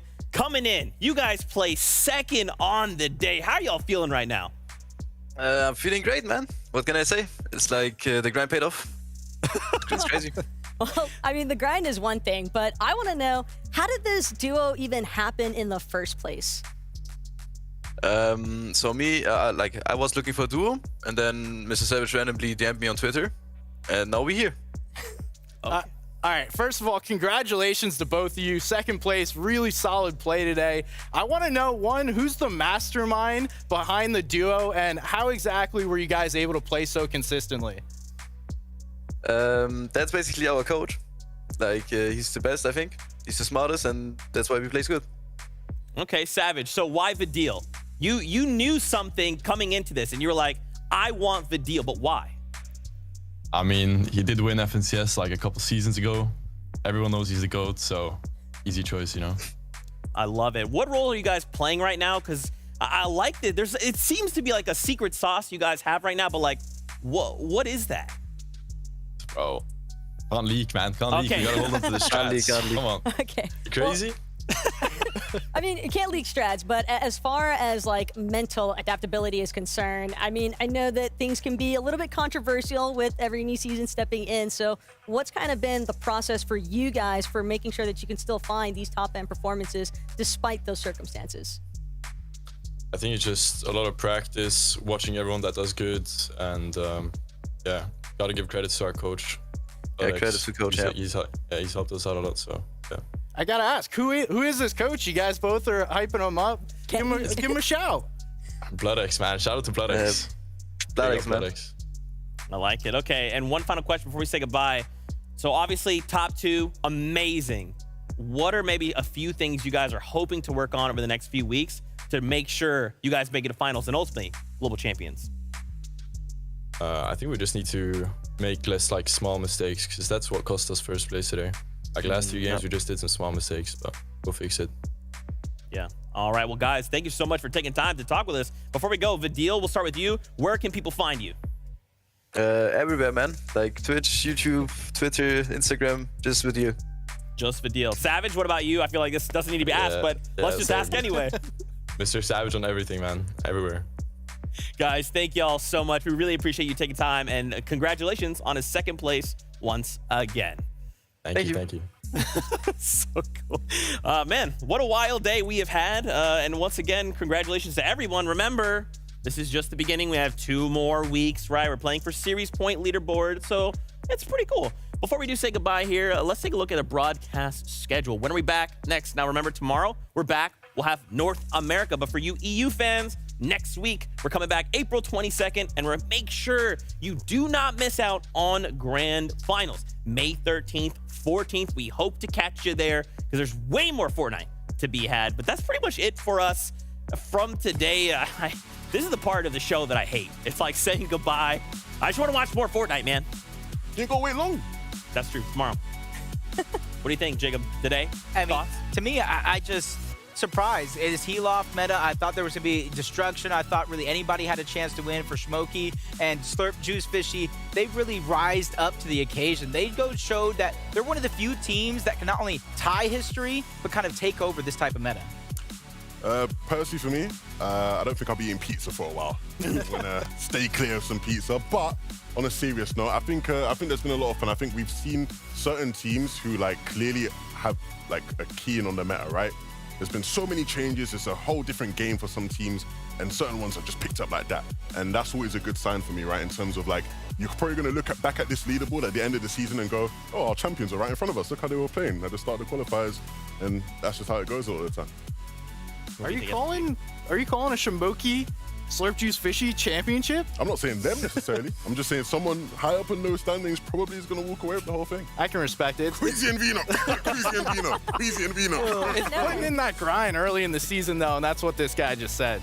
And Savage and Vidil might be taking that one a little bit personally at this point. Queasy and Vino. Oh, Queasy and Vino. Well, maybe we'll look to disappoint Levin twice today because it might be Savage and Vidil, and he's going to be surprised when he finds out the 3 pepperoni pizzas from Pizza Pit were delivered. So we know what we're doing for the rest of the night, but for y'all at home, if we don't catch you tomorrow, we'll be here next week. As always, we love you. Keep yourself safe, and we'll see you on that battle bus.